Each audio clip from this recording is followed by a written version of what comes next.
Hey everybody, this is Daryl Cooper, and you're listening to the Martyr Made podcast. You're about to hear episode 5 of Fear and Loathing in the New Jerusalem, a 6-part series on the early history of Zionism and the Israeli-Palestinian conflict. If you enjoy this series, please do consider subscribing to my Substack page, where I post supplemental writings and exclusive podcast episodes, including interviews, available to subscribers only for just $5 a month or $50 a year. To all of you who are already contributing, I very much appreciate it. You are what allows me to continue doing this. Substack can be found at martyrmade.substack.com. I hope you guys like this one. Here we go. I'm content to die for my beliefs. So cut off my head and make me a martyr. The people will always remember it. No, they will forget. Hell does exist. God is a thought. God is an idea. It is a place. It is somewhere. Hell does exist. But its reference is to something that transcends all thinking.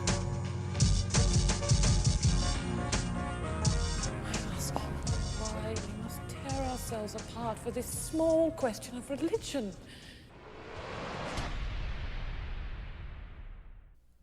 One thing you may have picked up on through the first few episodes is that I'm not real big on blame. I mean, I want to blame. It's natural when you see or hear about something unpleasant to imagine that it must have been the result of an independent human agency, and to want to see the source of that agency exposed and brought to justice. But I got this problem where every time I want to get myself worked up to blame or hate somebody, the closer I look at their situation, the harder it gets for me to hang on to that hatred. And I'm not some bleeding heart that you're going to find out on a street corner trying to get some child murderer off death row. Believe me, that is not me. But if I start letting my mind wander back through a person's history, that all that hatred, even if I try to hold on to it, it just starts to melt away until all that's left is pity. It's as if, I don't know, it's like the further back you go into anyone's story, you push it back through the history of their life, through the worst hidden decisions and the most awful moments of his or her life. And if you keep pushing back through that back wall, what you find at the back of all of it, at the root of everything, is pain. And before that, it's just innocence. The innocence of a 3-year-old Uday Hussein sitting there playing with his toys, completely clueless, no clue at all what's waiting for him in this world, except for maybe this vague, nameless anxiety of a small child deprived of basic emotional care. But that's it. Other than that, he's clueless. He has no idea what kind of world he's been born into. He's just a little boy who didn't ask to have Saddam Hussein as a father, didn't ask to be born to the head of a ruling minority that's been holding down a disenfranchised and oppressed majority that hates him the moment he's born. Didn't ask for that. Didn't ask to be made to watch grisly torture sessions and executions regularly from the time he was 6 years old, when most of us are learning how to play dodgeball. He didn't ask for that. And you try to think back and try to see him before everything took him away, and it gets real cloudy because it's tough. It's hard for me. It goes against everything natural to even try to do it. But if you push, when I push at least, I start to get this feeling that maybe we're just, all of us are just sort of, we're floating along in our early lives until that day that we receive that first scar from fear or from loss or humiliation or physical suffering, whatever it is.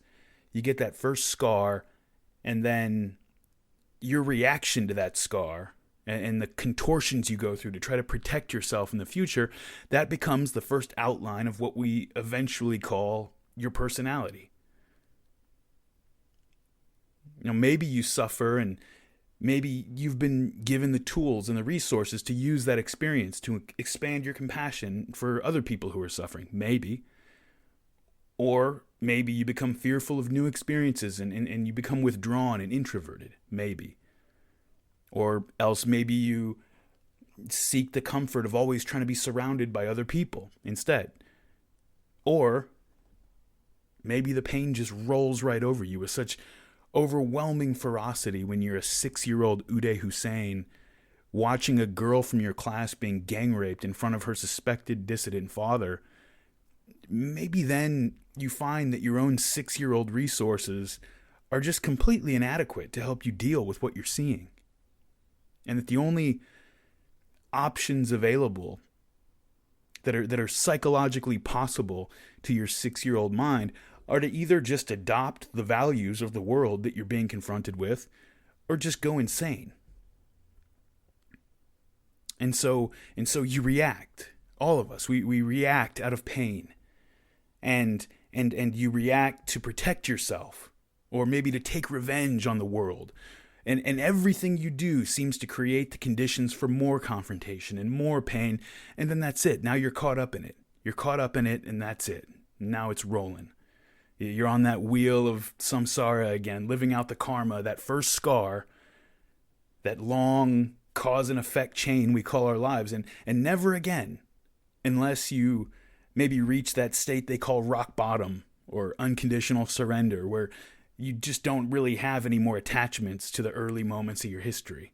You've hit that point where there's nothing to look back on, and now you can start over. Unless you reach that point, never again do you feel like you can stop to catch your breath and get your head above water, to stop reacting and to look back and see clearly all the chain reactions that brought you to this present moment, and then to be able to turn back around toward the future and say, okay, now that that's done,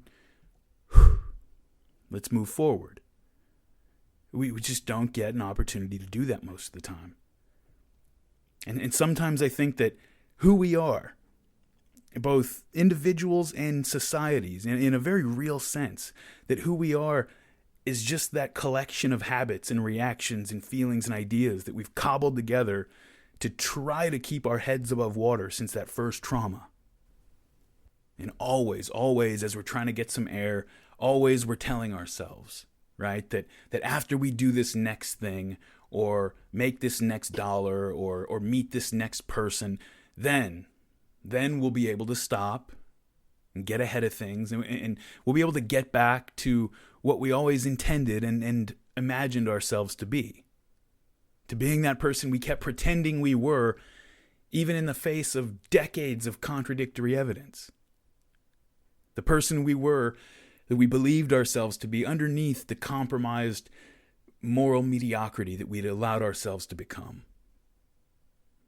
And I know I'm talking like everybody does this. It's probably just me, but I'm going to keep saying we because it makes me feel better. Like, no matter how we behave day in, day out, no matter what we're doing on a day-to-day basis and how it looks from the outside, we know that we're doing the best we can, right? Most people feel that way all the time, no matter what.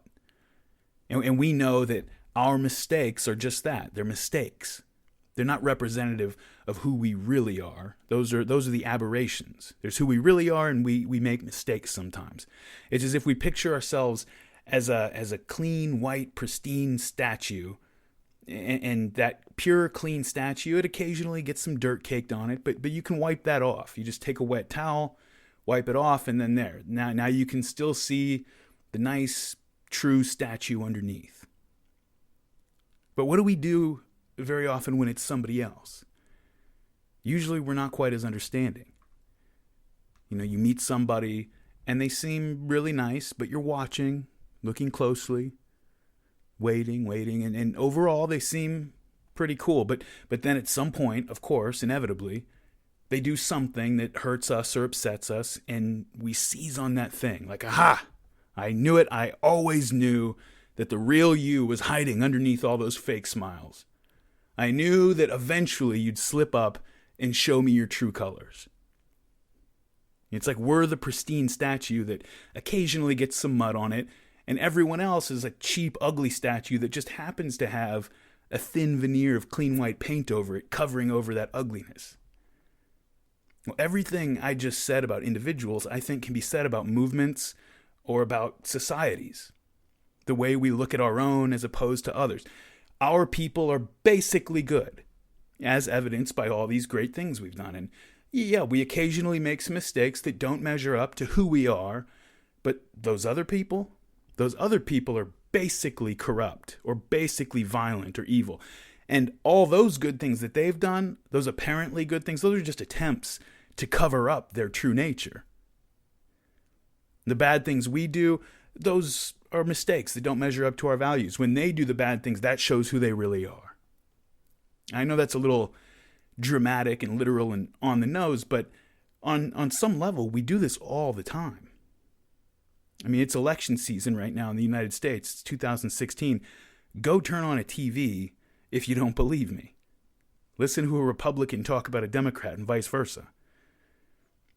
And you see it all day when you study and discuss the Arab-Israeli conflict. You try to point out, some of the really terrible things that have happened over the years that have been done by Zionist and Israeli forces. You point that out to a Zionist, and they'll start pulling out quotes from prominent Zionists at the time that it happened, denouncing the actions, and they'll sort of give you some version of, well, first of all, we were provoked, but I'll admit things got a little out of hand, but we all recognized that. Okay, that's what's different about us. We recognize that was wrong. Those events, those things that were done, that's not what we're all about. They were committed by a tiny minority of people on our side, but with whom I have nothing to do with. And they kind of do that Pontius Pilate hand-washing gesture, and that's it. And I don't want to pick on the Zionists. You go over to the other side, and you say to a Palestinian activist, hey, I get that you're angry. People on your side, though, are suicide bombing buses full of women and children. What are you guys doing? And I can already tell you what you're going to hear because I've heard it 1,000 times from 1,000 people. You're going to hear about how the person you're speaking to does not condone terrorism, but it is hardly surprising if a few, very few, of the people living under such awful conditions would occasionally lash out in the only manner available to them. But now flip it around and try asking your average Zionist to understand how the desperation under which the people in a place like Gaza might lead to violence, or ask the Palestinian activist to understand that today's Israelis did not create this situation. They inherited it. They were born into a world where, whichever of our grandparents' fault this whole thing was, the reality is that today's Israelis found themselves born into a world surrounded by people who hated them. I've tried both of these conversations many, many times. Trust me, and if you try it, you're not likely to get that same kind of understanding for the other side.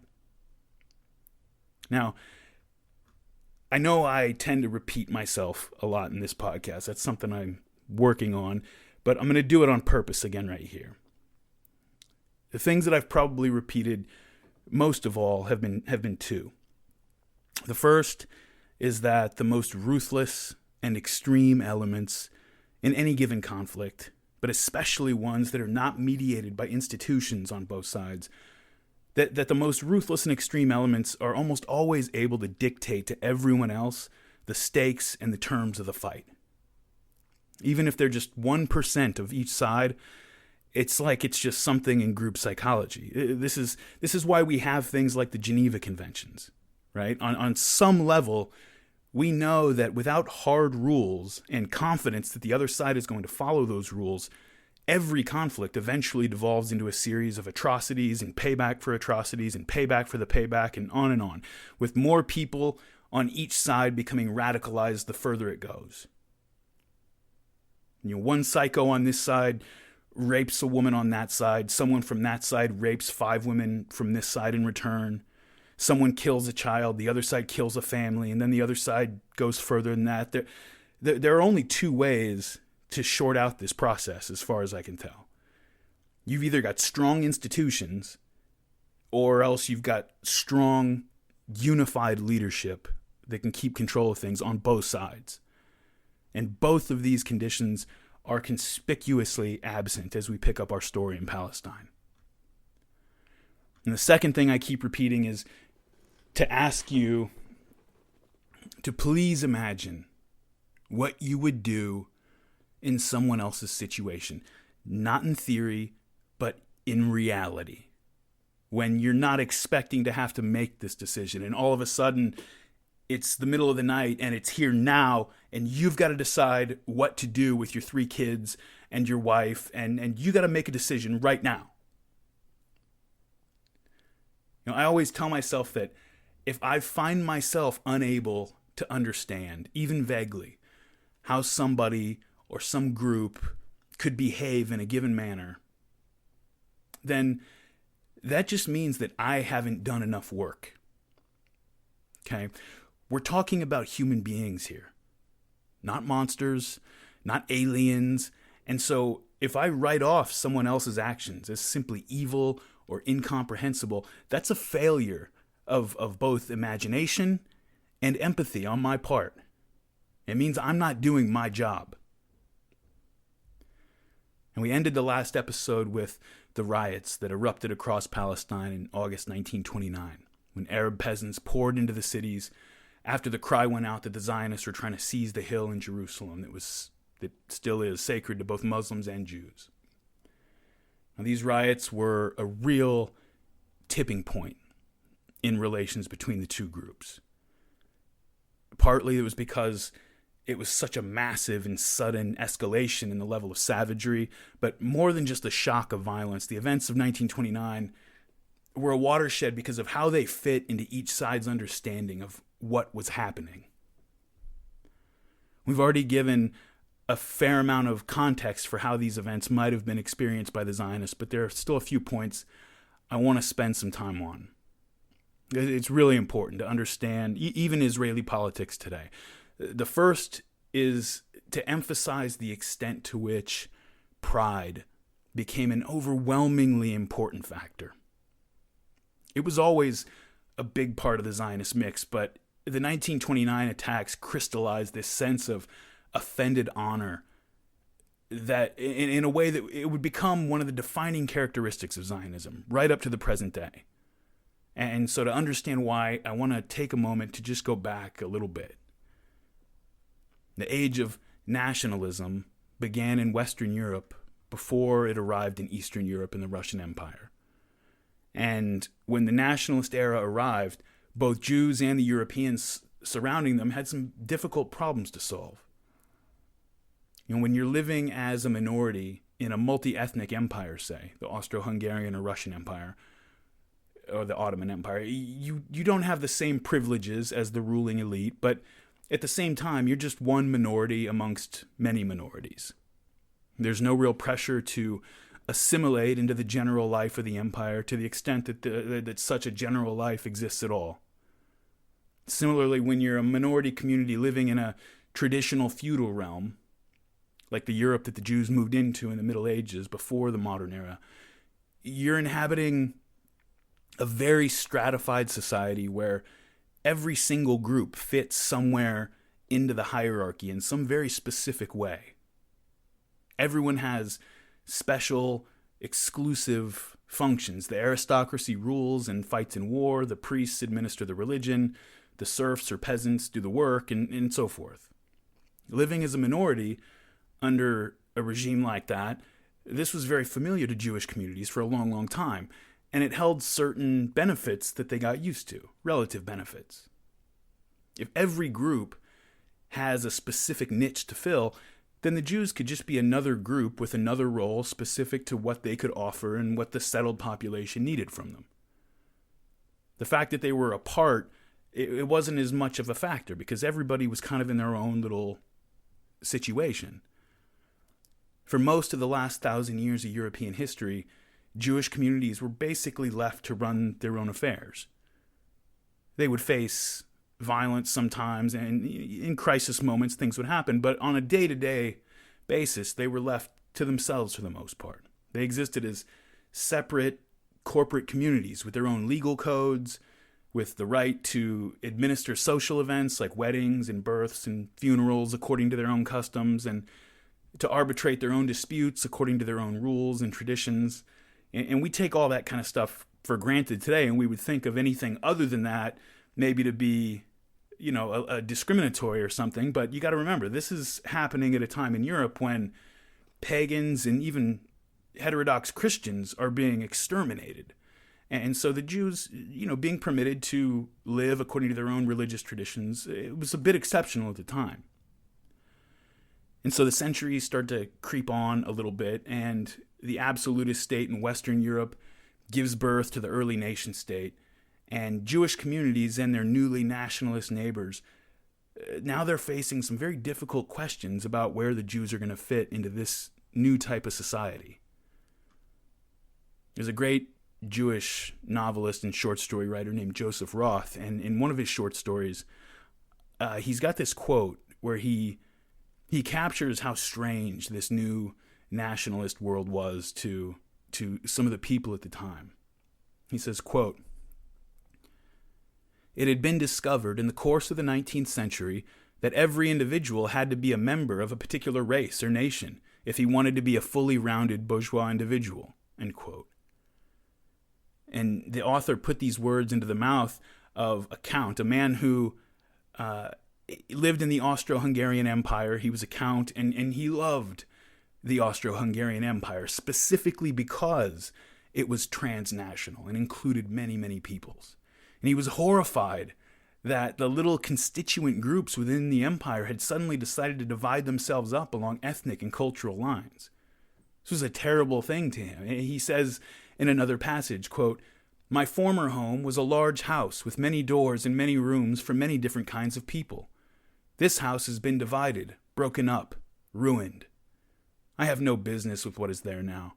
I'm used to living in a house, not in cabins," end quote. And he's referring to a ship's cabin, where each person has his own little room off by himself. And if people all over Europe are suddenly dividing themselves up into Poles and Lithuanians and Serbs and Germans and so forth, where did that leave the Jews, who inhabited every country but didn't rule any of them, who weren't a majority in any of them?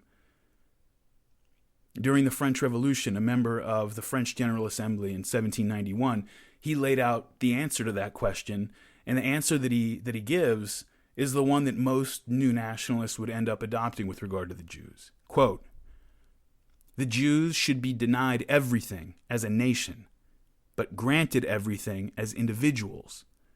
They must be citizens. It is claimed that they do not want to be citizens, but there cannot be one nation within another nation. It is intolerable that the Jews should become a separate political formation or class in the country. Every one of them must individually become a citizen," end quote. And that's it in a nutshell. That's the response of the nationalists basically summed up, right at the beginning of the nationalist era. This French assemblyman's point, it makes enough sense. It's a fair enough point on its face. He's saying, look, it was one thing when we had a king who ruled the various disconnected communities of his realm, but there is no king, and there's no realm any longer. We're a nation now, and the Jews are welcome to become a part of our nation, but they cannot and must not exist as a separate nation within our nation. The universalism of the French revolutionaries was especially hostile to the idea of having a separate group within the country which operated according to completely different principles. It's really not too different from the debates taking place in many Western countries today over whether Muslim immigrants should be allowed to follow and enforce Sharia law in their new countries. Most people say no way, even if it's voluntary, and even if everyone in the immigrant community wants to do it and agrees with it. We can't have groups running around completely isolated from one another and operating according to different legal codes and human rights regimes. You can't have that. But now, just as most Muslims who immigrate to the West have no desire to live under strict Sharia law, most Jews, at the beginning of the nationalist era, most Jews eagerly took up the French assemblyman on his offer to come out of the ghettos and start to work their way toward integrating into their respective nations. But again, political development throughout Europe happened unevenly, within states and between states. And when the era of full-blooded nationalism was already rolling in Western and Central Europe, Eastern Europe and Russia were lagging far behind. And so as a result, the history of Western and Eastern European Jewry, which had a fair amount of uniformity before this period, now their histories begin to diverge. As the Jews in the West began the process of what would come to be called Jewish emancipation, the Ostjuden, the Eastern Jews, could only stand by and hear about it from afar. By the time we get up to the period of Zionism's emergence, early Zionism is driven by Eastern European and Russian Jews who are fleeing a much more traditional Jewish life, one in which Jews had hardly even begun the process of assimilation. We've remarked a couple times already about the difference in attitude and approach between the Eastern and Western Jews once they got to Palestine, and how, for example, it created a certain incomprehension and even occasional hostility between a sophisticated modern British Jew like Chaim Weizmann and some of the more aggressive Russian Jews living in Palestine. Well, it was these Eastern Jews in Palestine who experienced the horror of 1929, who didn't hear about it or read about it, but who were there. It was these Eastern Jews who experienced it, and so it was their prior experience that informed the Yeshuv's response to it.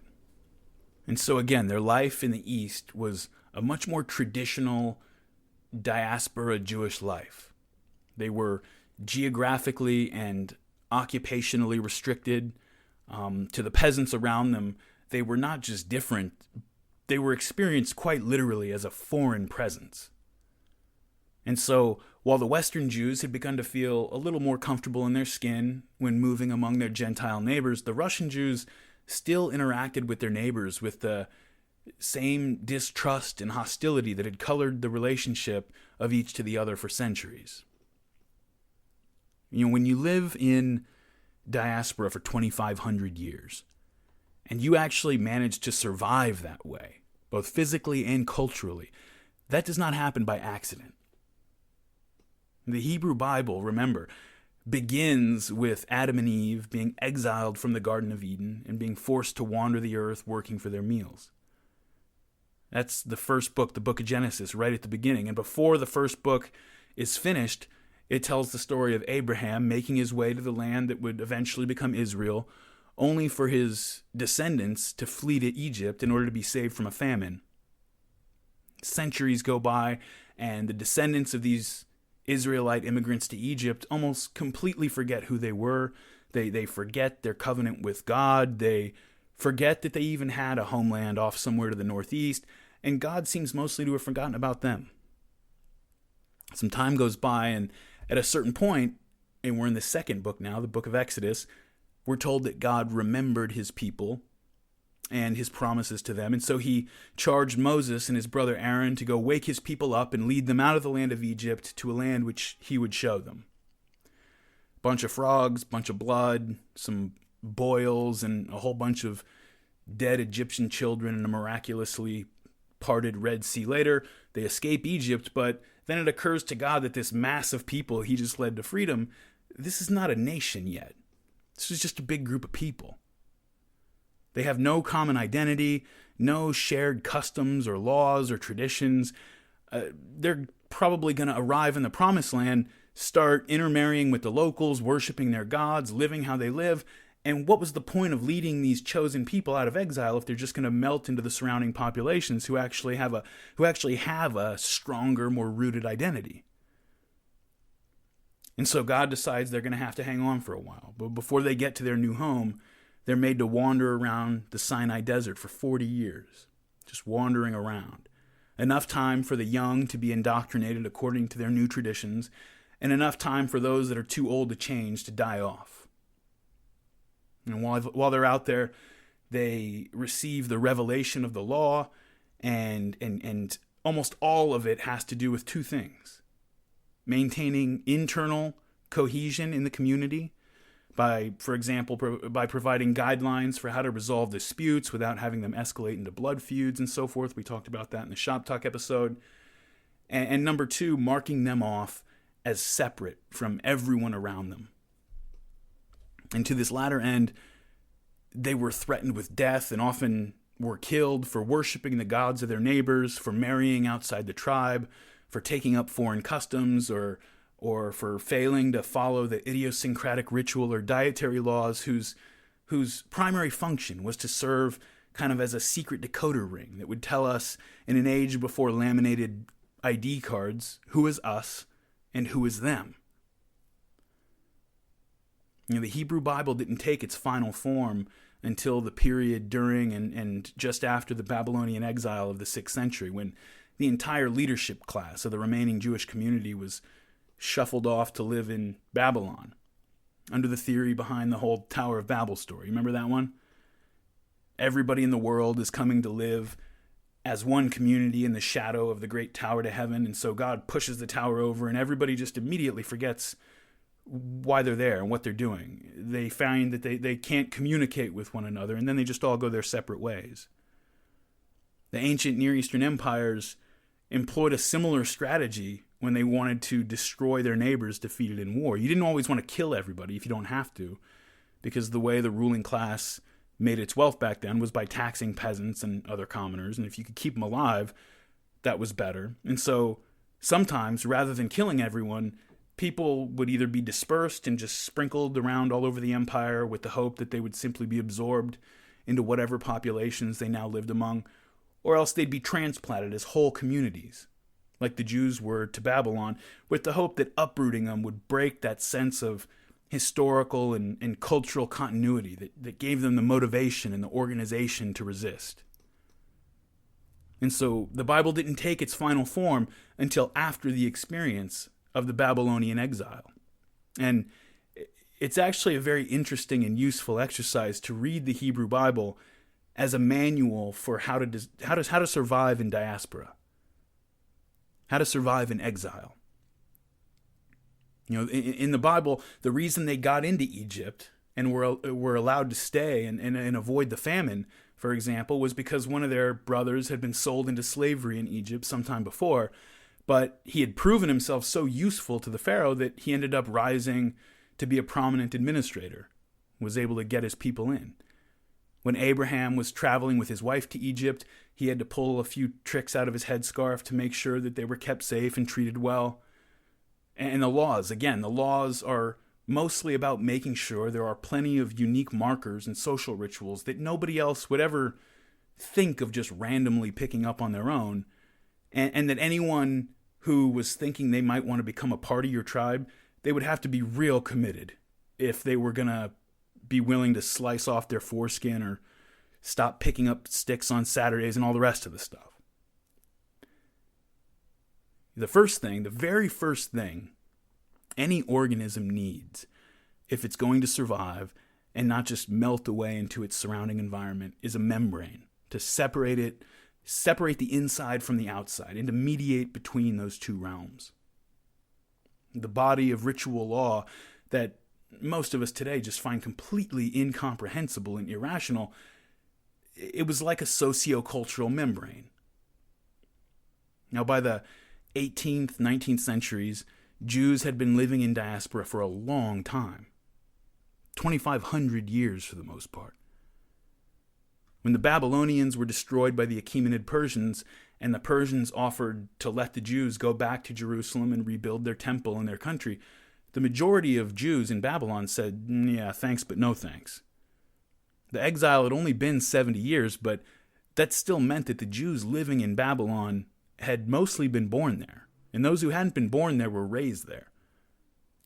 And they weren't slaves or prisoners in Babylon, they just weren't allowed to live in their home country of Judea. So when the Persians came to see who wanted to leave the bright lights of big city Babylon and go kick rocks back in Palestine, the majority said, no, thank you. We want to stay in Babylon.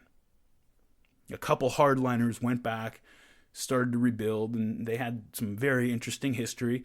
And when the Romans came along and finally destroyed Jerusalem and exiled the last Jews from Palestine, when they did that, there were about 8 million Jews living in the Roman Empire, and 6 million of them lived outside of Palestine.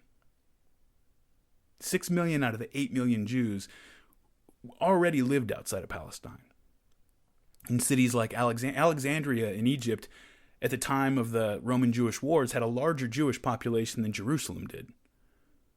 And so by the time we get up to the early modern era, the Jews have been living in diaspora in countries where other people always had a monopoly on violence, where they owned no land, and so they didn't grow their own food or mine their own minerals or do any of the base level work we associate with a complex, settled society. They didn't do any of that themselves. And they managed to survive like that for 2,500 years, keeping their religious traditions, their cultural identity, their sense of collective historical continuity intact. And I'll say it again, that does not just happen by accident. There are strategies that groups like this use. And the Jews are not the only group like this. They're called middleman minorities, or sometimes service nomads by anthropologists, and they include groups like the Roma and Sinti, the overseas Chinese in Southeast Asia and Indonesia and the Philippines, the Indians in East Africa, the Lebanese in West Africa and Latin America, many, many others. And the strategies that they employ to survive, and the ways that they're treated and spoken of by their hosts, and the way that they relate to and speak of their hosts, are very similar across the board. For example, diaspora Chinese communities in Indonesia and the Philippines and other countries, they had become a financial and commercial elite class, and they were spoken of in almost the exact same language most people in the West today associate exclusively with anti-Semitism. They're always crafty, they're sneaky, they're clever, they're greedy, they're obsessed with money. It's all right down the line, very similar. They faced similar resentment and envy and mistrust, and when the post-colonial nationalist era came to Asia, they faced the similar discrimination and hostility, and then pogroms and massacres dwarfing anything that the Jews experienced in the Russian Empire. And it's a very similar dynamic. In the 1970s, you might remember, the Ugandan dictator Idi Amin Dada expelled 70,000 Indians who were living in his country. And back when the British ran Uganda in the 1890s, they had imported thousands of laborers from their colony in India, and the ones that stayed in Uganda eventually moved into commerce and the service industries and became a prosperous class in that undeveloped Ugandan economy. So Britain leaves, and when Uganda's economy starts flagging under Idi Amin's just disastrous regime, he blames the greedy, sneaky, shifty Indians and throws them out. Incidentally, back in the 1890s, Palestine was still under the control of the Ottoman Empire, and the British actually offered part of Uganda to the Zionists. And Theodore Herzl, the father of modern political Zionism, he wanted to take them up on it. The Palestine Party obviously won that debate within Zionism, but if they hadn't, we probably would have been talking about thousands of Jews being expelled by Idi Amin in the 70s. So everywhere you find these communities, whether they're Chinese, Indian, Gypsy, Jewish, whatever, they all eventually learn a few things. And one of them is that you keep your head down. You do everything you can to keep the people around you calm. Don't give them a reason. It's not enough to not give them a good reason. You can't even give them an excuse to take their day out on you. Because they're already going to distrust you as an outsider, as someone of another religion or culture, or for being part of a group that always seems to be a little more clever, a little more urbane, a little wealthier than the peasants. And so you keep your head down. Don't give offense. If someone gives offense to you, you turn the other cheek, you smile, and you let it go. Not as a matter of principle, as a matter of survival. If someone spits in your face, you wipe it off and say thank you. If someone spits in your wife's face, you wipe it off and you say thank you. Because nobody is going to care about your honor or think that you're some kind of hero when you retaliate like a big man and then the locals form up a posse and come burn down your entire village. You keep your head down. Now, this remained very important in the East, even as it became less important in the West, where Jews were beginning to assimilate.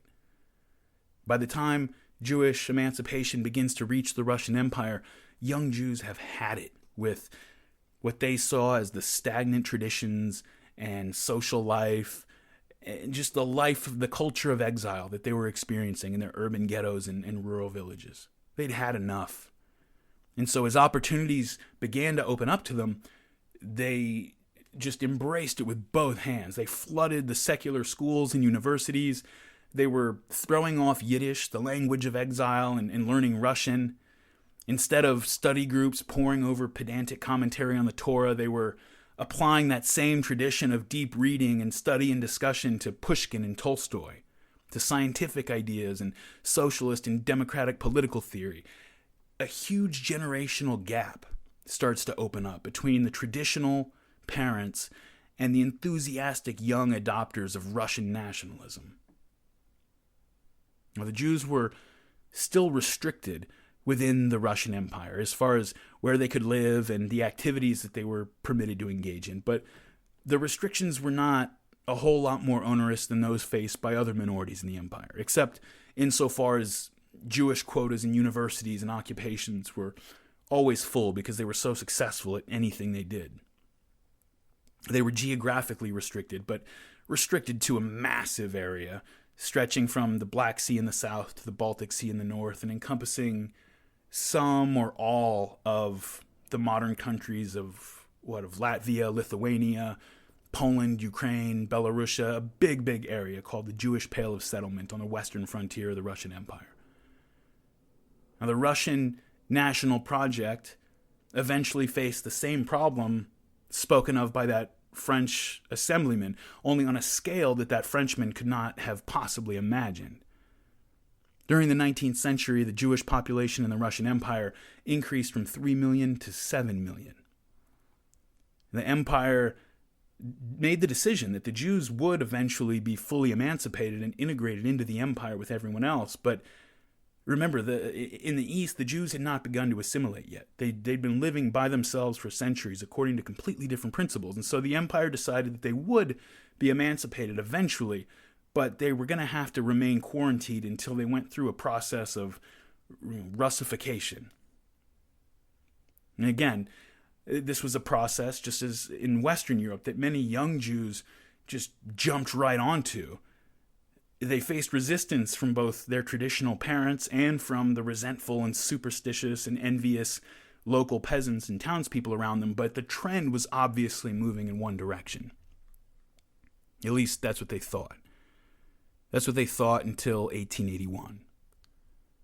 In 1881, the Russian Tsar Alexander II was assassinated by a group of revolutionaries, and many people in the Russian Empire blamed the Jews. It was true that many Jews had been becoming involved in revolutionary politics, but in this instance, the Tsar's killers were a group which included only one Jewish assassin. This was not a Jewish plot. This was not a Jewish assassination. But the previous year, another Jewish assassin had made an attempt on the Tsar's life, and I guess some people were anti-Semitic and they took advantage of this, for sure. But the fact that people bought into it as easily as they did probably just has a lot to do with they just didn't go too far beyond that connection to the previous assassin. And they just went berserk. You remember I opened up the first episode talking about the hundreds and hundreds of pogroms and attacks that took place all over the Russian Empire. This is the period we were talking about. And this outbreak of violence hit the Jewish community like a ton of bricks, especially the young Jews who had been pouring so much of themselves into becoming a part of the Russian culture. For the entire 19th century, Jews had been energetically doing everything they could to become a part of Russian society. They were learning the language. They were becoming writers and poets in their own right. They were building up the Russian economy, everything they could do, only to find out, to their shock and horror, that they hadn't even begun to be accepted at all. That the progress they thought they had been making all this time was just an illusion. And this had an incredibly traumatic effect on the Jewish population of the Russian Empire. An effect, honestly, far out of proportion to the actual scale of the violence.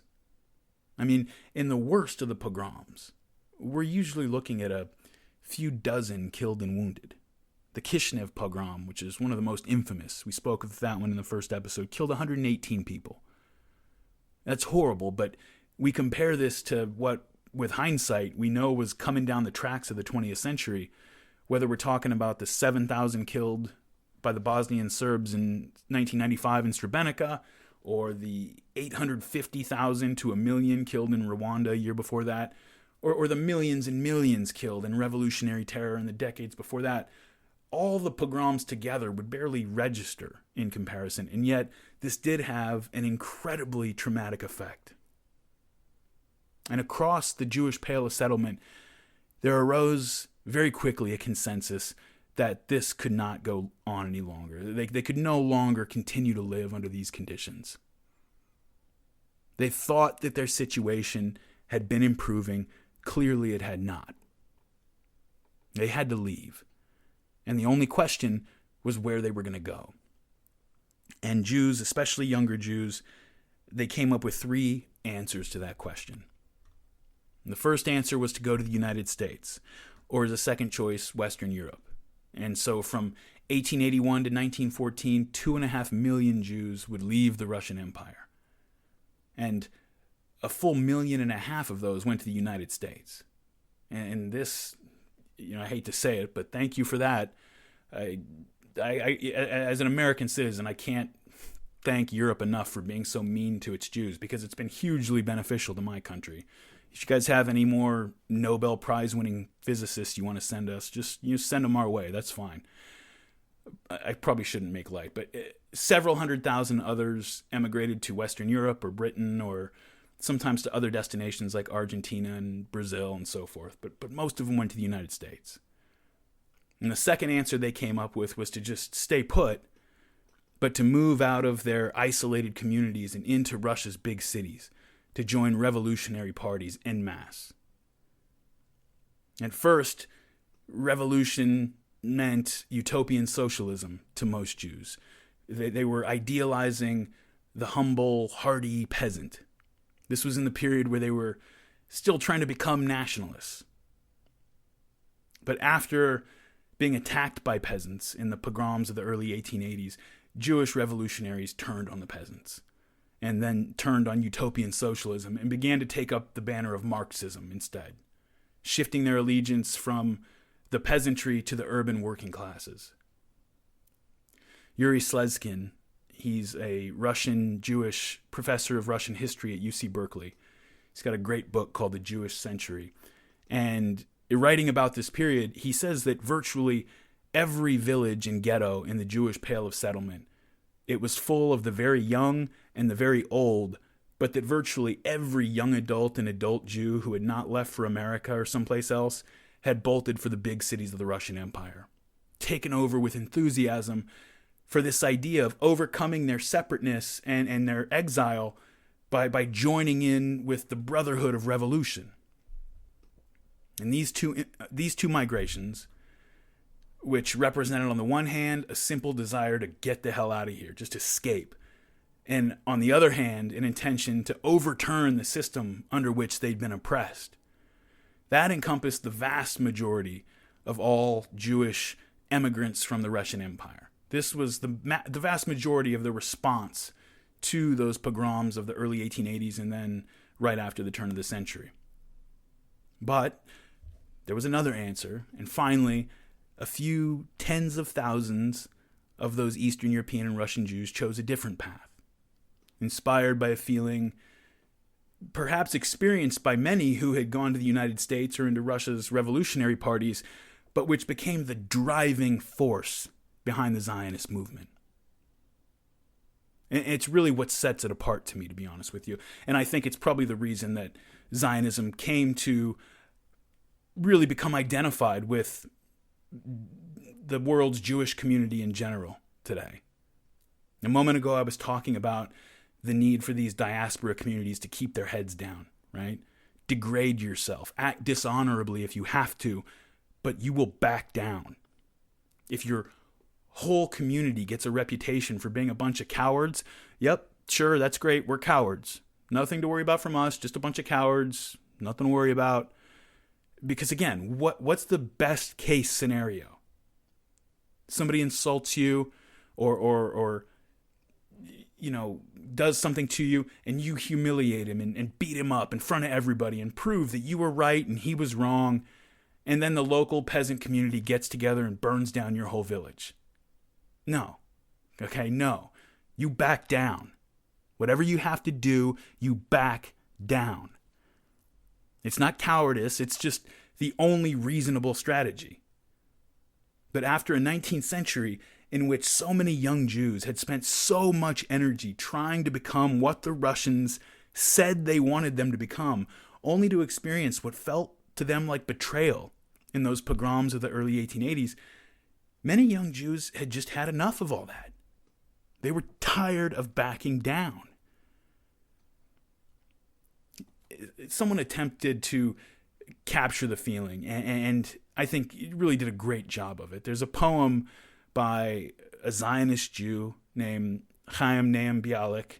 He's a Jew from the Russian Empire who had come to be considered by many one of the fathers of modern Hebrew literature. And listen to the anguish and the rage that the young Bialik feels over the fact that so many Jews had allowed themselves to be victimized without so much as lifting a finger in their own defense. He wrote this after the pogroms. Quote, "Arise and go now to the city of slaughter. Into its courtyard wind thy way. There with thine own hand touch, and with the eyes of thine head behold on tree, on stone, on fence, on mural clay, the spattered blood and dried brains of the dead. Note also, do not fail to note, in that dark corner, and behind that cask, crouched husbands, bridegrooms, brothers, peering from the cracks. They saw it all. They did not stir or move. They did not pluck their eyes out. They beat not their brains against the wall.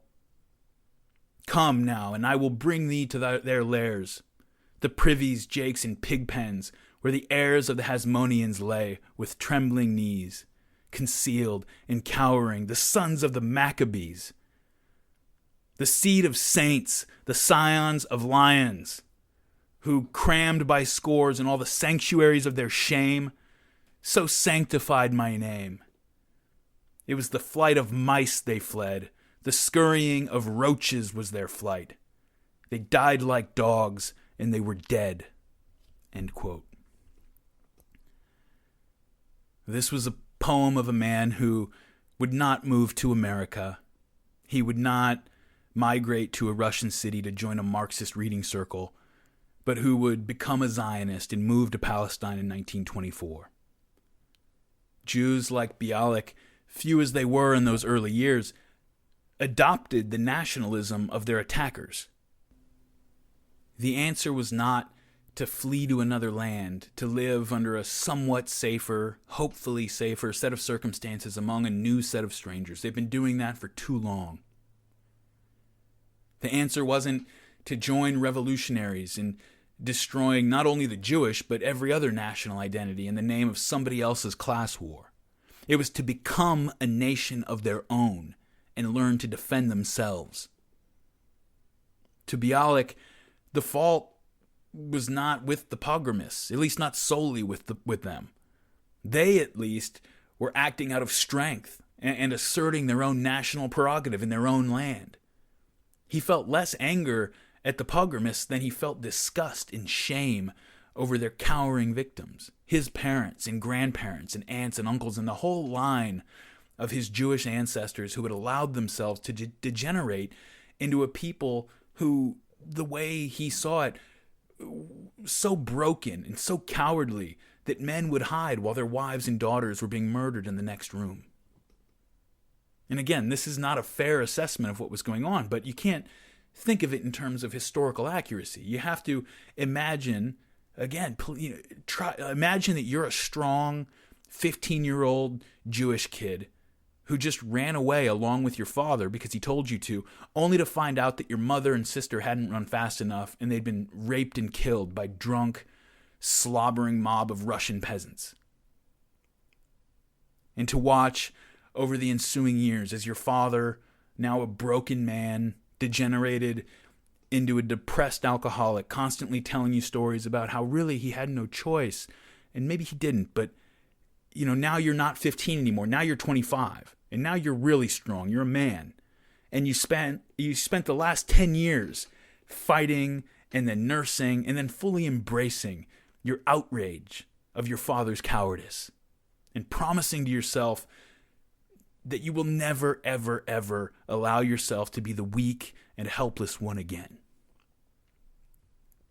A Jewish American friend of mine told me how his family happened to have arrived in the United States. His great-grandfather had lived in the Pale of Settlement with his family, and after coming of age, he robbed his family's life savings to move to Palestine and join the early pre-World War I militia movement there. After contracting malaria, though, he ended up moving to New York. That's a pretty typical story. It was something that had been growing throughout the Jewish Enlightenment period, but after 1881, that generation of young Jews broke away very definitively from their parents' traditions. The Zionists who began arriving in Palestine had had enough of running and hiding. Enough of keeping their heads down and avoiding trouble. Enough of Judaism and the whole Jewish tradition, for that matter. And so from the first, as we described in an earlier episode, the first wave of Jewish immigration before Theodor Herzl put out his call around the turn of the century, the Zionists arriving in Palestine exhibited a certain we're not going to take it anymore kind of belligerence. And when the post-war nationalist riots in 1920 and 21 landed on their fledgling communities in Jerusalem and Jaffa, the Yishuv, the Jewish community in Palestine, they didn't have the strength for doing much beyond being outraged about it. Throughout the 1920s, under David Ben-Gurion and the labor movement's policy of quiet, off-the-radar evolutionary Zionism, the Yishuv adopted something like the old diaspora strategic meekness. Keep your heads down. But this was guaranteed to be unacceptable to many of the Zionists who had come to Palestine specifically to throw off the humiliation of exile. These more militant Zionists were first personified by Zev Jabotinsky and his revisionist party, but later the mantle is going to be picked up by many others, and it's carried forward almost intact into present-day Israeli politics. The Berkeley professor I mentioned a moment ago, Yuri Slezkin, he wrote about this in his book as well. He said, quote, "Spurred by the pogroms of 1903 to 1906, Zionism succeeded in creating a radical youth culture comparable to the Russian one in its cohesion, asceticism, messianism, commitment to violence, and self-sacrificial fervor. Still, it attracted far fewer Jews, and the emigration to Palestine remained tiny compared to the exodus for America, characterized by low levels of income and secular education, and the big cities of the Russian Empire, shaped by government regulations and the high culture hierarchy to favor the wealthier and more educated. Zionism appealed to the young and the radical, but most of the young and radical seemed to prefer the, quote, no distinction between Jew and Gentile in the spirit of true equality and brotherhood offered by the leftist revolutionaries." And then Slezkin quotes a young Chaim Weizmann writing to Theodor Herzl in 1903. In his letter, he says, quote, "In Western Europe, it is generally believed that the large majority of Jewish youth in Russia is in the Zionist camp. Unfortunately, the opposite is true. The larger part of the contemporary younger generation is anti-Zionist, not from a desire to assimilate, as in Western Europe, but through revolutionary conviction. It is impossible to calculate the number of victims or describe their character that are annually, indeed daily, sacrificed because of their identification with Jewish social democracy in Russia. Hundreds of thousands of very young boys and girls are held in Russian prisons or are being spiritually and physically destroyed in Siberia. More than 5,000 are now under police surveillance, which means the deprivation of their freedom. Almost all those now being victimized in the entire social democratic movement are Jews, and their number grows every day. They're not necessarily young people of proletarian origin. They also come from well-to-do families, and incidentally, not infrequently from Zionist families. Almost all students belong to the revolutionary camp. Hardly any of them escape its ultimate fate. We cannot enter here into the many factors, political, social, and economic, that continuously nourish the Jewish revolutionary movement. Suffice to say that the movement has already captured masses of young people who can only be described as children. Thus, during my stay in Minsk, they arrested 200 Jewish social democrats, not one of whom was more than 17 years old. It's a fearful spectacle, and one that obviously escapes the West European Zionists, to observe the major part of our youth, and no one would describe them as the worst part, offering themselves for sacrifice as though seized by a fever.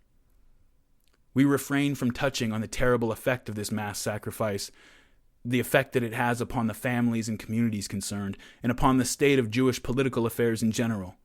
Saddest and most lamentable is the fact that although this movement consumes much Jewish energy and heroism and is located within the Jewish fold, the attitude it evidences toward Jewish nationalism is one of antipathy, swelling at times to fanatical hatred.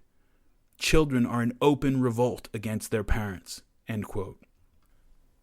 And finally, Professor Slezkin concludes, quote, "Not all of those victimized in the entire social democratic movement were Jews, of course, but it is true that Jewish participation in the Russian mass sacrifice was very substantial in absolute terms and much larger than the Jewish share of the country's population.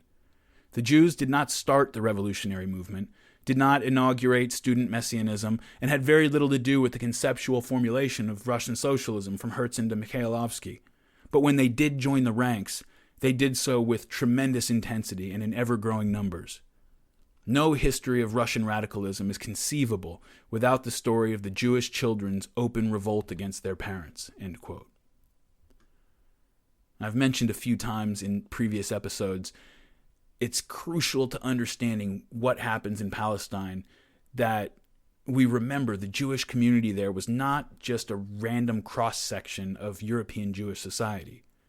They were mostly young, mostly male, and they had come in large part because they were tired of taking shit from the rest of the world. After the 1929 riots over the fate of the holy places on the Temple Mount or Noble Sanctuary, take your pick, the Jews of Palestine, they faced a dilemma similar to the one they had faced in the Russian Empire in 1881 when the pogroms hit. They had thought throughout the 1920s that they were making progress, and it was now clear that they had not been making nearly as much progress as they had thought. The labor Zionists and liberal Zionists like Chaim Weizmann, as well as the British government itself, had always maintained that the Arabs, lacking any real sense of European nationalism, would eventually realize that the economic benefits brought to the country by Jewish colonization outweighed any half-baked feelings of nascent national feeling they might have entertained, and that they would accept that they were better off under Jewish leadership. Now, this was naivety coming from far-off Zionists like Chaim Weizmann, and probably disingenuousness coming from labor Zionists in the country, because while the Arab notables and the urban merchants certainly filled their pockets with the benefits of Jewish migration into the country, the Arab peasants, that is, the vast majority of the Arabs in the country, were devastated by Zionism. But still, nevertheless, this was the prevailing narrative, though, throughout the 1920s. And even if it doesn't make any sense, unless you're confronted with the consequences on a daily basis, it's easy to maintain narratives that don't make any sense. We do it all the time. And now that that narrative had been thrown out the window, they needed to reconsider their position. Because it had also been thrown out the window by the British, who responded to the riots by placing limits on Jewish immigration into Palestine, such that new immigration would have to be tied not only to the Jewish unemployment rate, but to the overall unemployment rate in the whole country. And of course, we mentioned before, this didn't last very long after several wealthy and influential Zionists from all over Europe threatened and bribed and cajoled the British Prime Minister Ramsay MacDonald into changing his mind, but the Zionists now knew, they've been put on notice that the British government was beginning to waver. That means the clock is ticking. And just as in 1881, when their grand hopes were dashed by indigenous violence, the Zionists again had some decisions to make about their future. There were a very few who tried to make the case that this had been a predictable outburst of anti-colonial nationalist violence from a local population which was being displaced and marginalized in its own country, and that the Zionists needed to change their approach, but those voices were few and far between. They were quickly silenced. And they were few and far between, again, because that's just not who the Zionists were. That is not why they had come to Palestine. They had come to Palestine out of a sense of outrage at having always been pushed around, at having people attack them and them having to respond by changing their ways, at always being the weaker party who has to defer to the stronger in order to survive. And they'd come out of a conviction that they would never again allow this to be the case. And so the Zionists decided to see this as just another pogrom, no different in kind or in motivation from any of the pogroms or persecutions that Jews had faced since the days of Babylonia. And so instead of compromising with the Arabs, the Zionists began to prepare for war. And they wouldn't have to wait very long until it came to their doorstep. And so what about the Arabs? How were the events of August 1929 experienced by the attackers, by the Palestinian Arab population? And I can already tell you, I feel bad because I'm not going to be able to spend as much time on their perspective here because I ran so long on the Jewish portion, but I'll probably cover it more deeply when we do a question and answer episode in the next few weeks. And if anybody has questions about it, we will cover it. But I'm going to spend some time on it now because it's just as important and even lesser known or understood. As fond as many people are of dividing history into clearly demarcated eras, I definitely do that all the time. In reality, of course, one age always blends into another, and it becomes more difficult the closer you look to determine where one period ends and another begins. But we're still forced to make distinctions sometimes if we hope to keep every story from just growing into a full history of the world. So I'm going to make an arbitrary decision here and start this history at 1799. In 1799, Napoleon had just conquered Egypt the year before in the name of revolutionary France, and now he was moving up northeast into Palestine, through the Sinai Desert, through El Arish into Gaza, and from there on to Ramleh. And as he's going, he's taking thousands of Ottoman prisoners along the way. You know, most of these prisoners, are not patriotic Ottoman Turkish volunteers. They're just peasants they're Arab peasants from the area who have been pressed into the Ottoman army on pain of death. And so, as the French army's making their way north, they get to Jaffa, and the French besiege the city for 4 days. And when Jaffa falls, Napoleon's troops just loot the city, slaughter tons of its inhabitants, just wreck the place. And 2 days later, the French lead 3,000 prisoners southward to the outskirts of the city. And once they're clear of city limits, they divide up the prisoners into groups and execute them all. The killing lasted for hours. And again, these prisoners are mostly Arab peasants who have been forced on threat of death into the Ottoman army. And the killing goes on for hours. Certain units ran out of ammunition before they had finished with their quota, and rather than stopping and going to resupply on ammunition, they just stabbed their prisoners to death with bayonets. One by one, up and down the line. Groups of prisoners bound at the wrists and ankles, put on their knees or on their bellies, waiting their turn as French troops moved down the line, spraying their brains into the sand, or shoving their blades into the guts and organs of these helpless prisoners. And you can't stab a prisoner once and be done with it, not unless you want to listen to him scream for the next half hour as he bleeds out. So you stab and stab and stab until he stops moving, which doesn't happen right away. At first, they all have that natural, involuntary, bodily response that you would expect when a 12-inch serrated blade is shoved into your torso. They squirmed, they pulled away, they writhed in agony and terror, and they screamed. And the French soldiers, trying to end the racket, stabbed and stabbed, punching holes in the chest and stomach and groin, stabbing the face, stabbing the throat as the prisoners jerked and writhed and screamed. 3,000 people. In his book, Napoleon, His Army and His Generals, the French author Jean-Charles Dominique de Lacoutel wrote that the piles of bodies after this massacre were left to rot, and eventually they became pyramids of bleached bones, standing as monuments to the beginning of the modern cultural interaction between Europe and Palestine's Arabs. The last cultural memory shared by everyone in the region before Napoleon had been the Crusades. That was the last shared cultural memory of interaction with Christian society. And the return of the Christians to their country had only confirmed the worst fears and stereotypes that had lingered since that period.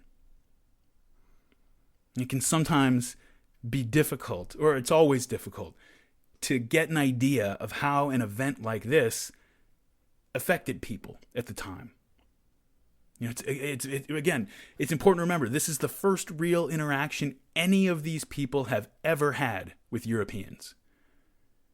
And it can be so easy to sanitize events like this because of the lack of any real drama. 100 people are killed in an urban riot. That leaves behind dozens of just grist for newspaper stories. You know, these harrowing tales. They chased that woman down the street over there, and then they beat her with rods, and they stabbed that man with knives as his children screamed. I was so scared, I didn't know what to do. Compared to an event like the execution of these prisoners, where it's just, you know, they shot the first man, and then they shot the second man, and stabbed the third, and they shot the fourth, and on and on and on, 3,000 times, and no one survived, and that was that. Joseph Stalin famously, perhaps apocryphally, said that one death is a tragedy and 1,000,000 is just a statistic, and there's a bit of that at play here.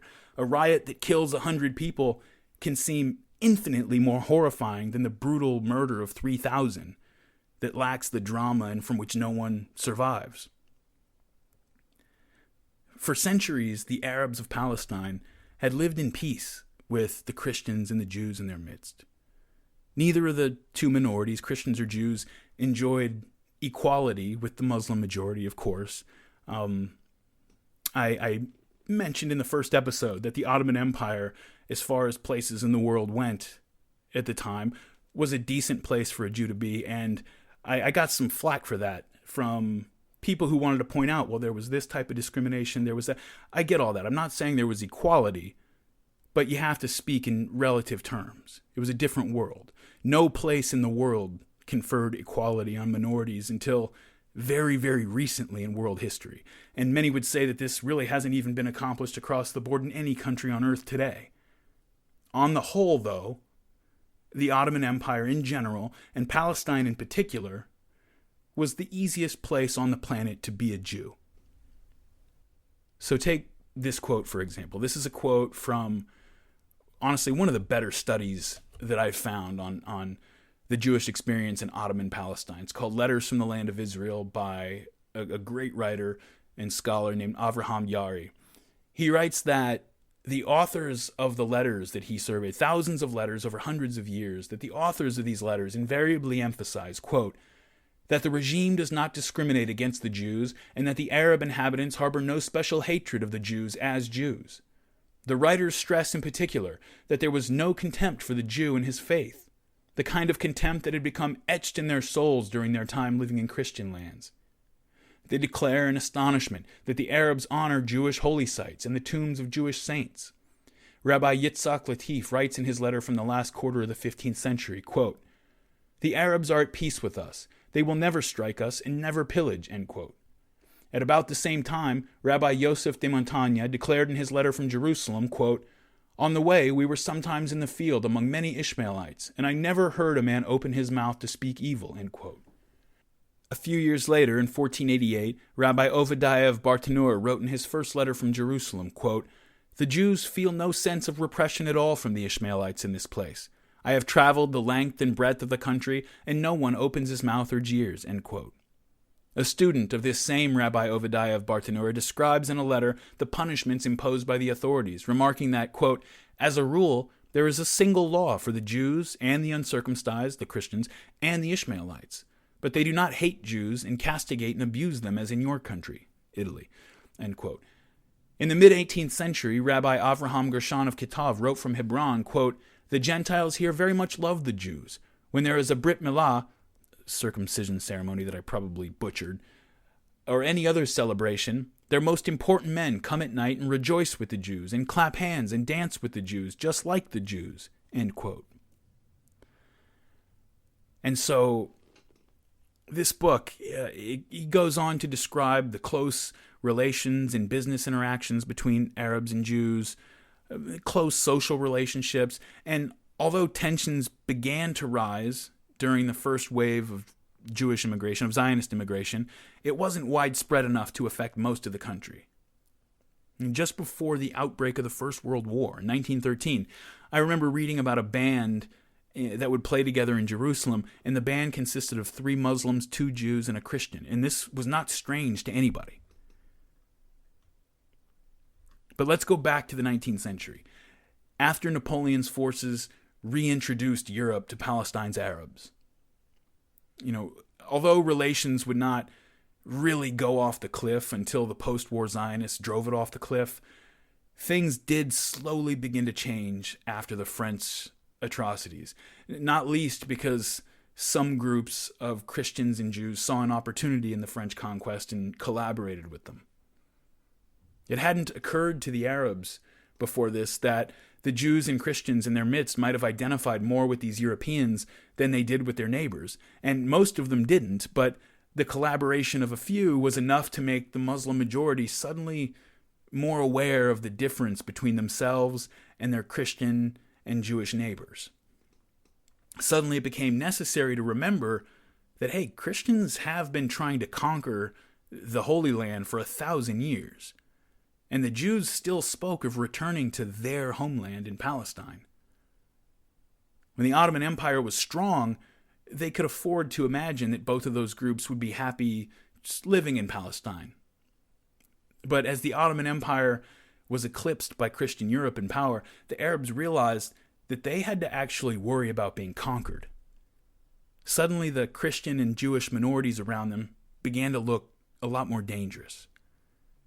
And this is happening over the course of the 19th century. The Ottoman Empire begins instituting changes which are roiling traditional village life in Palestine. There were over 1,000 villages in Palestine in the mid-19th century, and most of them operated along very similar traditional lines. A typical village would consist of 4 or 5 clans. Each of those clans would be led by an elder, and the village itself was led by one of these elders, empowered by consensus as the village sheikh. Villages were autarkic. That means they were economically self-sustaining and independent. They produced the food and materials that they needed to survive, but then they would produce cotton and lemons and olives and other products that they could export or trade for goods the village couldn't produce on its own. Probably the most well-known export are the famous Jaffa oranges. You might have eaten those. They're real big giant oranges with real thick skin, so they were perfect for exporting to places like Europe. So you had a developing market in Palestine in the 19th century. It was starting to become integrated with the rest of the world. So now in Palestine in the first half of the 19th century, up until 1858, the vast majority of the land is owned by the Ottoman government. But custom allowed the peasants to keep the produce and pass down the right to use the land to their children as long as they continued to pay their taxes and didn't displease the authorities and all that. Practical land rights, though, that was the official Ottoman policy, but practical land rights were managed collectively at the village level. Typically, each family would receive allocations of land to grow crops, and this land would be reallocated and passed around to different families every 2 years or so, so that each family could take advantage of the different opportunities that each plot of land offered. Meanwhile, grazing lands, woodlands, water sources, and those kind of things, those were all held collectively by the village, and no one family could claim exclusivity over those commons. Well, the whole world was changing in the 19th century, and the Ottoman Empire was no exception.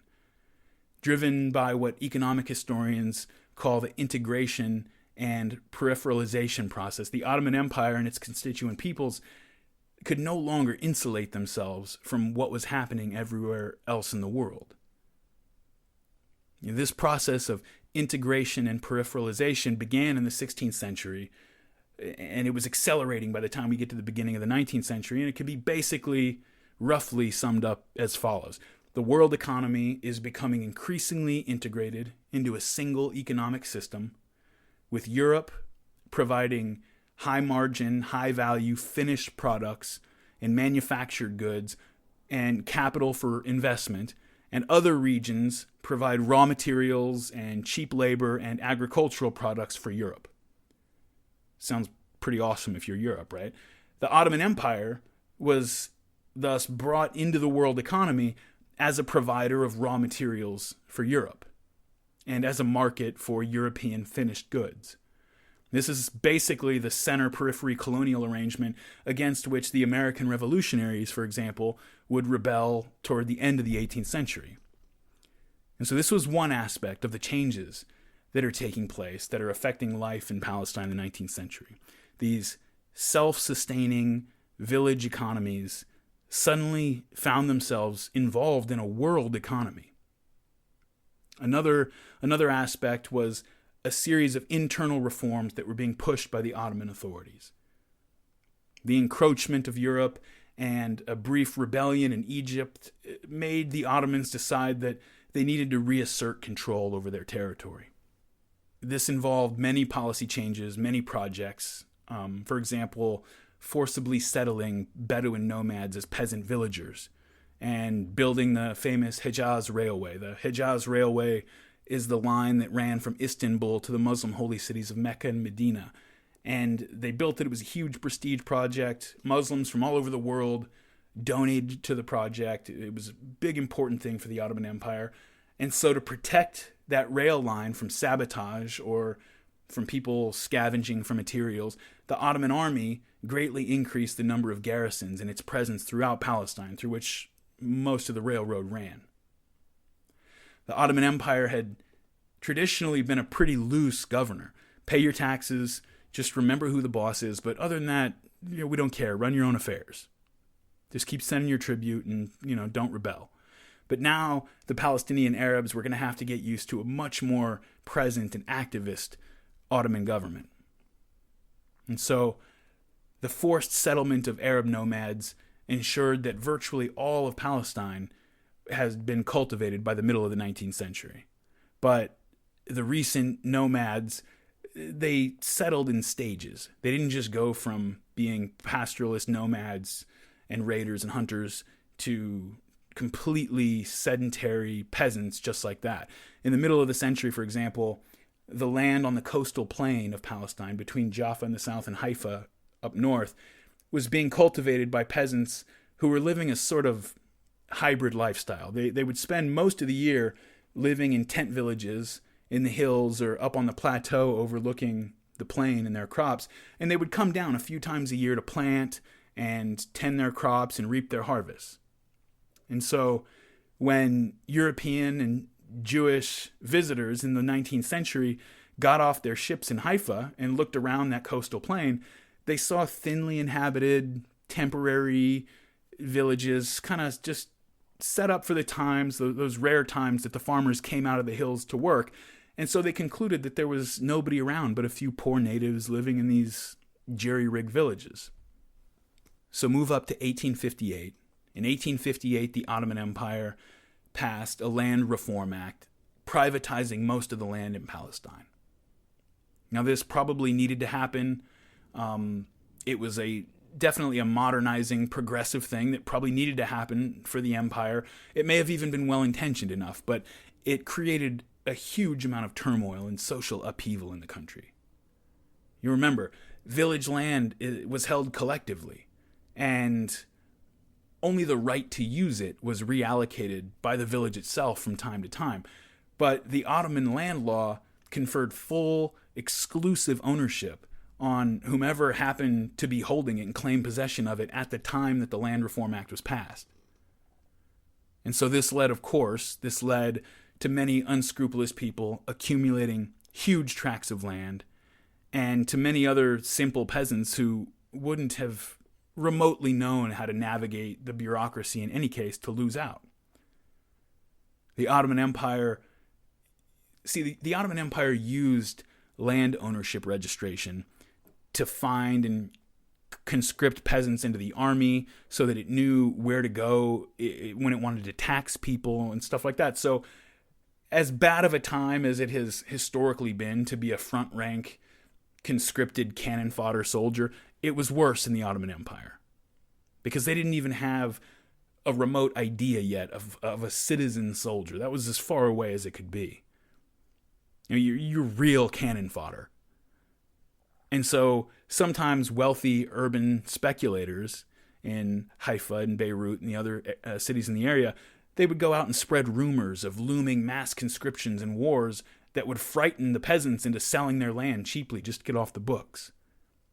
And this is not unique to Palestine. The United States in the 19th century, oil and mining interests would infamously send agents ahead of them to spread rumors in communities of federal seizure of the land or of impending Native American attacks so that a Hearst or a Rockefeller could come along behind and find people who, hey, they're willing to sell for whatever they can get. And so, just as in the United States at that time, in the 19th century, this is something that was happening in a lot of places. This process led to an accumulation of huge tracts of land by urban, wealthy notables who had never and would never set foot on it. In Beirut, the Sarsouk family, for example, owned 70 square miles of land in the Jezreel Valley, 70 square miles, and they had never been there. They were living in Lebanon's capital. Their land was in Palestine, and it was nothing to them other than a profit venture. All they cared about was the income being provided by the peasants living there. And if it turned out that they could turn a larger profit by selling to the Zionists, even if they knew the Zionists would evict all those peasants, they didn't hesitate. They had no connection to the country or to the peasants. And when the time came, they did sell, piece by piece, most of it to the Jewish National Fund. Now, it's important to understand that the standards of living and the rights that were being enjoyed by enjoyed is definitely the wrong way to put it, but the standards of living and the rights of the typical Palestinian peasant in the 19th century were at least as difficult as those faced by the Jews of the Russian Empire during the same period. I mention this because I frequently encounter a common misunderstanding that the oppressed Jews of Europe made their way to Palestine out of desperation.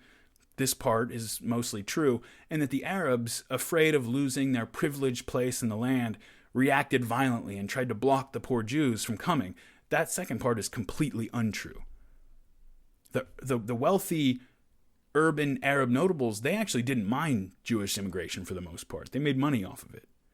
And even into the 1930s, they only slowly began to react to it because they were facing a revolt from their own poor workers and displaced peasants.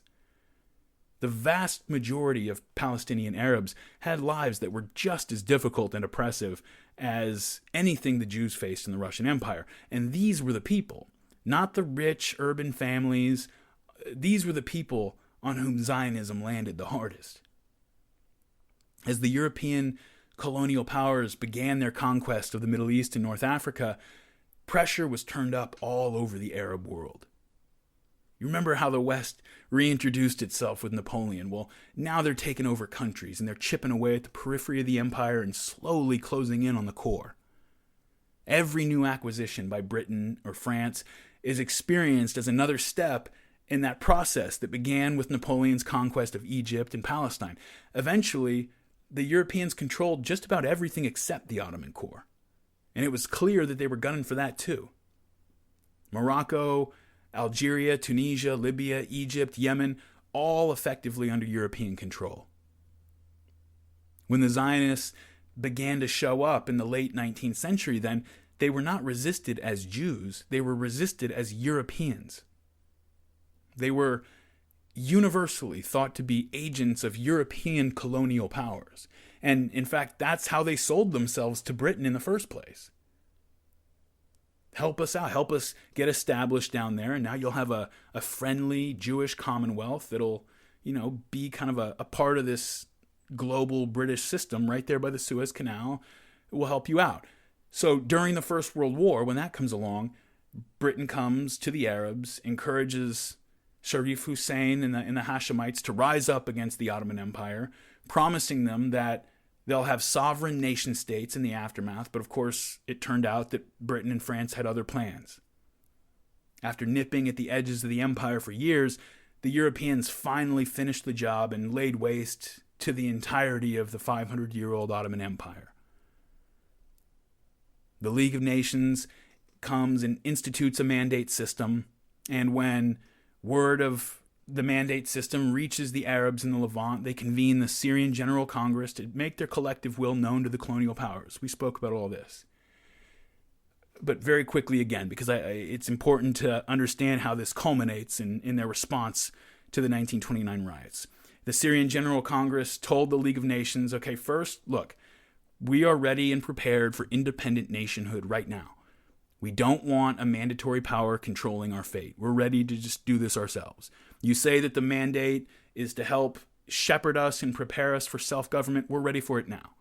But they were realists. They said, look, if we're going to be forced to accept a mandatory power, and since the League of Nations itself has said that the desires of the local population will determine who the mandatory power should be, we want the United States to be our mandatory power if we're going to have one. We want the U.S. to be the mandatory power over Greater Syria, which, remember, consists of most of modern-day Syria, Lebanon, Palestine, Israel, and Jordan. But if we can't have the United States, then fine, let the power over us be Britain. All we ask, and you say that you desire, that you value our desires, all we ask is that France, under no circumstances, be empowered as a mandatory authority over Syria. More than a century later, and the Arabs had not forgotten the massacre at Jaffa by Napoleon.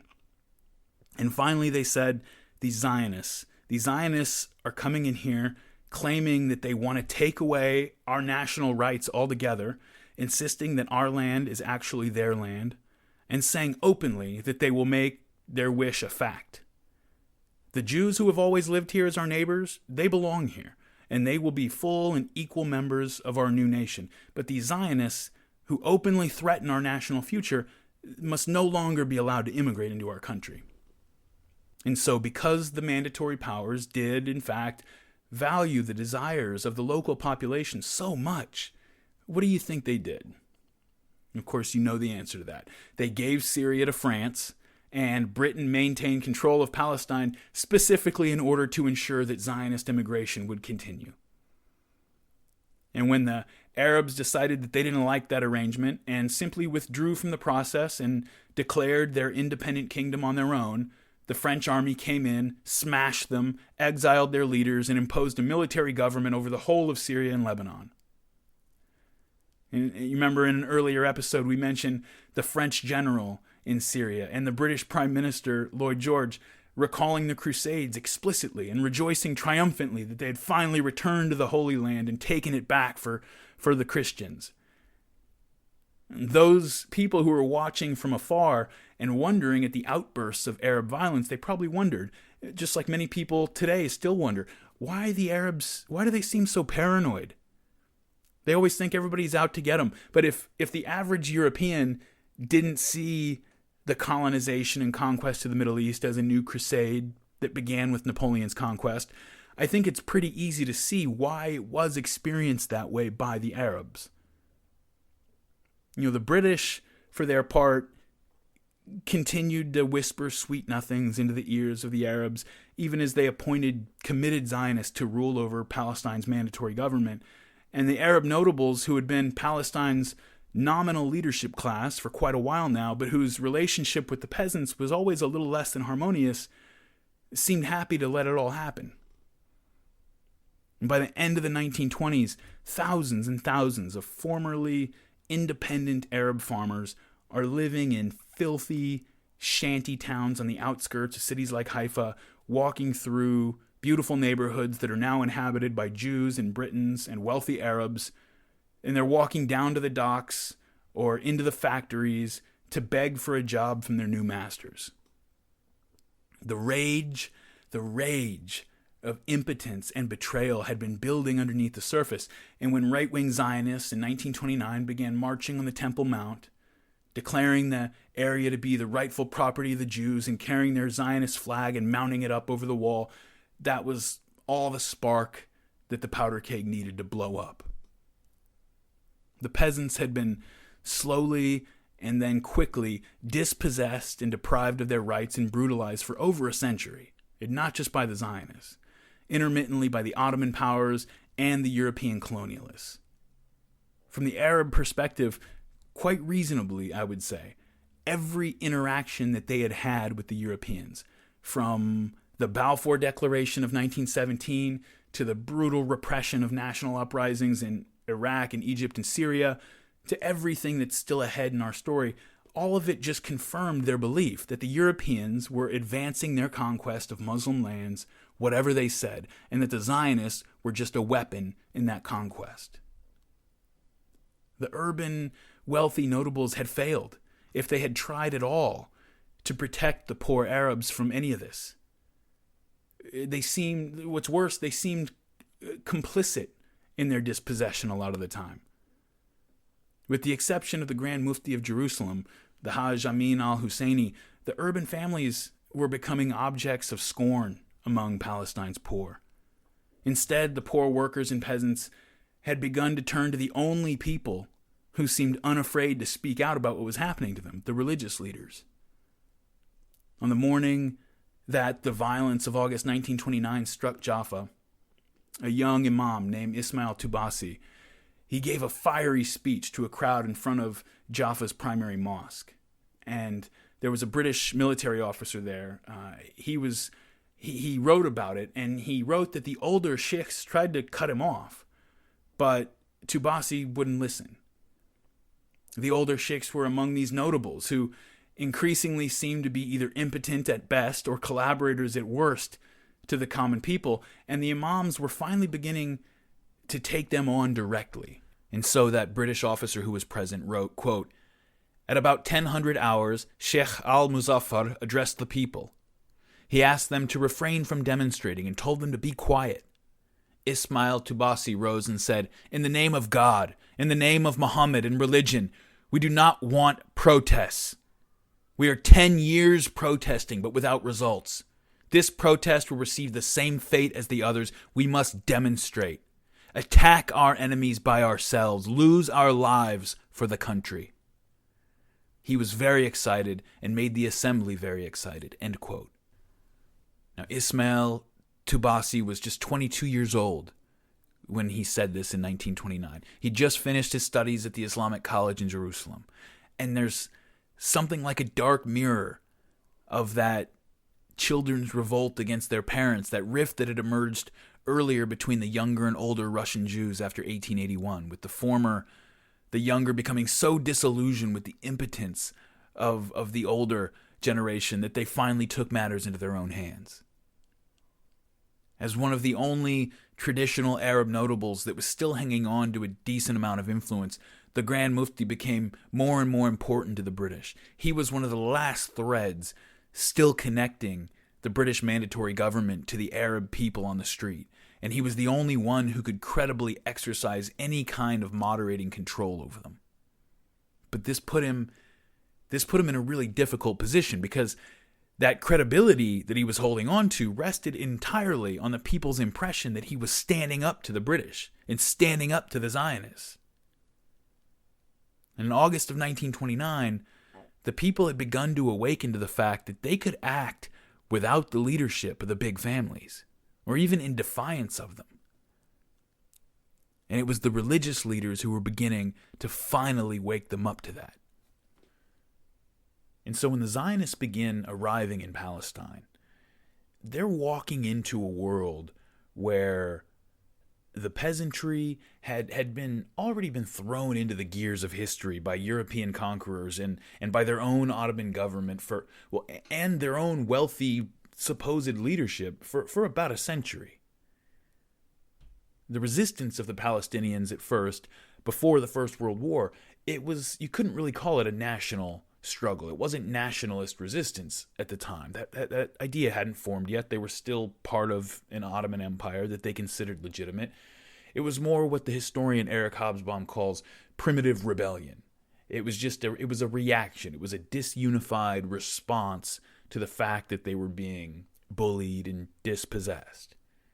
It took the familiar form that you see in any other anti-colonial peasant rebellion.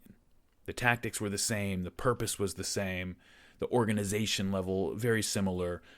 Now, over time, the struggle tried to find a footing that would allow the resistance to unite as a national movement. First as Greater Syrian or Pan-Arab nationalism, and when those were off the table, a secular-ish Palestinian nationalism led by Muslim Christian associations in the cities and by the wealthy urban elites. But after 10 years of watching the British and the Zionists undermine those associations and of watching the wealthy notables sleepwalk through their dispossession while filling their own pockets in the meantime, that fell off too. But the problem still existed. They were still being dispossessed, still watching their traditional way of life being taken apart and their country being taken over. And the leaders who stepped up to do something into that vacuum were populist religious leaders who were calling not just for a nationalist struggle, but for a jihad that would allow Muslims to unite to defend their land from the infidels seeking their subjugation. These are the circumstances, then, that would allow one man to emerge and give Islamic resistance to Zionism and colonialism a face. That man's name was Muhammad Izz ad-Din al-Qassam. Izz ad-Din al-Qassam was the man of whom a Palestinian poet a little bit later would write, quote, "Who would imitate Qassam as Islam's ideal soldier? Follows, if he wishes, release from the inherited humiliation the best master. For he forsook words and the weakling's idle chatter. Our leaders have stuffed our ears to bursting with talk. We believe true what they wrote, but it was only a delusion." End quote. Izz ad-Din al-Qassam was born in Latakia on the northern coast of Syria, right around the time that the pogroms were occurring after Tsar Alexander II's murder in the early 1880s. We don't know the exact year, 1880, 1881, somewhere in there. 2 generations of men in his family before him had been leaders of an order of Sufi Muslims called the Qadari Sufis. And most people today hear the word Sufi and they think of whirling dervishes drunk on the divine experience or the mystic love poetry of Rumi. That's not what this was. Sufism had undergone changes in the late Ottoman Empire. By the 19th century, many Sufi orders had gotten out of the business of mysticism, and they were responding to both their followers who were looking for something that spoke more directly to their daily needs and to the Ottoman government who sent them out and put them to work spreading a standardized Islamic orthodoxy, part of the nationalizing project that the Ottoman Empire was undergoing. Professor James Gelvin from UCLA, by far one of my favorite sources for every stage of this conflict up to the modern day, he wrote, quote, "The most prominent Qadari leader in 19th century Syria was Abd al-Qadir al-Jazairi. Abd al-Qadir had led the resistance against the French occupation of Algeria before he was exiled to Damascus. While in Damascus, he preached the lessons that he had learned during that resistance. Muslims not only had to use Islamic law to guide them in their daily lives, but had to apply the principles of reason to make that law compatible with modern conditions. Furthermore, Muslims had to assimilate Western scientific and technological practices. The ideas Abd al-Qadir preached were commonplace in the Middle East during Izz ad-Din al-Qassam's youth. Al-Qassam's association with like-minded members of other Sufi orders in Syria and modernist scholars at the Islamic University of Al-Azhar in Cairo reinforced these ideas. As soon as he returned to Syria from studying in Cairo, Al-Qassam began applying the lessons he had learned." End quote. He very quickly gained a reputation as a man of thoughtful piety and fierce independence. Once he was back in Syria, he soon became a popular and respected imam of a mosque in his hometown, as well as a teacher at a local Sufi school. And now Al-Qassam looked around at the Arab world under the late decadent Ottoman Empire, which was on its last legs, and he did not like what he saw. It disturbed him.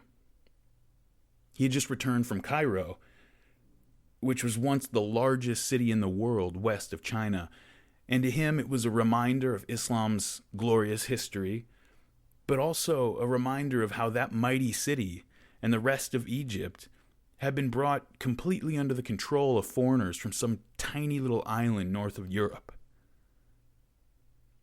When the Committee for Union and Progress, the so-called Young Turks, staged their 1907 revolution in the Ottoman Empire, Qassam must have looked upon that with some ambivalence.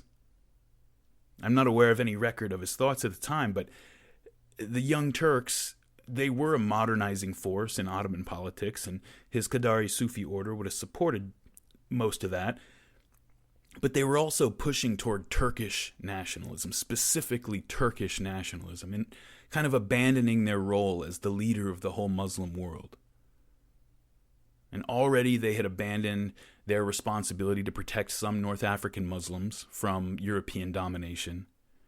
And when Italy moved against Libya in 1911, the Ottoman Empire appeared ready to declare it too much trouble to protect as well.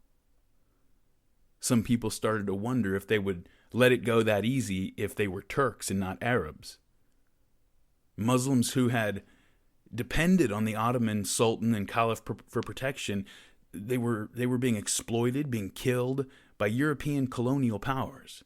And the Turks seemed prepared to watch it happen. Again.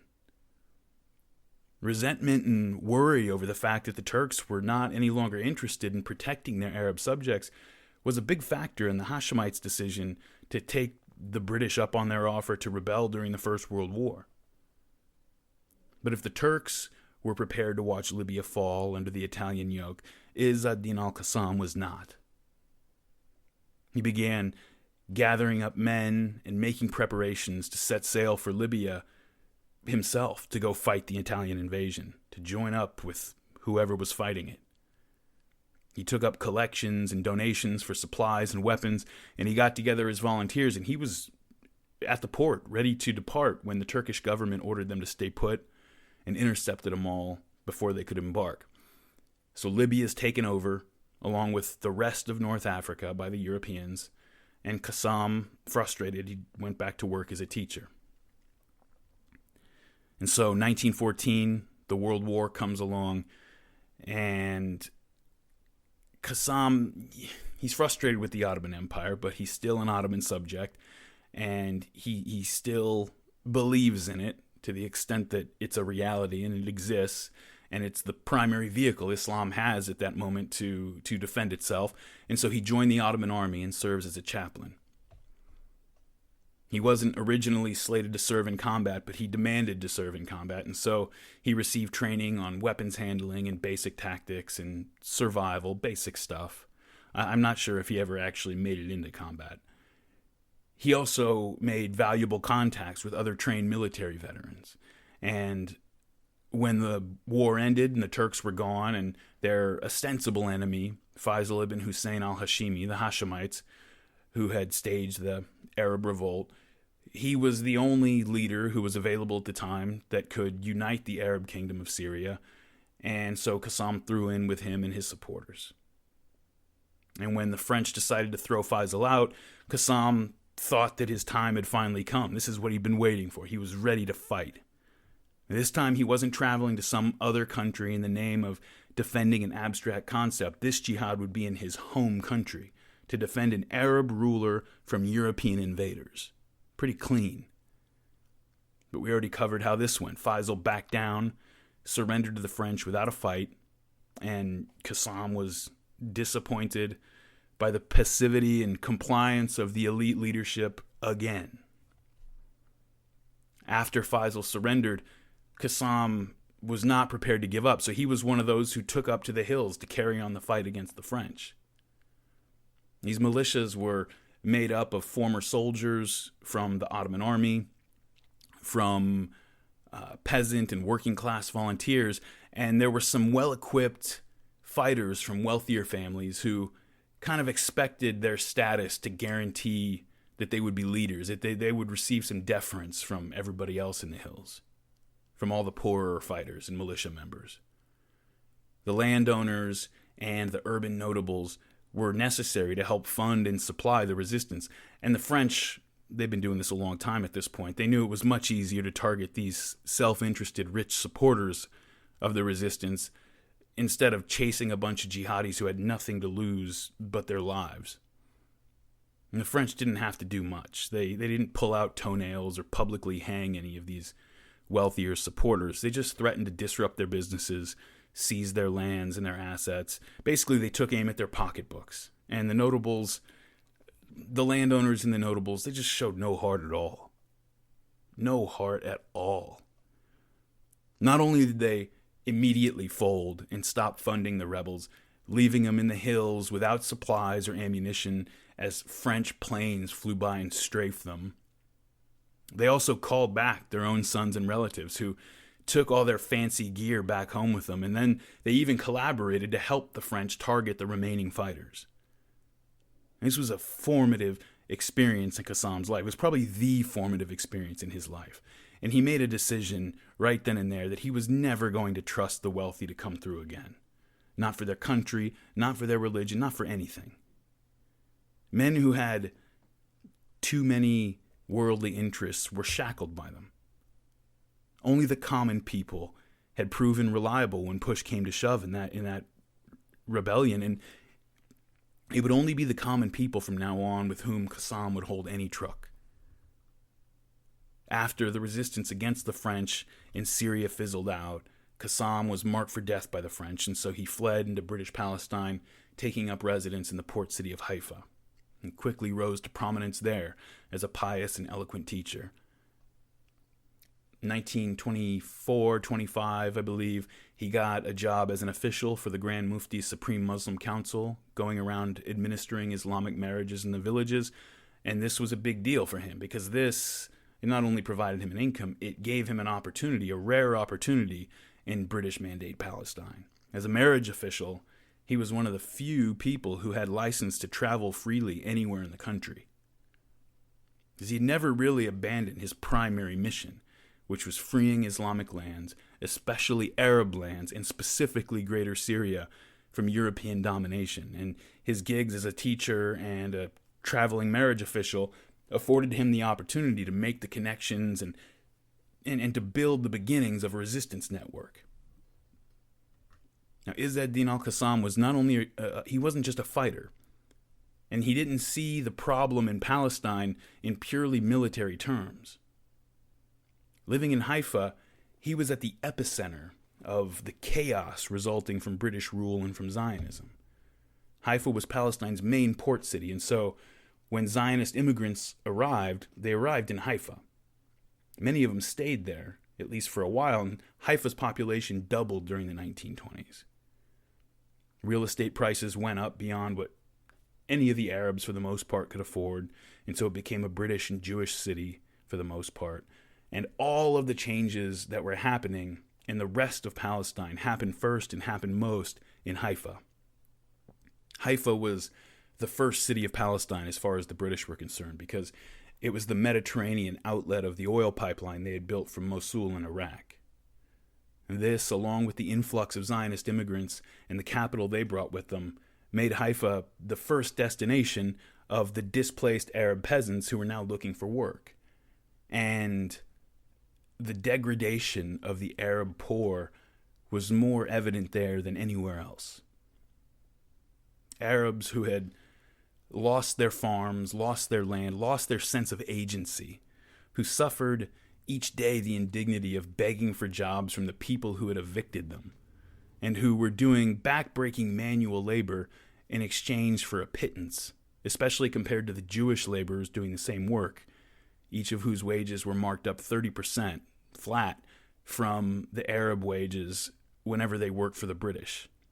This was a policy. The British paid Arabs one wage. They paid all Jewish workers 30% more flat. And these people, these Arabs, these young Arabs especially, were not doing well, especially the young men. You know, if you were 20 in 1930, then you were 10 in 1920. And so most of your life had consisted of watching your parents stress out over Zionist encroachment, then watching them lose the land you had grown up on to the Zionists. At some point in your early or mid-teenage years, you had moved with your whole family to live in a cramped apartment if you were lucky, and if you weren't, you slept under a tarp in one of the dirty shanty towns outside one of the cities. You watched your father ask Jews or Britons for work. Maybe you saw your mother cleaning their houses, just so they could get a few lentils in your belly to feed you. The moment you became old enough, you had to go out and look for work as well. No other choice. Well, this generation of young Arab men, as you can imagine, they were not doing well. Many of them began to drink a lot. Alcoholism was becoming a major problem. They were spending their time gambling and looking for fights with young Zionists. The most dangerous animal in the world is a young person with no future. And for the moment, in Palestine, that dangerous animal was being caged in by liquor and gambling and other vices. Qassam was watching all this, and he believed that this loss of morale, not even so much morality in the sense that God will bless us if we do what we're told, but morale, that this is what had caused his people to lose and lose and lose to these Europeans. The people had lost their purpose, and a major reason for that was that they had terrible leadership. The elites were forever squabbling amongst themselves, using the people as pawns in their wars with one another, and Qassam thought they would eagerly sell the people into slavery if the British or the Jews offered them a few coins. Everything he experienced in those Syrian hills, Palestine was full of that same betrayal every single day, but there were no other leaders stepping forward who could give the poor Arabs and remaining peasants a voice. Well, Muhammad Izz ad-Din al-Qassam was not a man to wait around for someone else to act. He began going into the slums, out into the shanty towns, preaching, doing what he could do to help the poor, but more than anything, he began calling on the young men, calling on young Arab men to remember who they were and stand up for themselves, get their act together. It's tough to convey how rare this kind of leadership was at the time among the Arabs in Palestine, or how necessary it was. But, just think of the fact that the Arab people were amazed because of the simplicity of his lifestyle, and because he could often be found in the slums chatting and laughing with the poor, or out in a shanty town sharing a meal in his imam's robes with destitute workers. They were amazed at this because it was unheard of for any of the notable elites to even visit those places. They would never be seen there. And these places were Qassam's home. Those were his people. And he wanted nothing to do with the traditional leadership or what they had to offer. Qassam began to build a following of young Muslim men who were roused by his message, partly because they wanted to resist the British and the Zionists, sure, but also, and I would say mainly, because it was an opportunity to do something meaningful. To be something other than a poor Arab kicking around the slums with no future. Instead of being a pawn in someone else's game, Qassam was calling on them to participate directly in their own future and in the future of their country. His followers would stop drinking, stop gambling, and all the rest. When he'd hear of one of his people ending up in a brothel or drinking den, he'd go in and get them out and bring them home. He would even go seek out brothels and hashish dens as opportunities to preach, calling on the young men in those places to look at what they were doing and get it together, join his movement. Soon he began to lead groups out of the cities to intercept shipments of liquor and hashish, and he would throw it away into the water, break the barrels and bottles, and just leave everything spilled in the sand. Qassam was not involved in the 1929 violence, but when it became clear after those riots that things had changed, that the country had entered a new phase of conflict, Qassam began to focus full-time on his resistance work. He began organizing his followers. And we're talking about a small number of people here, 800, maybe 1,000 men. He began organizing them into semi-independent cells to begin attacking the British and sometimes the Zionists and sabotaging their activities. He began secretly training Arabs with his limited military experience, and some other volunteers taught others to make simple explosives, basic tactics. The groups were not centrally commanded by Qassam, and so the level of violence varied from group to group. Some groups would go after symbolic targets by burning down Zionist trees or tearing up British railroad tracks. Others engaged in murder. As the pace of the violence picked up, Qassam tried to convince the Grand Mufti, the Hajj Amin al-Husseini, to join him. He suggested that they issue a joint call for a general uprising against the British occupation, but the Hajj Amin didn't want to do it. He refused. His relationship to the British had always been complicated, and it'll remain complicated, and we'll talk a lot more about that in the next episode, the last episode. And at critical points in this story, the Grand Mufti did what he could to quell Arab violence, even though it was his rhetoric that often inflamed it. But he would usually, at the critical moment, try to slow things down. He was one of those leaders who needed people to be angry because then they would look to him for leadership, but he didn't want them to start breaking things and killing people and burning things down. The Hajj Amin's antipathy had migrated for the most part toward the Jews and away from the British. And this wasn't just self-interest because the British were his patrons. It was also due to a change that had been taking place in the way the Arabs perceived the Zionists since the end of the First World War. They had always seen the Zionists, I mentioned a little while ago, they had always seen the Zionists as a Trojan horse for European imperialism. But after a dozen years of listening to bitter British military officers complain that there was nothing that they could do, that, I agree with you guys, but hey, I can't do anything. The Jews are too powerful, and they control the actions of our government back home. The Arabs began to buy into that. They began to learn the language of European anti-Semitism. And there's anti-Jewish bigotry, right? You just don't like some group of people. But anti-Semitism has a specific connotation for most people, right? When most people hear it, they don't just think of people who don't like Jews. They associate it with a particular kind of dislike, the conspiracy theories about the Jews running the world and controlling the banks and governments and bending the planet to their diabolical will. Well, that was something that had never existed in the Arab world. They didn't have any experience with Jews other than the traditional Middle Eastern Jews that they were used to and got along with for the most part. It wasn't until the Europeans showed up, with Mark Sykes, if you remember from the first episode, telling Emir Faisal that the Jews controlled all the world's financial centers and governments and so forth. And so many important leaders, Winston Churchill, so many others were writing and talking about all this that the Arabs began to pick it up. And if it seemed improbable to them at first, their experiences seemed to confirm it.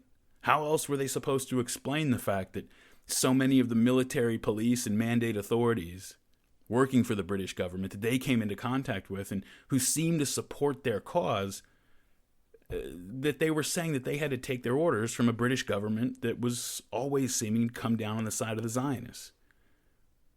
Now, there are good cultural and historical reasons why this was the case, of course. It's not a big conspiracy, but you can imagine a Palestinian Arab in the 1920s and 1930s just accepting Mark Sykes' word on the matter. The Haj Amin definitely accepted it. And by the 1930s, he's usually a good bet to be found openly quoting from the protocols of the Learned Elders of Zion during official government proceedings. So it wasn't a good look. But this wasn't universal yet in Palestine. So while the Grand Mufti was directing his ire toward the Jews, Qassam was still aiming at the British, and the Zionists only secondarily as agents of the British. And the Haj Amin wanted nothing to do with that. And finally, in 1933, after a few of his followers burned down a Zionist house and killed a father and son, the British took notice and Qassam was forced into hiding. They still didn't really know who he was, but they were moving now against the violence and against the insurgents. But even though he was underground, Qassam never stopped working. Finally, the scattered energies of the anxious Arab masses were beginning to move to something like a common rhythm. And they were beginning to find a vocabulary rooted in both Islam and Palestinian nationalism, a fusion of the two, that might finally allow them to express and organize their resistance and make a stand for their country. But this is happening just as the Zionists were discussing plans to make a stand of their own in the wake of the 1929 violence. And one prominent leader of the labor Zionists, a protege of David Ben-Gurion, Chaim Arlosarov, wrote a long letter to Chaim Weizmann in 1932 sharing his thoughts on the Zionist situation in Palestine. And he writes with an urgency that you're going to hear in a minute. And he wrote this just 6 months before events in Germany would sweep every other consideration except escape off the table. The Zionists all along, they had hoped to establish themselves so powerfully before the Arabs caught on that they not only could not be dislodged before the Arabs awoke to it, but also to secure a strong enough beachhead that they would be able to guarantee unlimited Jewish immigration into Palestine on their own without the British, whether the Arabs liked it or not. But the riots in 1929 had come too soon. And now, without unconditional British support, the Zionists could not stand up to the Arabs if the Arabs decided to get together and make them leave. And so it's in this environment that Arlosarov wrote to Weizmann, quote, "It is evident that if we do not wish to establish diaspora conditions in Palestine once again, we must strive toward the quickest possible settlement of hundreds of thousands of Jews in order to assure at least a rare equilibrium between the two peoples in the country. I am forced to the conclusion that with the present-day methods and under the present regime, there exists virtually no opportunity for solving the problem of large-scale immigration and colonization. This is so because our policy is based on the assumption that it is necessary and possible to attain our aims gradually, step by step. The present stage, which we have attained by means of gradual development, may be defined approximately as follows. The Arabs are no longer strong enough to destroy our position, but still consider themselves strong enough to establish an Arab state in Palestine without taking into consideration Jewish political demands.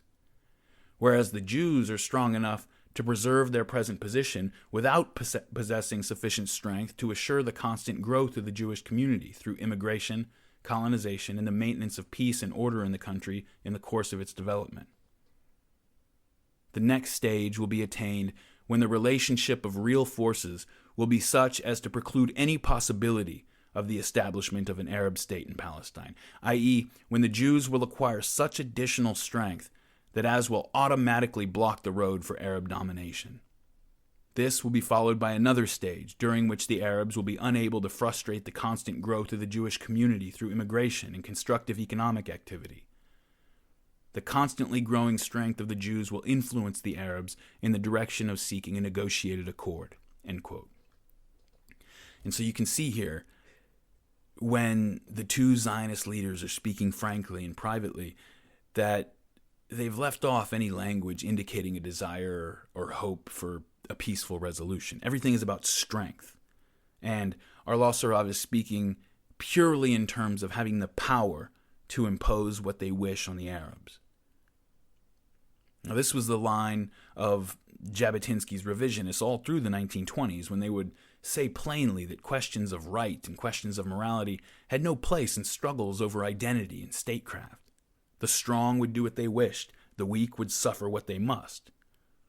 The social Darwinian militancy of the revisionists after 1929 had finally burst through the membrane, and even the left-wing, anti-colonialist, labor Zionists were using their language.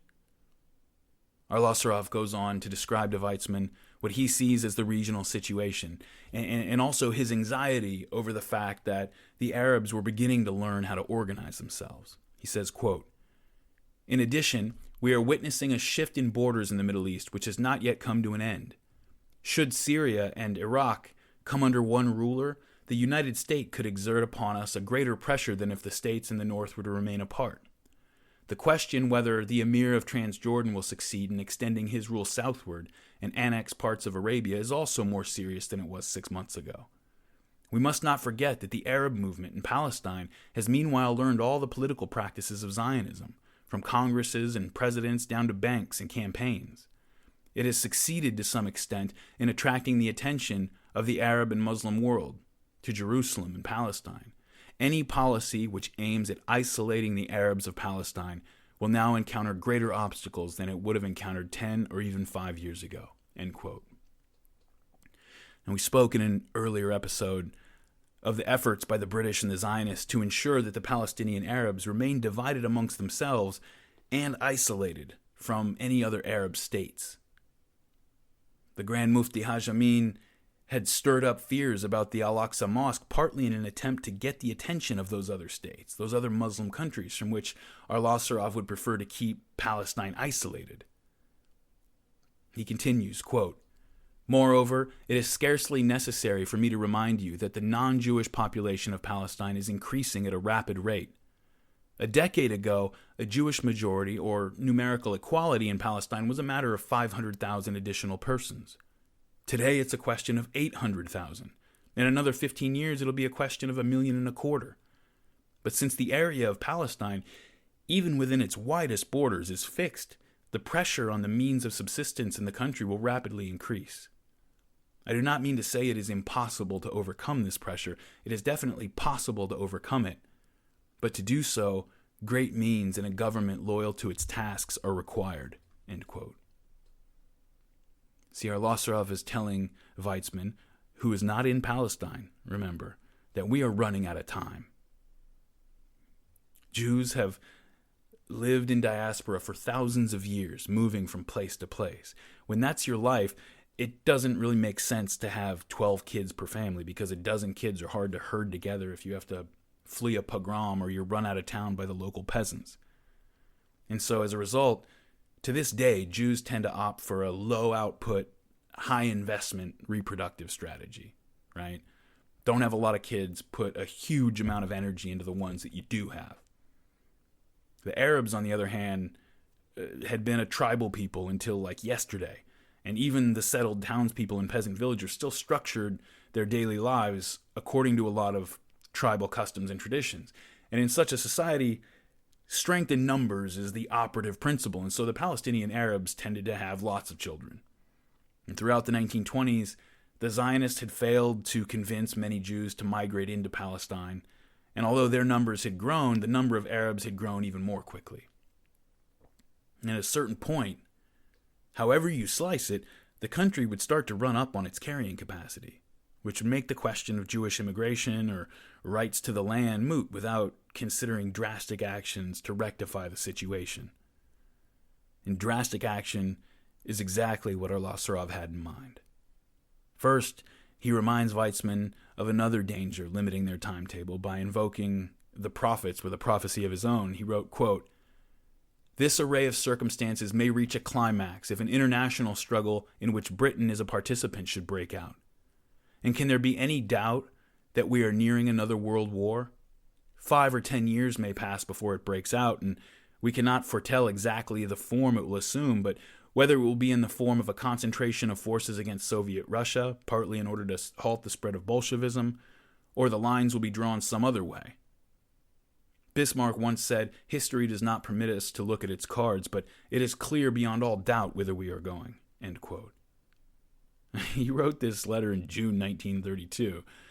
It's not a bad prophecy. And finally, he tells Weizmann, he lays out what he's got on his mind. Quote, "I see before me 4 possible conclusions.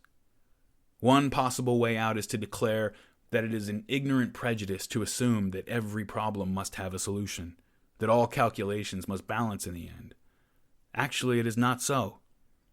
We have no choice but to continue wandering along devious paths without knowing exactly where we will come out. We must carry on, even though we stand before a seemingly unscalable wall. We must gather strength as best we can. We do not know what the future will bring. Perhaps the poets will die, perhaps the dog will die, as the famous Jewish anecdote has it. New opportunities may be in store for us. Meantime, we must hold our positions." That's one option, and it's a characteristically Jewish attitude. It is the typically Jewish manifestation of courage, but it is definitely not a Zionist attitude. Should the Zionist movement adopt such an attitude, it would renounce political action, which implies a calculated policy and a constructive plan, and descend to the level of Jewish fatalism, the consequence of passivity during many generations. In this sense, I have always looked upon Zionism as a rebellion against Jewish tradition." End quote. Now those are the words of a true Zionist. 50 years after the pogroms following the Tsar's assassination, still carrying the words of the poem in his heart. Remember, quote, "Note also, do not fail to note, in that dark corner and behind that cask, crouched husbands, bridegrooms, brothers peering from the cracks. They saw it all. They did not stir or move. They did not pluck their eyes out. They beat not their brains against the wall." This poem was ringing in Chaim Arlosserov's mind as he wrote these words. And so we know what Arlosserov thought of the first of his 4 conclusions. He writes that the second possible conclusion is to declare simply that given current conditions, the Zionist vision simply cannot be put into practice. It's just not viable. We thought it was one way, it turned out to be another way. Game over. And you can imagine what he thought of that option. The third theoretical possibility, he wrote, is to cling to fundamental Zionist principles, but to contract the geographic limits of their realization. Instead of all of Palestine, only certain parts of the country. And he cites the plan of another prominent labor Zionist as creating a Jewish state in Palestine rather than making Palestine into a Jewish state. He admits that there's some sound thinking in this idea, since Jewish life would be able to develop freely in the smaller zone and that nothing would preclude possible future expansion, but he finds 4 problems that would make settling for a smaller piece unproductive. First, the small area of Palestine in general. Second, the problem of what to do with Jerusalem, because nobody was going to agree on that. Third, the unfavorable geographic situation of the separated and disparate Jewish colonies. And fourth, that even in the areas where Jews are concentrated, there's still a minority in those areas. And so he dismisses the idea of settling for a smaller territory as being just as unworkable as going for the whole country. And if both your careful and your ambitious plans seem unworkable, you might as well go for the moon, right? And so Arlosserov outlines the 4th option as he sees it. I don't think anyone has ever given a list of 4 options and didn't order them such that the one they preferred was prevented last after the others had all been dismissed. And Arlosserov holds on to this pattern. This is the one that he wants to push. The 4th possible conclusion, he wrote to Weizmann in London, quote, is that under present conditions, Zionism cannot be realized without a transition period in which the Jewish minority would exercise organized revolutionary rule. It is impossible to attain a Jewish majority or numerical equality between the two peoples by means of systematic immigration and colonization without a transition period of minority national rule in which the state apparatus, the administration, and the military establishment would be in the hands of the Zionists in order to eliminate the danger of domination by the non-Jewish majority and to suppress rebellion against us. It would be impossible to suppress such a rebellion unless the state machinery and the military forces were in our hands. During this period, a systematic policy of immigration, colonization, and development would be practiced. Such a conception of the problem might shake the foundations of many beliefs which we have cherished for a great many years. It might even resemble dangerously certain political states of mind which we have always rejected." End quote.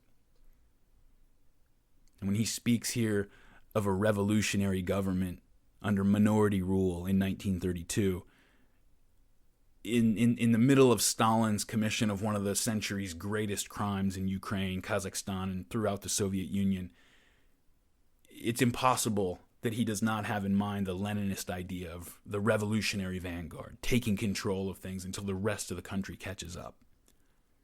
If the world's not ready for our project, goes the thinking, and of course they wouldn't be, we face the choice of either abandoning the project and accepting defeat, or of making the decision to drag the world kicking and screaming to our vision of it. And he knew that all of history was really a series of successful fates accompli, right? 17 years after it had happened, when he was writing this, who but the Armenians remembered the Armenian genocide? Certainly the Turks hadn't suffered for it. Time loses its meaning as events fall further back into the past. 1 year ago and 10 years ago feel a lot different to us. But do 500 years and 1,000 years feel much different to anyone, except maybe historians? Eventually it all just smushes together into this thing we call the past. And whatever happened in the past, if it's not excused, at least eventually falls under the category of events which, in the name of maybe intellectual humility, we kind of let pass without judgment because we admit our limited understanding of it. You know, what the Mongols did to Baghdad was terrible, but I wasn't there. Who knows? It was a tough place back then. That kind of thing. You know, if I say that America enslaved sub-Saharan Africans, that hits you one way. If I say Pharaoh enslaved sub-Saharan Africans, it hits you another way. One carries a lot more emotion. The world always forgets. The world always forgets. And all you have to do is have the courage to make difficult decisions and see them through to their conclusion. You might be hated for it at the time, but the world forgets. You know, this was the logic that starved the Ukrainian countryside and filled up Stalin's death camps.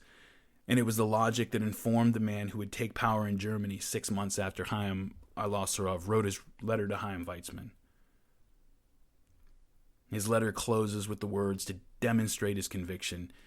He finally says, quote, "At first, it might even appear as impractical, visionary, and contrary to the conditions in which we all live under the British mandate.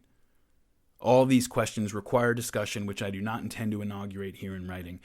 But there is one thing about which I feel very strongly. I will never become reconciled to the failure of Zionism before an attempt is made whose seriousness corresponds to the seriousness of the struggle for the revival of our national life and for the sanctity of the mission entrusted to us by the Jewish people.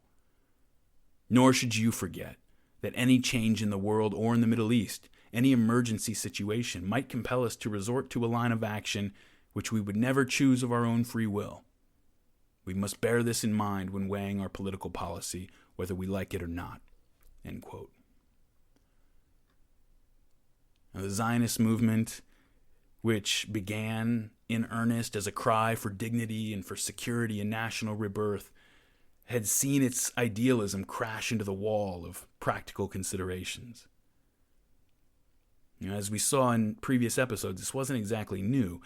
Any movement with room to operate is going to have elements made up of young men who just like to fight. You're going to have to deal with that.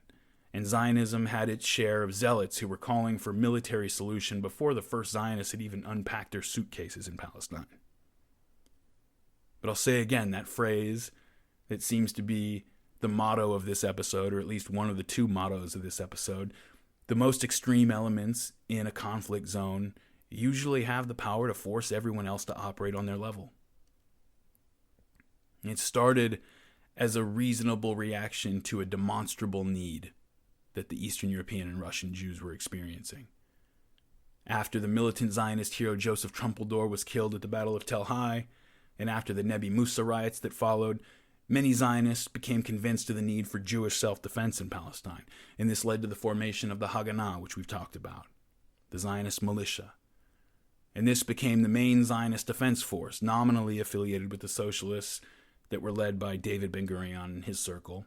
But when British futility, or complicity, depending on who you ask, left the Jews defenseless again in Jaffa, and especially after the massacres in 1929, more and more Jews came to agree with Jabotinsky that conflict with the Arabs was inevitable, even natural. There's a dark game theoretical logic to social life that was captured brilliantly in this blog called Slate Star Codex by a guy named Scott Alexander. If for some miraculous reason, Scott, this podcast makes it to your ears, I love it and keep it up. And in a post that went around last year in 2015 called Meditations on Moloch.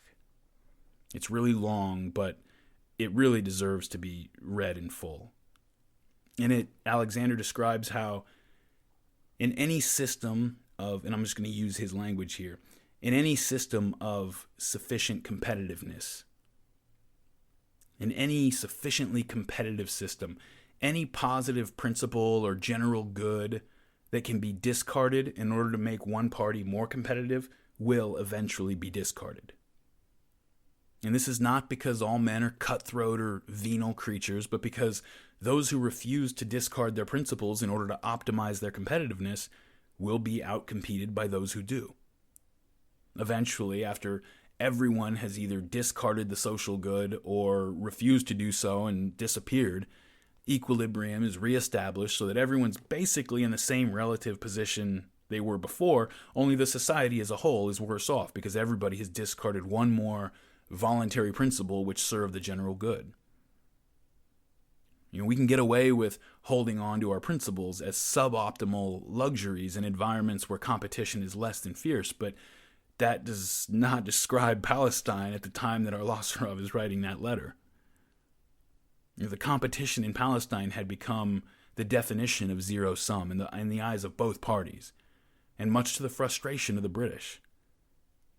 But at least up to this point, zero-sum to the Zionists had meant that only one side or the other would win the privilege to exercise their national rights. With the stakes less than total, some Zionists managed to hold on to their illusions, especially Zionists outside of Palestine like Chaim Weizmann. But in January 1933, the stakes the Zionists were fighting for would go parabolic. In that month, Adolf Hitler had been elected Chancellor of Germany. Hitler was one of those veterans of the First World War of whom it was said that, although they walked around and continued to live their lives after 1918, in truth, whatever they had been died back in those trenches. Hitler never left those trenches. And you can see a few old pictures of Adolf Hitler sporting a normal mustache in the early days of the war. The shortened mustache tucked under his nose, that was a modification made in order to allow a soldier's gas mask to seal against his skin during an attack. And this is one of those little nuggets that gets lost over the years and decades, but when Adolf Hitler gave his fiery speeches to throngs of screaming Germans, every one of them knew what that little mustache meant. Hitler's choice to wear it was not just a nod to the fact that he had been a veteran in the Great War. Nearly every German of his age group had been a veteran. Hitler was putting the entire nation on notice that the war had never ended. Germany had been forced to beat a tactical retreat in order to deal with the traitors and saboteurs at home, but she had never been defeated in battle. I'm giving you Hitler's perspective here. With the help of Germany's enemies, the traitors had taken control of the country, taken control of the government during the 1920s after the revolutions, but German patriots had never forgotten their treachery and had finally risen up to correct the injustices of the past. This was Adolf Hitler's religion, it was his philosophy, it was his life. During the war, the German army had been a force of nature, but they were finally overcome in the end partially by a lack of material and an eventual collapse of morale, first on the home front and then out in the trenches. Many veterans, not just Hitler, many veterans of the war, blame socialists and communists for instigating strikes and undermining support for the war. And they weren't wrong about that part. Leftist groups were working against the war effort, and strikes at munitions factories and the spread of leftist ideology among the soldiers did undermine the ability of the German army to sustain its momentum in that final push in 1918. It's highly questionable at best whether Germany ever could have won the war once the United States threw its full weight behind the Allies, behind the Entente.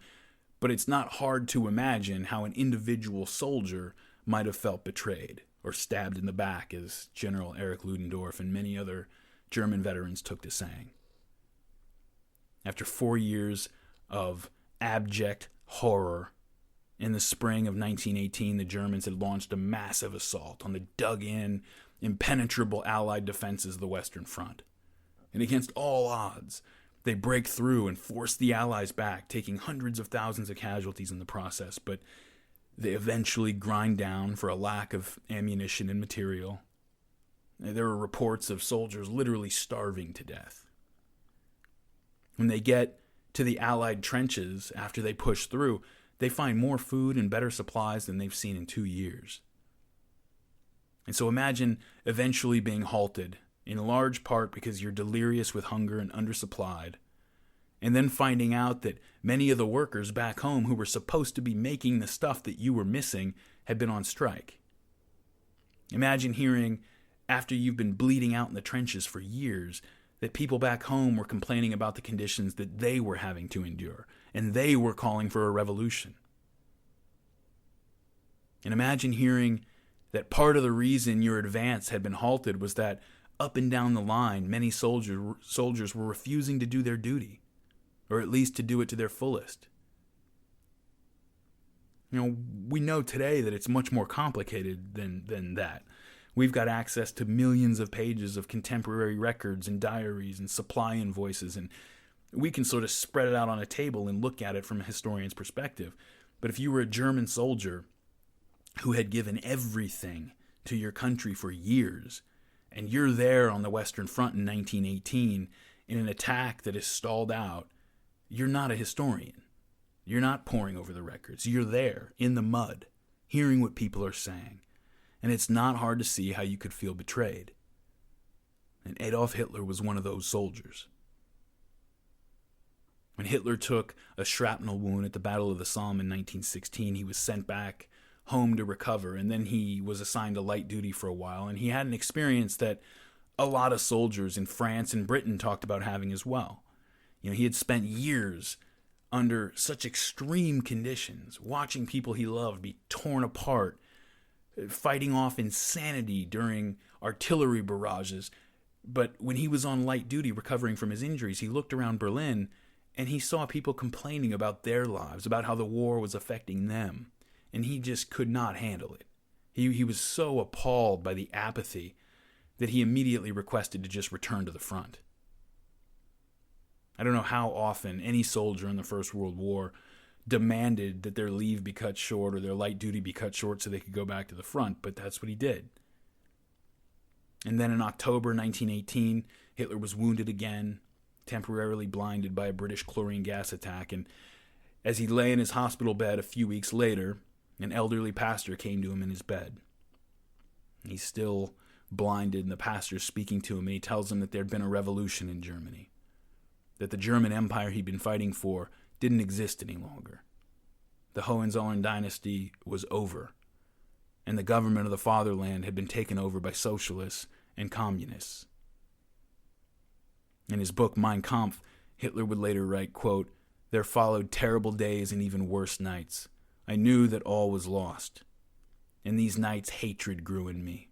Hatred for those responsible for this deed." End quote. And those Hitler held most responsible for this deed were the Jews. He shared the view of many people in Europe and the United States that leftist revolutionary politics was dominated by Jews. Just a month before Hitler was discharged from the German army in March 1920, Winston Churchill had published that editorial, some of which I quoted earlier, called Zionism versus Bolshevism. He said that international Jews, this is Winston Churchill speaking. I know I've probably read this part in an earlier episode, but it's worth reading again.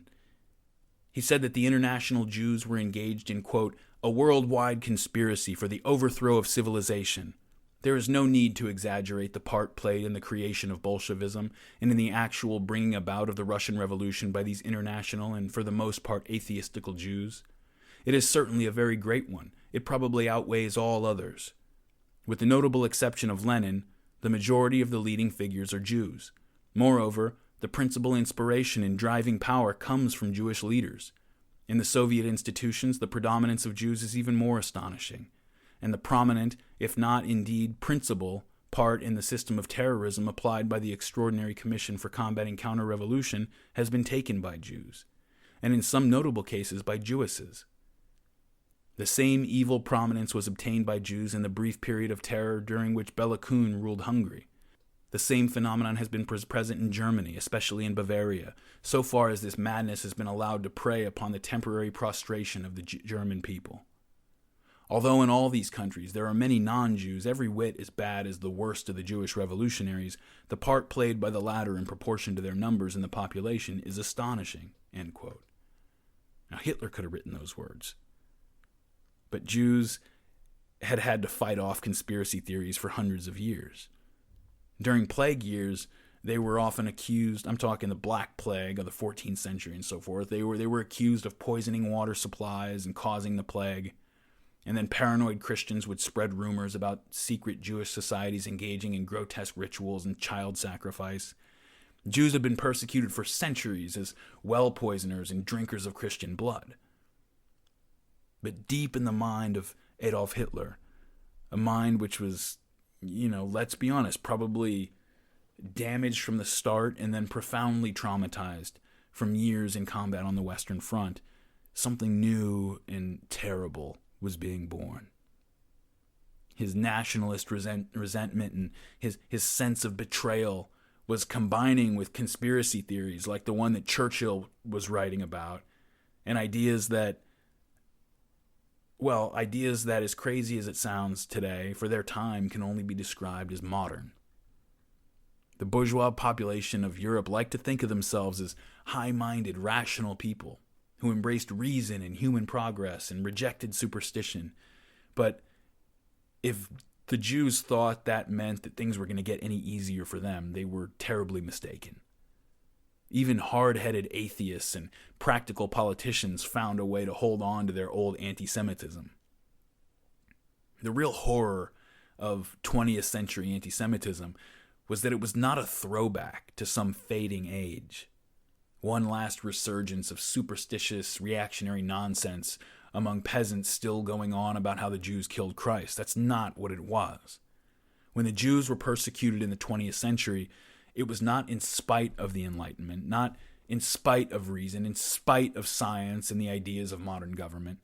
In the 20th century, anti-Semitism was driven by all of those things. The Nazis are often framed today as reactionary conservatives trying to recover some supposed lost age, but in the 1930s, the Nazis were considered by themselves and by most other people to be on the cutting edge of modernity. Progressive people at the time believed that science and technology had granted man vast powers over nature, and that power demanded that man be a responsible steward of nature. Eugenics is a dirty word today, thanks in part to the Nazis, but again, in the 1930s, there were people all over the world, mainstream, serious, progressive people who believed that bringing human intention to bear on human evolution was the next obvious step in applied biology. We're all eugenicists to a degree, unless you pair up with the first available mating partner who agrees to hook up with you, unless you don't use any criteria at all to select among possible mates. You're a eugenicist. The rest is just a matter of where you draw the line. And the place that the Nazis drew the line was, problematic. The Nazis and the scientists and thinkers that they followed believed that if we now have the knowledge that would allow us to rid humanity of physical and mental handicaps, inherited diseases, and other degenerate traits, that's one of their favorite words, degenerate, progress demands that we do that.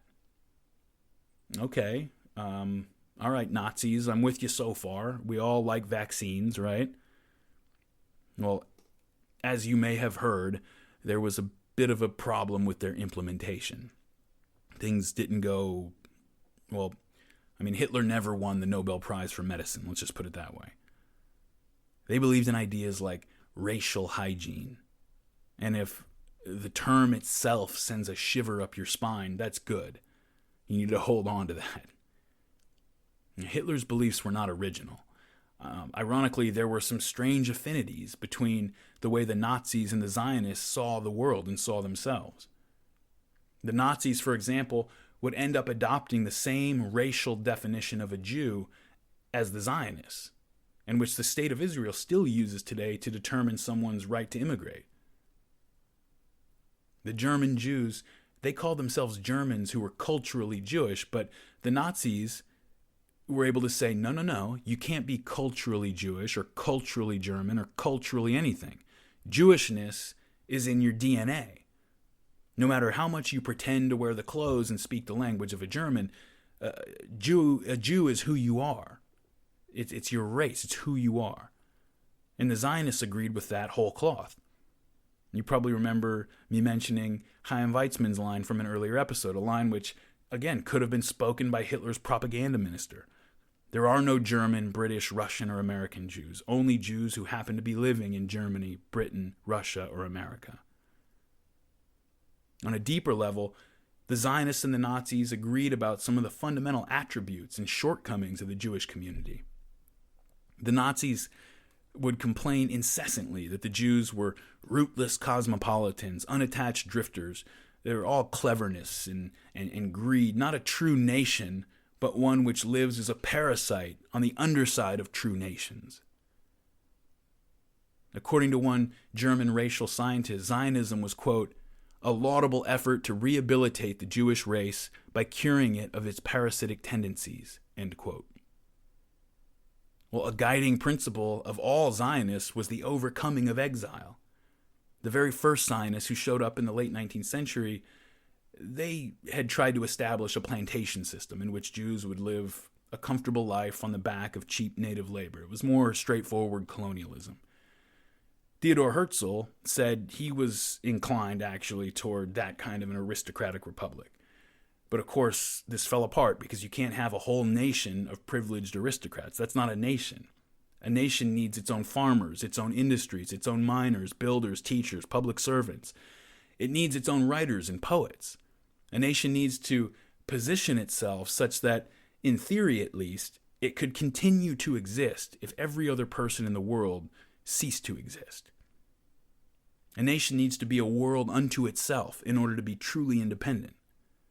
That doesn't mean that you don't interact with others or that being cut off wouldn't be disruptive for you. It just means that your existence does not depend upon the contingent support of others.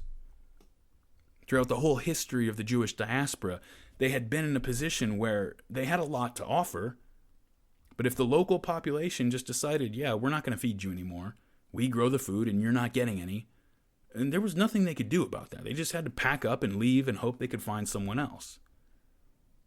This was something that the second generation of Zionists, after the plantation generation, and especially the labor Zionists, were really concerned about. And they never wanted to allow the Jewish communities in the world to be in that position again. And so all their policies and plans were designed to escape the type of life that they had learned to live in exile, where they were all bankers and lawyers and doctors and traders and shopkeepers, and not a farmer or a miner in sight. And these policies sometimes look bad, but again, there are always multiple layers to things that are often presented as polemical weapons by people who are ideologically motivated to wield them that way. The fact that the Zionists refused to hire Arabs, the labor Zionists refused to hire Arabs, sounds like nothing but rank discrimination if you think of it like one group refusing to hire another group in a modern developed country today. But when the labor Zionists made that decision, they had a lot more on their minds than just discrimination. That first migration had failed because the plantation owners were employing cheap Arab labor, and there just wasn't anything for a working-class Jew to do in Palestine. The labor Zionists had this concept of the conquest of labor, and it was a very self-conscious attempt to reform the Jewish people, to purge them of the habits of life that they had picked up over the centuries in their urban diasporas.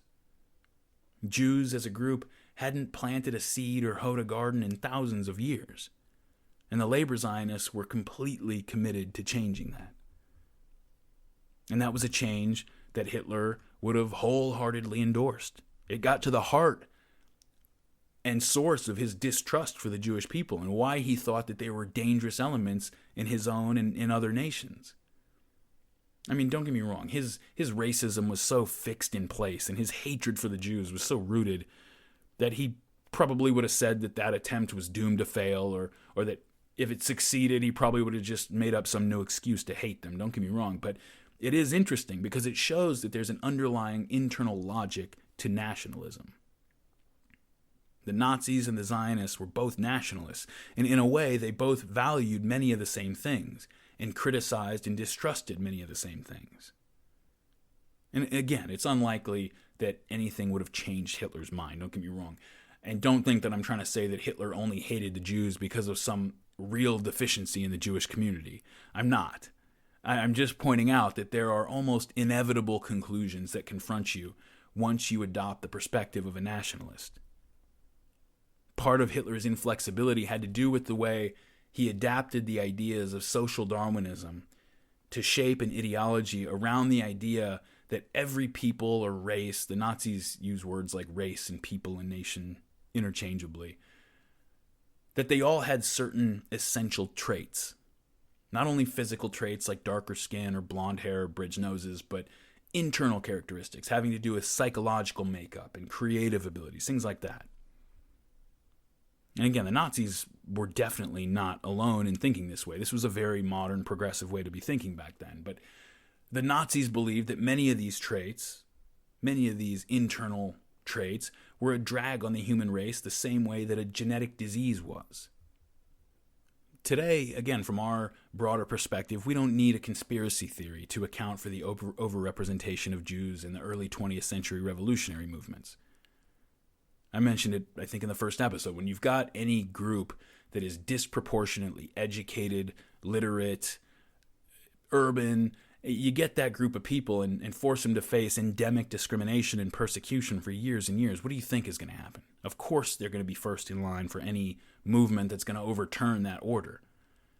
But the Nazis didn't see it that way. They took these modern, scientific, quote-unquote principles and applied it to this problem. Like maybe there was just something about these Jews. And I shouldn't even say that the Nazis believed this, because, again, that gives a false impression of what things were like at this time. And I don't say this to lighten the load of responsibility carried by the Nazis, but it's important. It's very important, in my opinion, from the standpoint of historical accuracy and moral honesty, to understand that the Nazis were just following through on a line of thinking that was absolutely mainstream, everywhere in Britain, the US, and Europe.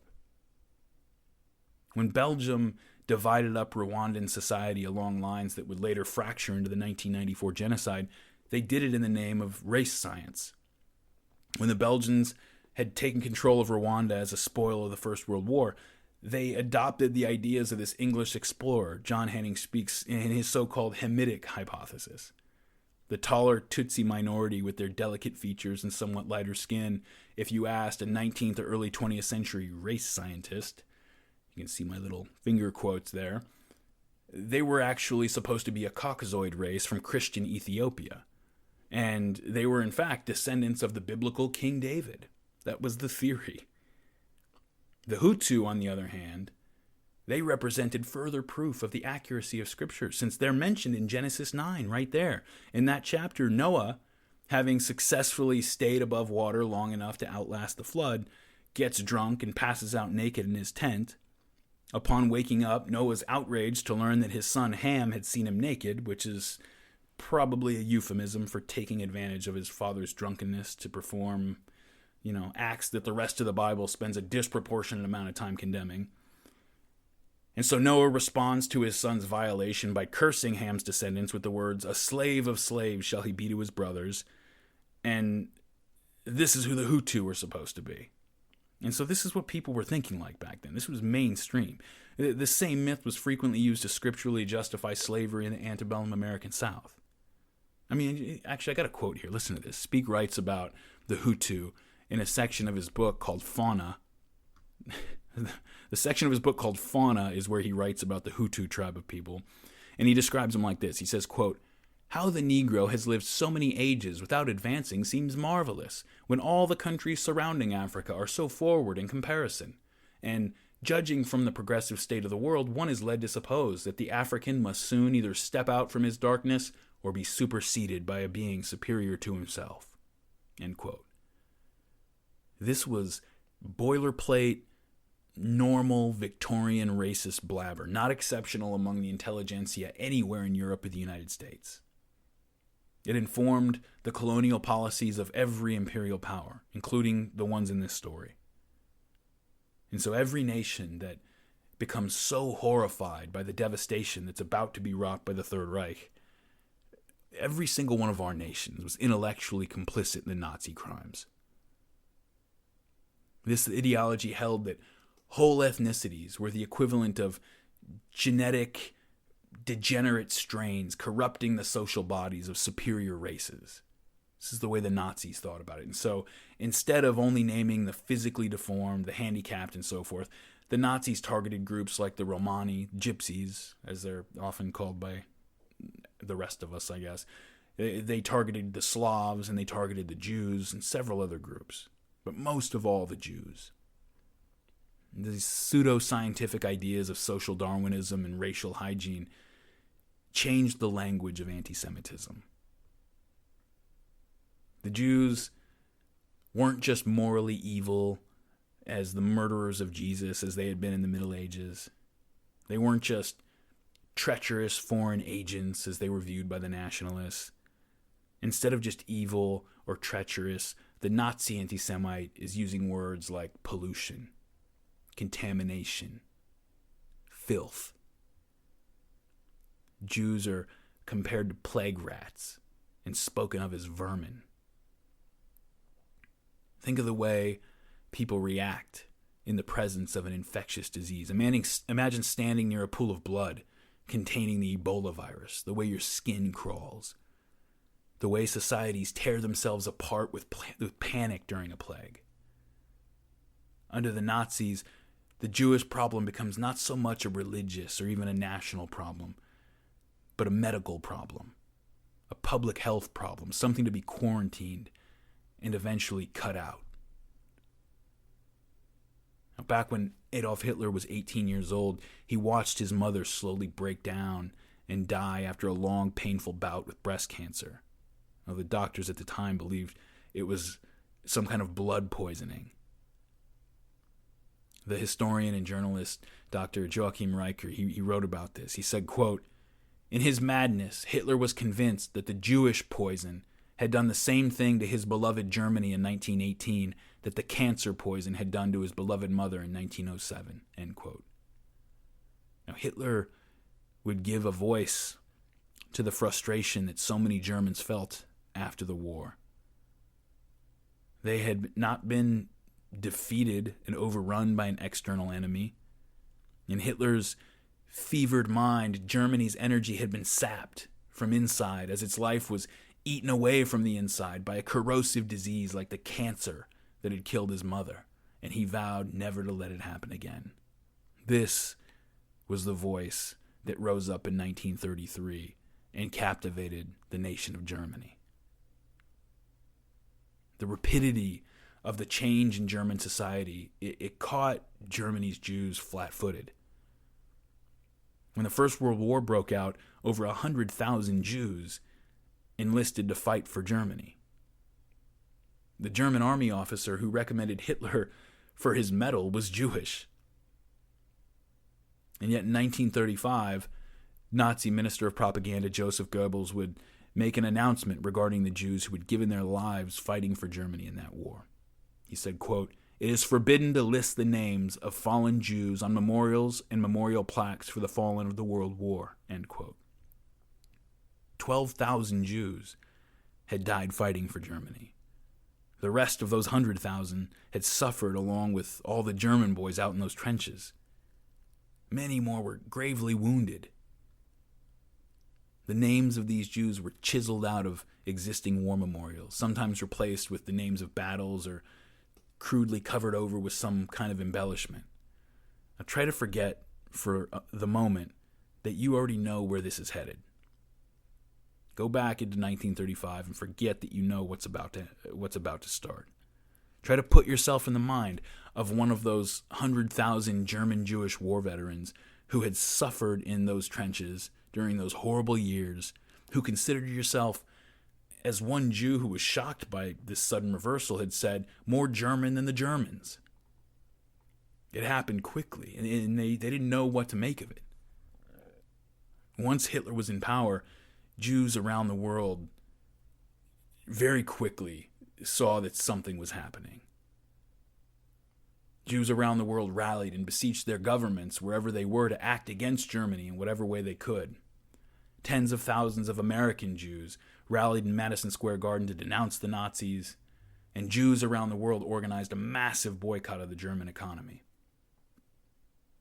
Keeping in mind the economic power of the Jewish community at the time, which was substantial, this boycott stung a little bit, and it confirmed in Hitler the certainty that the Jews did in fact have it out for Germany, and they had set out to crush her as soon as someone who was onto their game had taken power.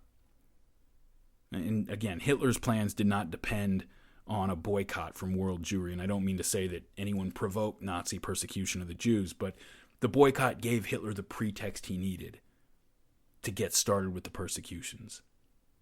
The first concentration camps were opened right after that in 1933. And at this point, we're not talking about death camps, but basically open-air prison networks, like the Gulag system in Russia before Stalin took them over. Open-air prison networks that were there to isolate political dissidents from the general population, to keep them from spreading their ideas and re-educate them and reform them or whatever. Jewish businesses were boycotted and often smashed up, and the daily hostility that Jews faced in the street, it ramped up so quickly, and it seemed to reverse so fast that even despite the Nazis' rhetoric, Jews were caught off guard. Because the Nazis can say what they want, but they won the election with a majority, or rather without a majority of the vote. And these people who were now avoiding them in the street or insulting them, these were their neighbors. Germany had always had strains of anti-Semitic thought, but Jews were not accustomed to the kind of daily treatment that their cousins in Romania and Ukraine were used to dealing with.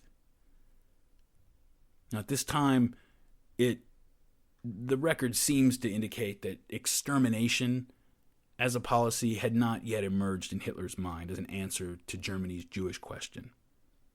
At this point, his goal seems to have been to make life in Germany miserable enough for the Jews that they would leave on their own. Self-deport, I think, is the term being thrown around in this 2016 U.S. election.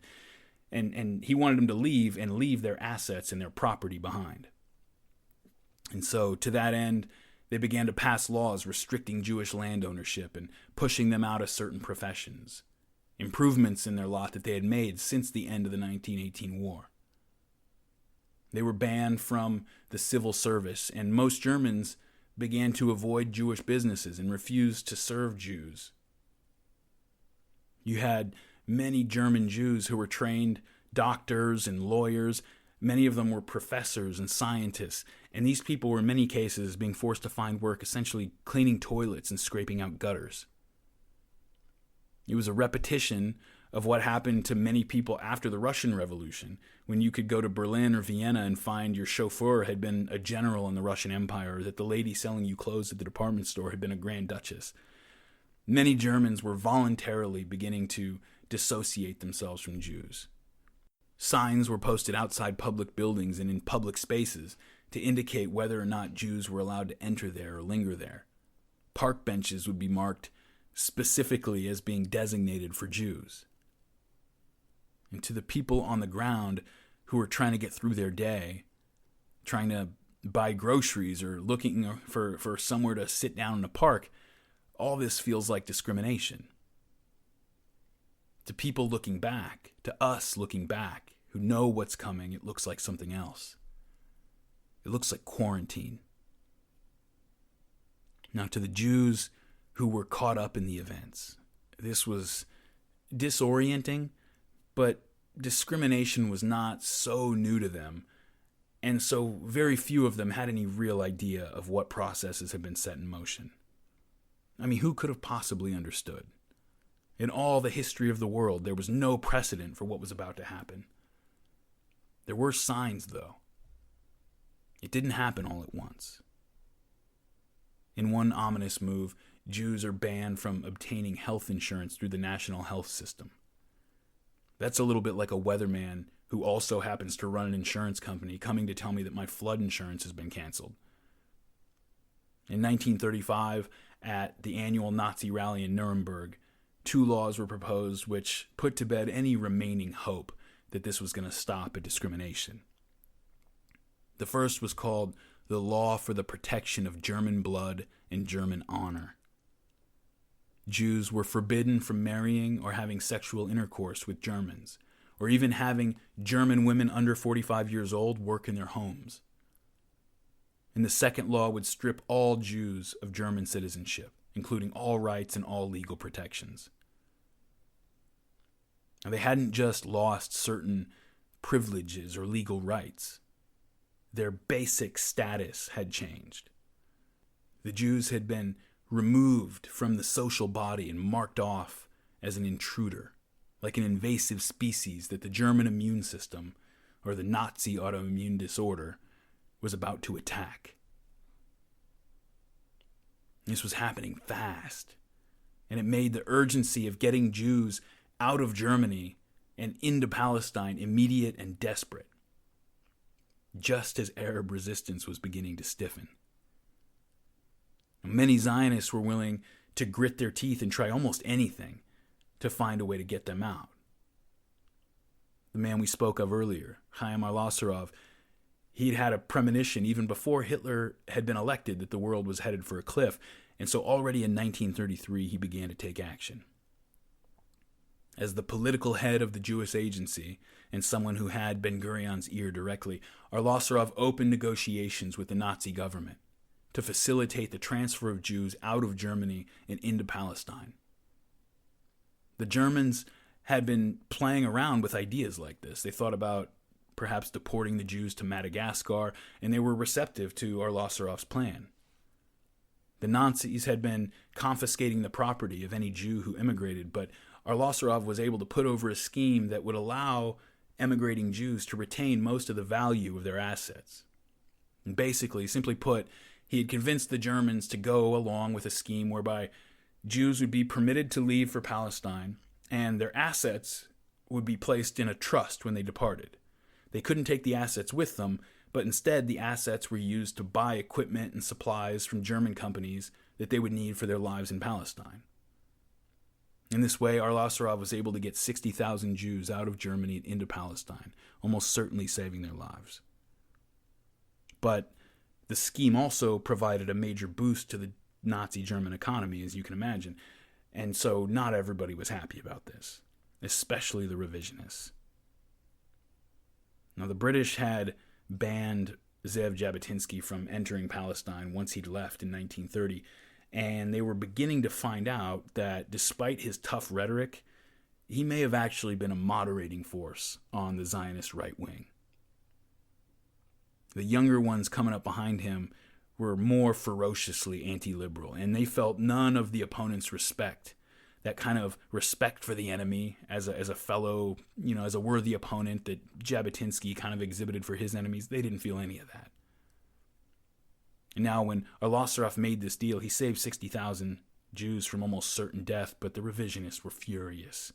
Furious at Al-Asarov, furious at Ben-Gurion and the whole Zionist left. What did they think they were doing? You don't sit down at a table and legitimize the Nazis by negotiating with Heinrich Himmler.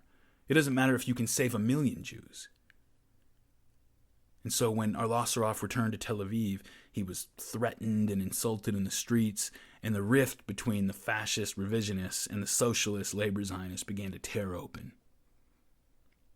One night, on a beach near Tel Aviv, two men approached Chaim Arlosoroff as he sat on the beach with his wife.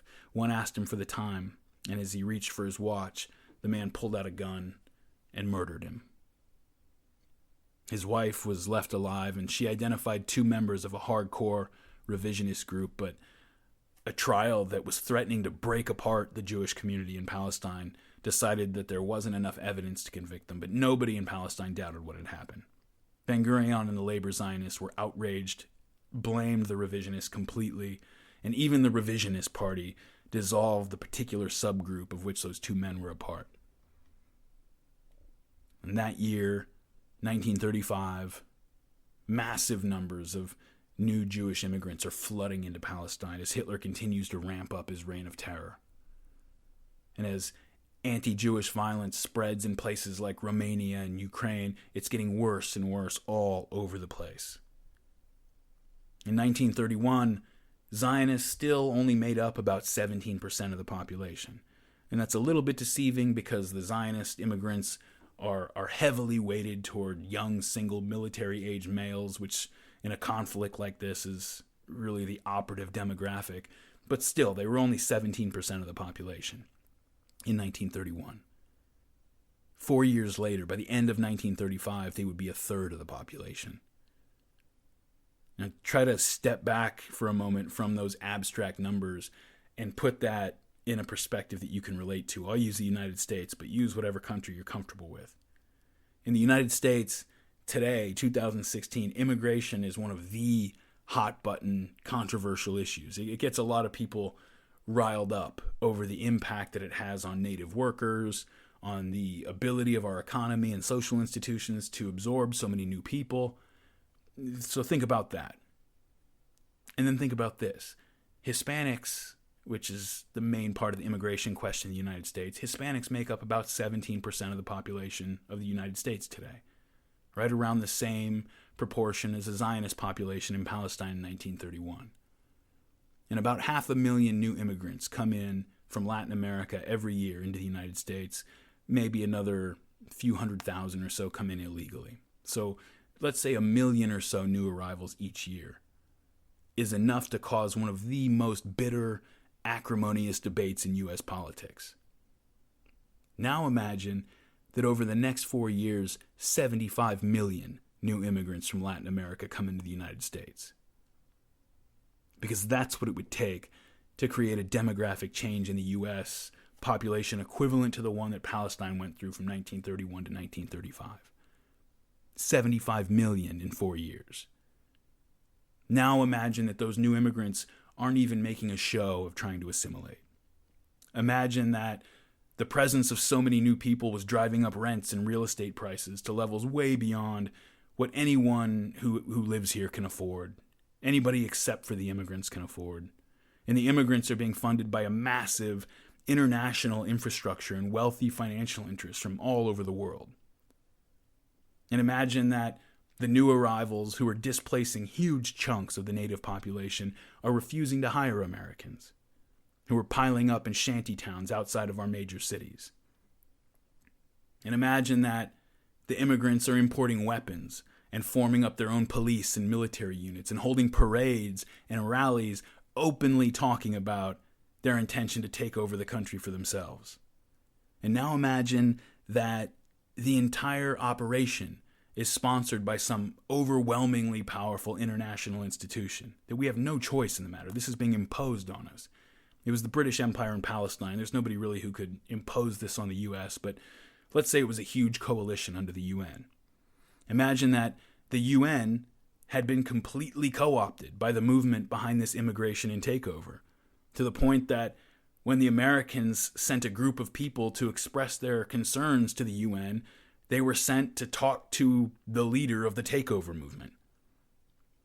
And I think I mentioned in an earlier episode that this actually happened at one point when the Palestinian Arabs decided to go around the High Commissioner directly to the British government to make their case. After careful planning and months of debate over exactly how to craft their message to present the Palestinian Arab position to the British government, when they finally arrived in London to make that presentation to the Prime Minister, or at least to the Cabinet, or at least to the Foreign Office, instead they were sent to see Chaim Weizmann to plead their case to him. So just imagine that, and ask yourself how long you think this would go before any country turned itself into a Hieronymus Bosch painting. The British governors in Palestine have an idea that tensions are rising, but even now, they only really interact with the Grand Mufti, Haj Amin al-Husseini, and some of the other notables. Even Qassam and his followers were really below the radar horizon for the British leadership. So they have no idea how close to the edge the people on the street are. But they're about to find out.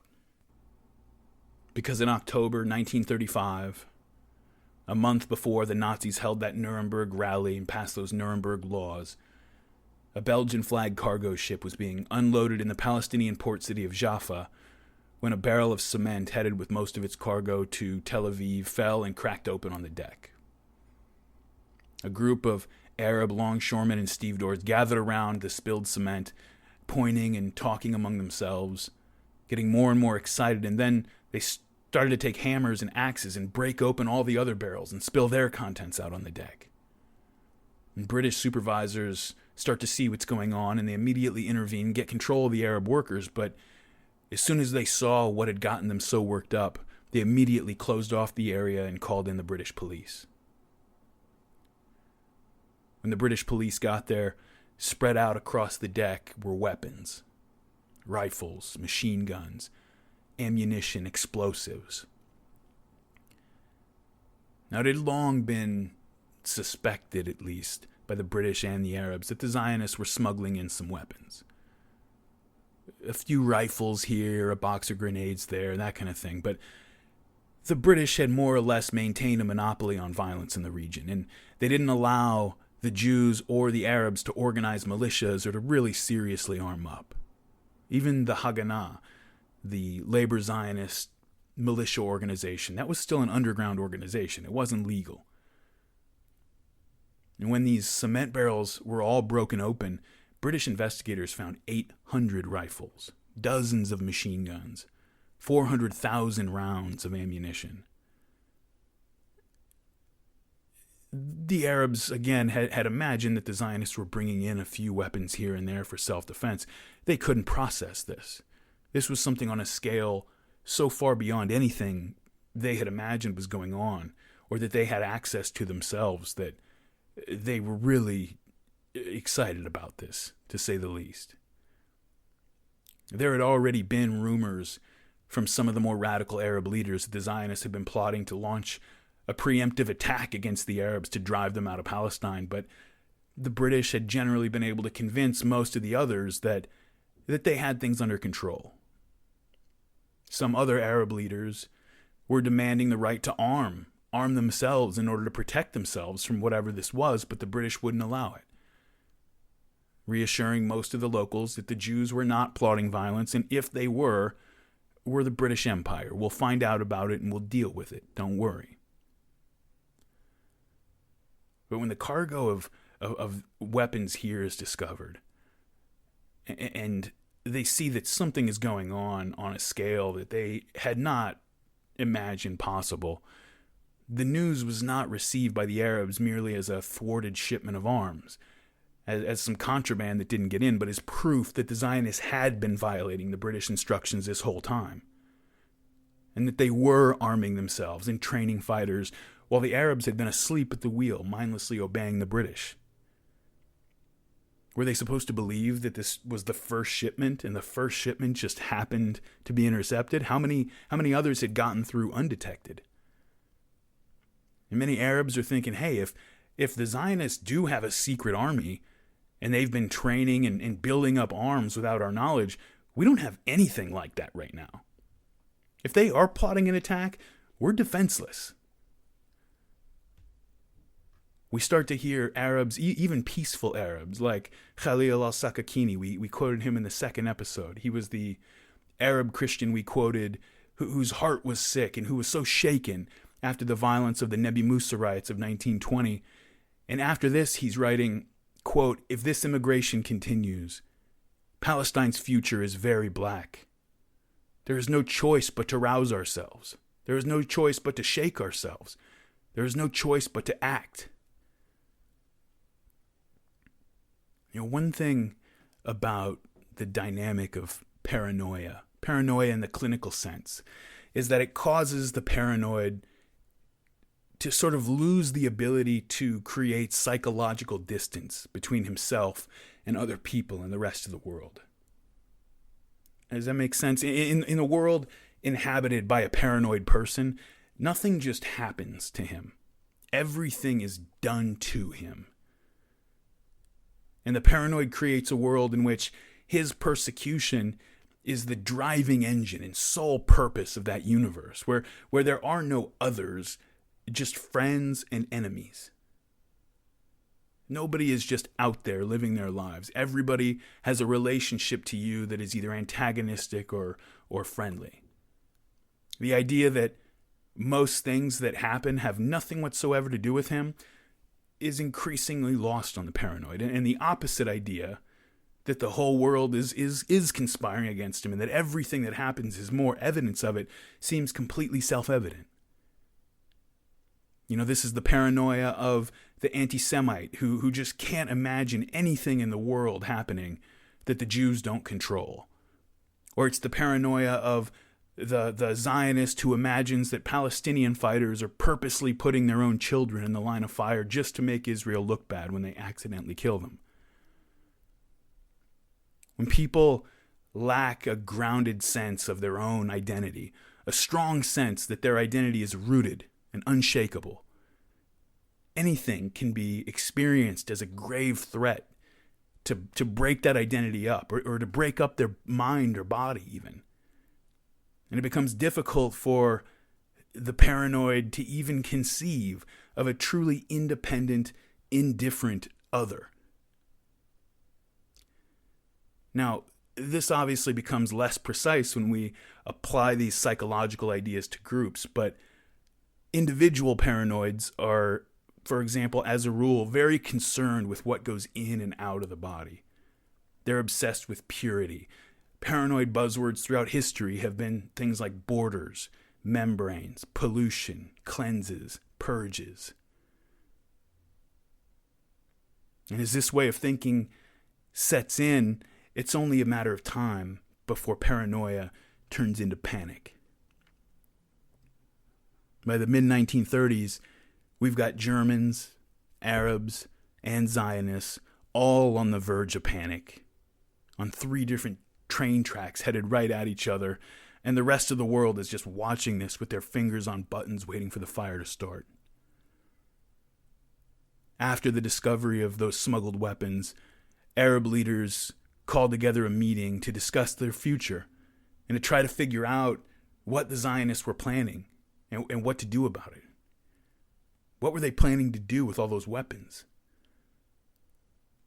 The British didn't help matters when they just confiscated the weapons and didn't even investigate who they were supposed to go to, didn't make a single arrest. And, at this point, it didn't even matter what was actually true. The momentum of the rumors were taking on a life of their own. And it wasn't long before many Palestinians were completely convinced. It wasn't a belief, it wasn't a thought, it was just reality to them that the Zionists were planning widespread, organized violence against them at any moment. The Palestinian notables and tribal leaders huddled in meetings to talk about the possibility of calling a strike maybe, or of drafting a petition to call on the British to act. And as they're huddled together, haggling over things, at this point, Izz ad-Din al-Qassam, who had been in hiding for the last 2 years, he decides he's seen enough.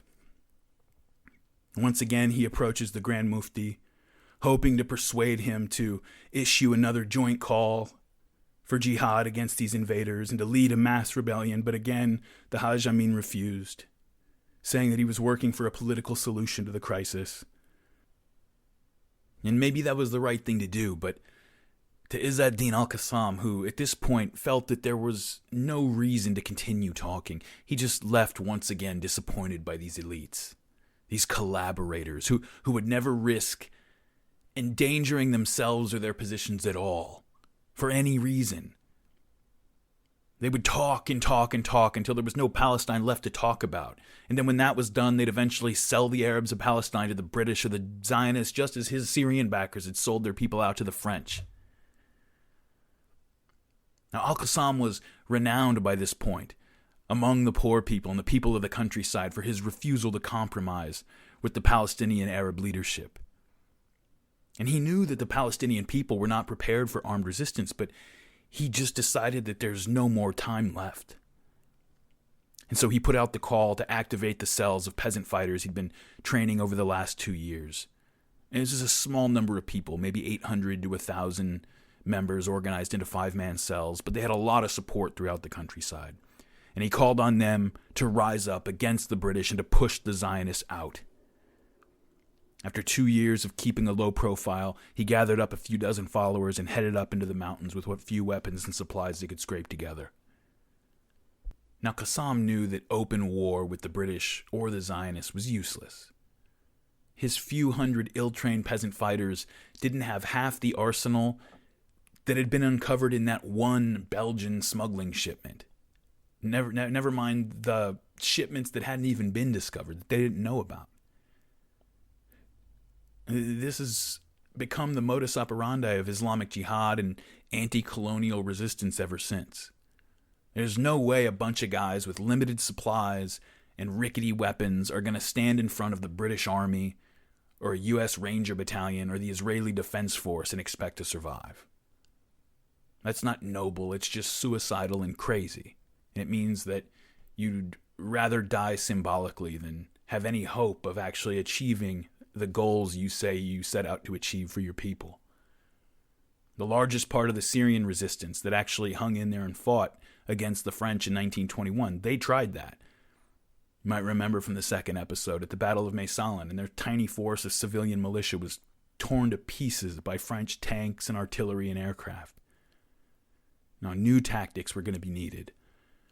Qassam knew that the only way for a civilian militia to beat a world empire was through guerrilla warfare. And not only against military targets, but against any target that would make staying in your country more painful. And the strategy of jihadis ever since has essentially been to say, look, we are going to make this place unlivable for us and you until you either get out or come to the table and negotiate a settlement that we can live with. And so his people focused their attacks on things they knew would be important to the British and that were vital to life for the Zionists. They would attack railways. They would try to attack pipelines and other infrastructure. They tried to disrupt cargo traffic around the country, block roads, destroy roads, things like that, burn down orchards. Al-Qassam's group lived in caves up in the mountains, ducking around, trying to avoid British aircraft, studying the Quran for hours and hours and hours every day. This was a man who was completely committed. This wasn't a game to him. It wasn't a way to achieve power for himself. He had to know there was almost no way he was coming out of this. And so despite the tiny size of his forces, and despite the fact that the actual damage they were doing was negligible to both the Zionists and the British, his message and his persona, his way of life, resonated with a people who had, for so long, felt completely unrepresented. And more than that, it resonated with a society who needed something. They needed to find an identity that they could all get behind when there were no legitimate political entities or other secular alternatives. The Arabs in Palestine had been 1,000 little groups trying to form up a defense against the unified British and the unified Zionists. You know, the British were the British. The Zionists were the Zionists. They both knew what they wanted and acted with a single will to accomplish their goals. If they had differences, they handled them in-house and then they worked toward their common goal. The British were the British, the Zionists were the Zionists, the Palestinian Arabs were the Husseinis, the Nashashibis, the Khalidis, and so on. Occasionally cooperating, but never offering the people an identity that would bring them together as Palestinians, to allow them to meet the British and the Zionists with a united front. This is the need that Qassam was speaking to, and it was turning him into a folk hero. Now, Qassam had learned from his campaign against the French. He wanted to avoid the mistakes of the resistance campaign in Syria.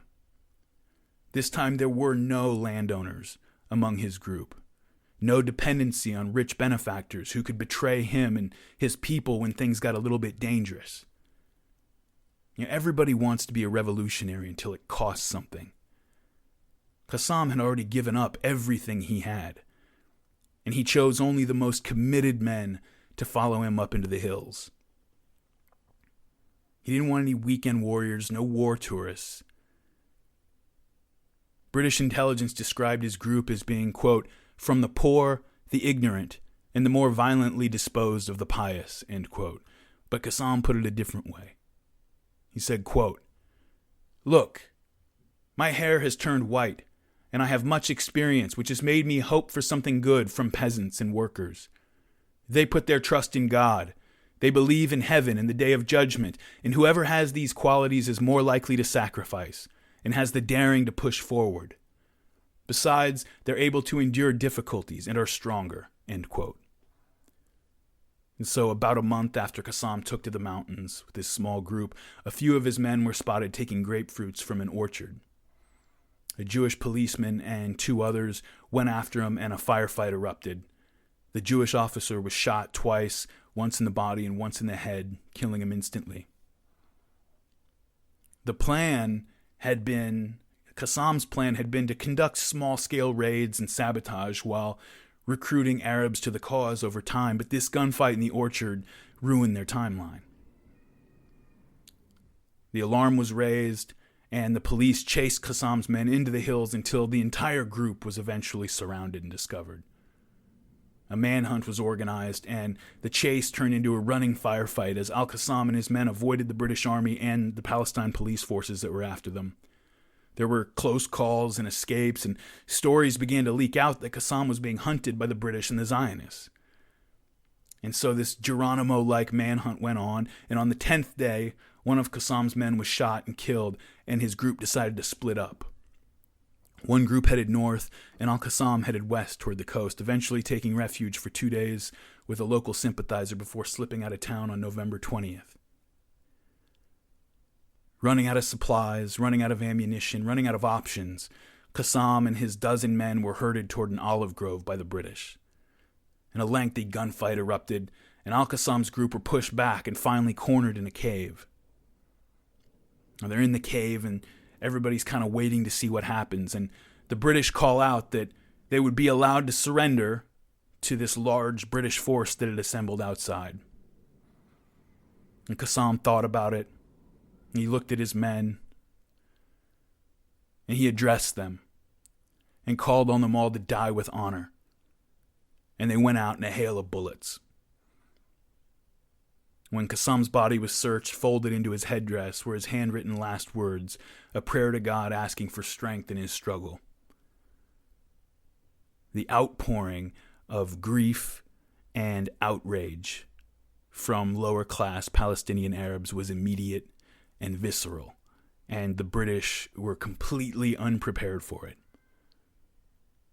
One labor Zionist leader, Bert Katznelson, said a little bit later that the killing of al-Qassam was a huge mistake, that they shouldn't have done it. He wrote, quote, "What could he have done? At most, he would have killed 10 Jews," end quote. Katznelson, he knew the value of a hero myth. He had written the memorial prayer for the first Zionist martyr, the one-armed hero Joseph Trumpeldor.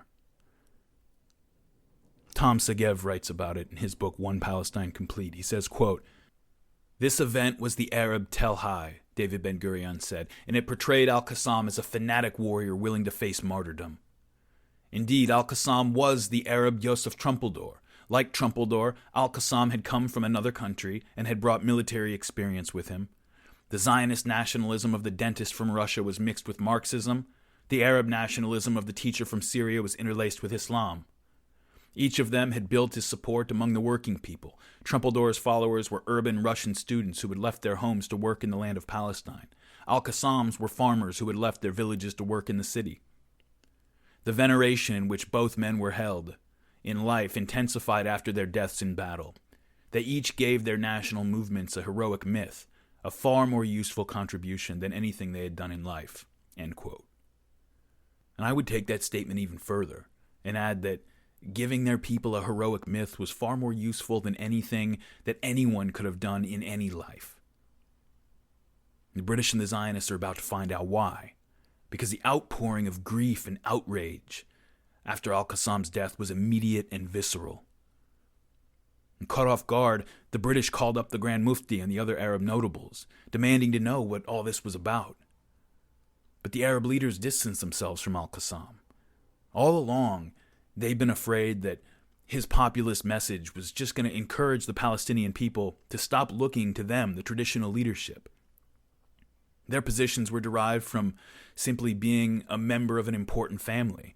It wasn't based on ideology, and that's what Al-Qassam was pushing. They agreed to do their best to do what they could to diffuse the people's rage and to avoid Al-Qassam's funeral. They promised not to go. Muslim funerals, they're held almost immediately after a person's death, usually within a day, 2 at most. So there's no time for elaborate arrangements. There's no time for much spreading of the word. This is happening the next day after Qassam is dead. And the British are shocked when thousands and thousands of people turned out for his funeral.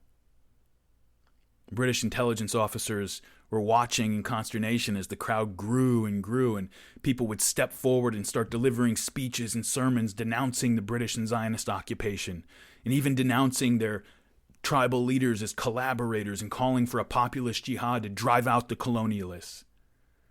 A long funeral train proceeded toward Al-Qassam's hometown of Haifa, growing and gaining energy as it made its way. It would pass villages and people would join it like tributaries into a river. Professor Abdallah Shlifer of American University in Cairo wrote, quote, "Al-Qassam's defiance and the manner of his death, which stunned the traditional leadership, electrified the Palestinian people. Thousands forced their way past police lines at the funeral in Haifa, and the secular Arab nationalist parties invoked his memory as a symbol of resistance. It was the largest political gathering ever to assemble in Mandatory Palestine," end quote. Most of Al-Qassam's disciples had escaped into the mountains, and they were making their way through villages and shantytowns, calling on the people to rise up. And the air was beginning to crackle with violent energy throughout the country. The Grand Mufti and the other Arab notables were trying to contain the spread of violence, but they were losing control. A few weeks after Al-Qassam's funeral, they went to the British High Commissioner, Arthur Wauchope, and they begged him, "You got to give us something. You got to give us anything to take back to these people as a show of good faith, because they're on the edge and we can't control them much longer." Now, Arthur Wauchope had a good, even a friendly relationship with the Mufti, and so he was responsive to it. He understood their predicament, and he wrote back to the British Colonial Office that at least 1/5 of Arab villagers had been reduced to wandering migrant work. And he warned the British government that without some kind of a change, their friendly Arab leaders were not going to be of any use to them anymore. He said, quote, "I think that they are right in saying that with an unsatisfactory response to their demands from the mandate, the possibility of alleviating the present situation will disappear," end quote.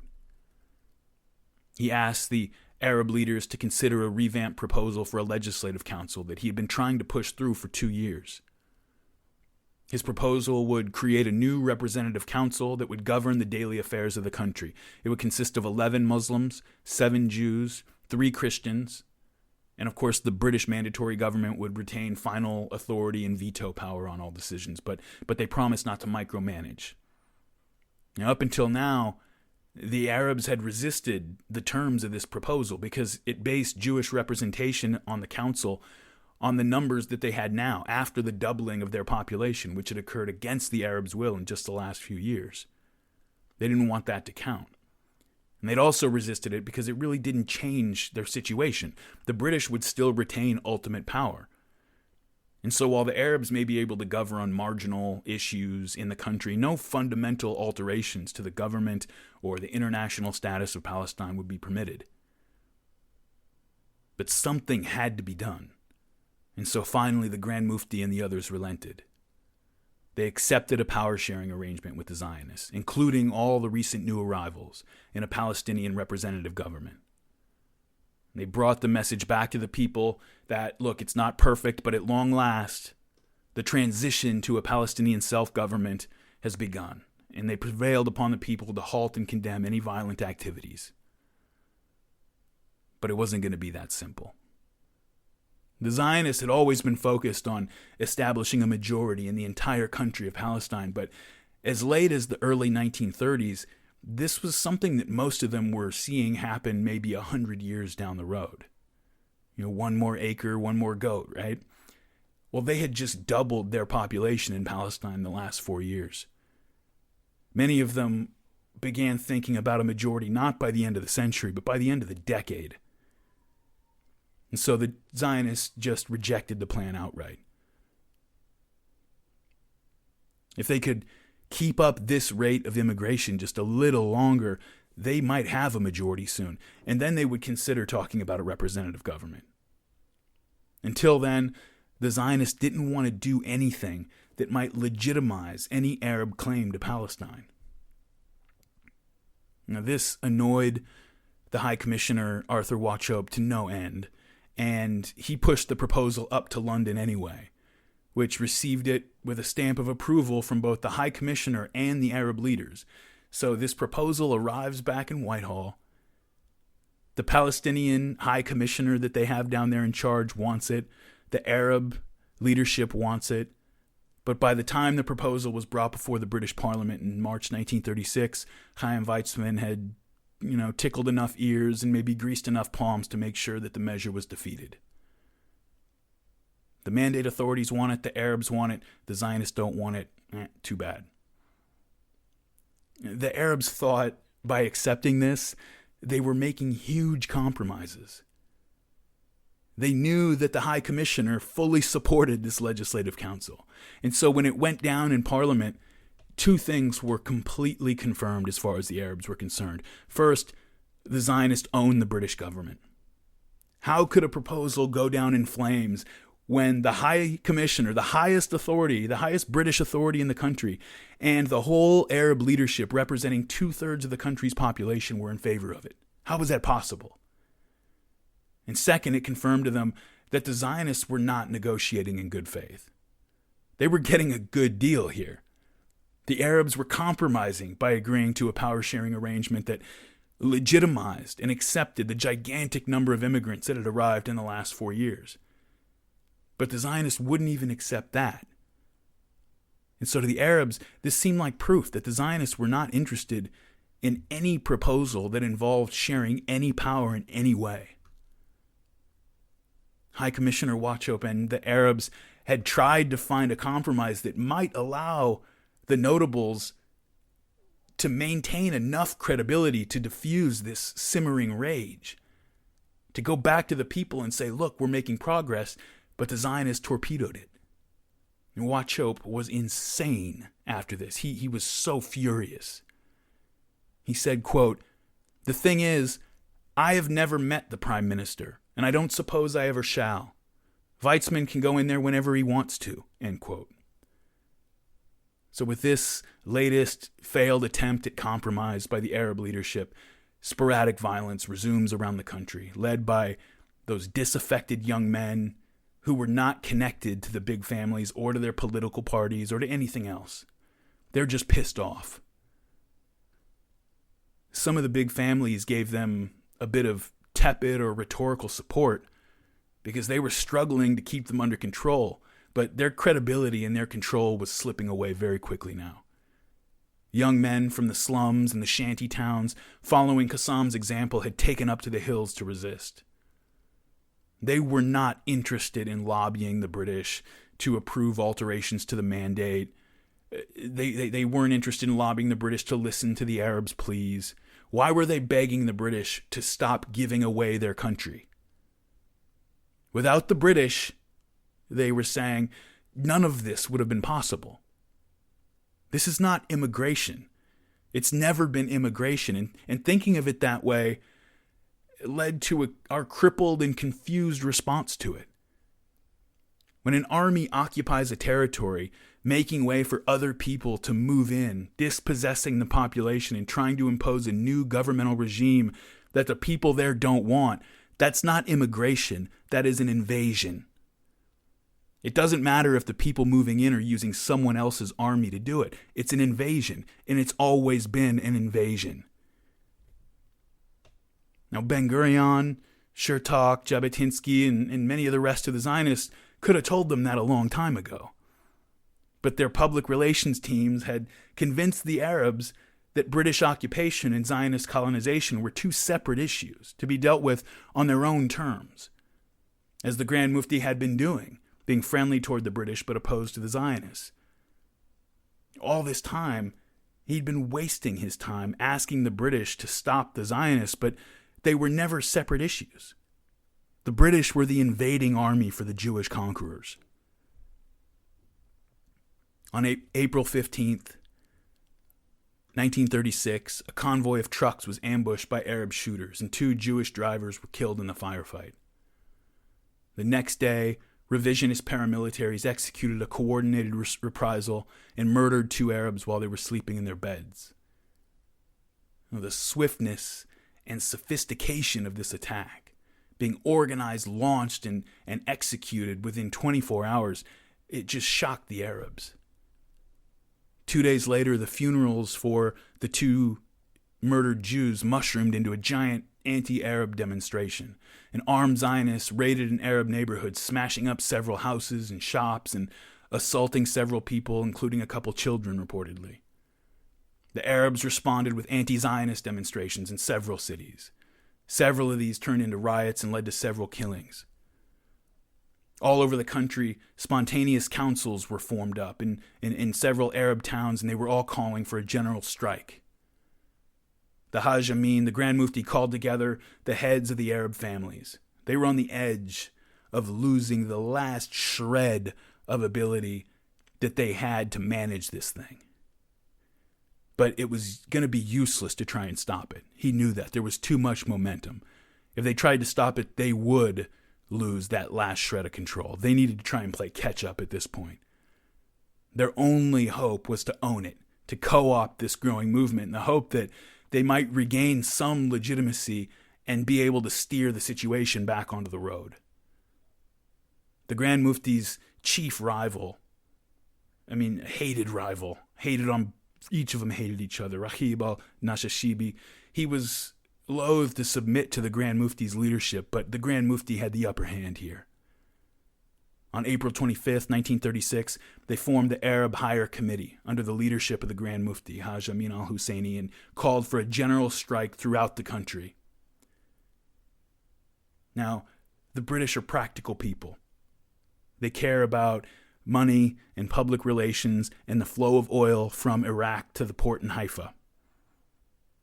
Similar strikes had helped Egypt, Iraq, and other Arab nations extract concessions that moved them toward independence.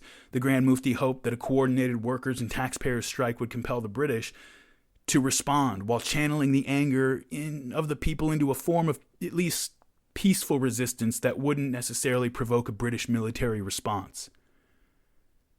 But as in 1929, the older, cooler heads were not going to prevail. Author and journalist John B. Judas, in his book Truman and American Zionism, writes, quote, "The committee included the different factions, including the Husseinis and Nashashibis, with the Mufti as head. The committee issued a manifesto calling for a complete halt to Jewish immigration, a prohibition of the transfer of Arab lands, and a national government responsible to a proportionately representative legislative council. The Husseinis and Nashashibis were still hoping that the pressure of the strike would persuade the British to grant Palestine's Arabs the same self-government neighboring Arabs had won, but younger militants, dismissive of peaceful protest, took the initiative in pressing the case for an Arab Palestine. Over the next 6 months, Arab groups attacked the Jews and the British. The oil pipeline from Iraq to Haifa, which had opened in 1935, was sabotaged. British police stations and railways were targeted. Forests planted by the Jewish National Fund were burned down. About 80 Jews were killed. End quote. The revisionists on the Zionist side are watching this, and they are chomping at the bit to fight. They wanted a war. But Ben-Gurion knew better. If Arabs and Jews start fighting each other in the streets, the British would come out in force and suppress both of them to keep the peace. No. This was a time for restraint. Sit back, let the Arabs rise up, and enjoy the view as they learn what the British Empire is all about. And this drove the revisionists crazy because that British response didn't happen right away. Wauchope was angry with the Zionists, refusing to accept anything less than total control, and so he was still friendly with the Mufti. And for the most part, he was treating the sporadic violence as a police problem, not a military problem. But he was under pressure from the British government back home to get this situation under control. And in June 1936, the Palestinian Arabs get a lesson in what India and Sri Lanka and South Africa and hell, even Ireland already knew about what happens when the slow thighs of the British beast begin to move. The Arabs had heard, but they had never seen what the greatest empire since Rome could do, and they were about to find out. In late June, after receiving reports of snipers marauding outside the ancient city of Jaffa, this is a city just south of the Jewish city of Tel Aviv, the British army entered the town in force, suppressing a minor attempt at resistance with armored vehicles and machine gun fire.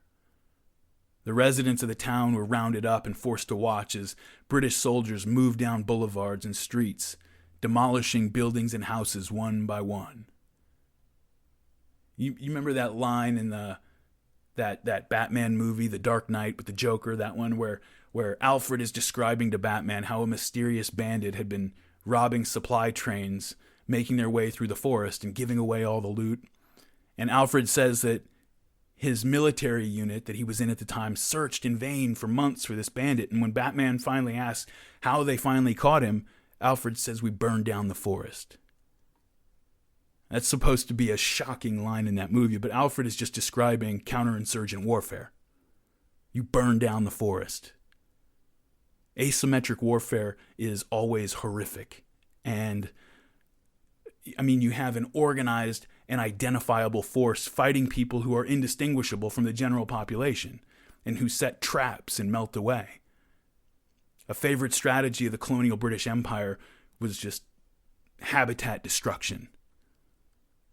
A lot of the violence at the time was thought to be emanating from the southern city of Jaffa, but it was impossible to know exactly who was an enemy, so the British burned down the forest. They destroyed almost the entire Arab section of Jaffa, making 6,000 people homeless.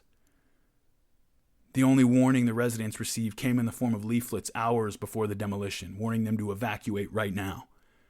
Most of them had no idea what was going on, and they escaped with nothing more than the clothes on their backs. And this is in a country and at a time where people don't have bank accounts.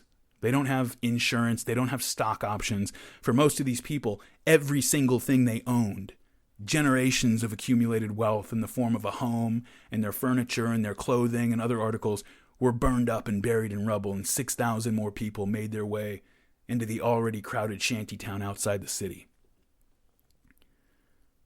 And so the Grand Mufti realized that this strike was not working. The British and Jewish economies were largely decoupled from the Arab economy. They had created a British Zionist society within a society, and they weren't nearly as affected by the Arab strike as the Arabs themselves were. Jaffa had been one of the most important ports along with Haifa on the Palestinian coast, but when Arab Jaffa was destroyed, its port functions moved up to the Jewish Tel Aviv.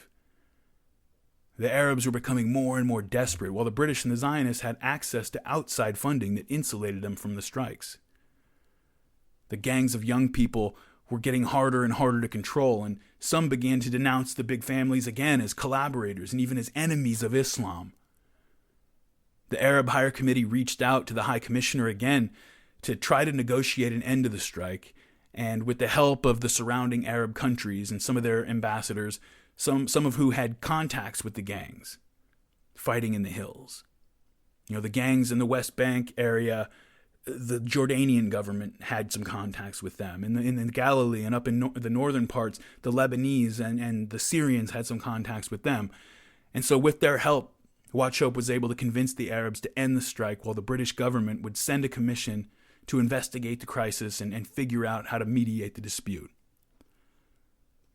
Well, the Grand Mufti was suspicious of this. Of course, he's heard it all before. But outside pressure from Transjordan and Egypt, as well as internal pressure from the Nashashibis, forced the Hajj Amin to agree. Both the High Commissioner and the Arab leadership used that last bit of capital that they had to hold their people at bay, just long enough to let this process work its way through. British generals had been sent from outside the area, and they didn't like the idea that they were being held back from fixing this problem by the High Commissioner, who clearly favored the Arabs and wanted to give this an opportunity to be resolved peacefully. These generals were soldiers sent to do a job, and their solutions to the problem were soldier solutions. The Hajj Amin and the Arab leadership managed to convince most of the people to stand down and end the strike in September 1936. They were saying, look, everybody, we made our point. Don't worry, the British are sending a delegation to address our concerns. And so the British sent a commission under Sir William Peel, which spent the next several months conducting an investigation into what was going on. And this commission came in carrying a big stick. Historian Tom Segev describes in his book, again, One Palestine Complete, he describes the commission. He says, quote, "The commission was most respectable, royal by definition, headed by a distinguished peer, Lord Peel, former Secretary of State for India. 4 of the commission's 5 members bore the title Sir. They included a former governor and a high court judge, a former ambassador, and a professor of history from Oxford. All of them were highly experienced people, equipped with the necessary background for such a weighty inquiry. They arrived in Palestine wearing top hats and tails. The commission's hearings were treated with the utmost seriousness. Weizmann, Ben-Gurion, Jabotinsky, the Mufti, Winston Churchill, and the elderly Lloyd George all testified, as did many others. Some testified in closed-door sessions.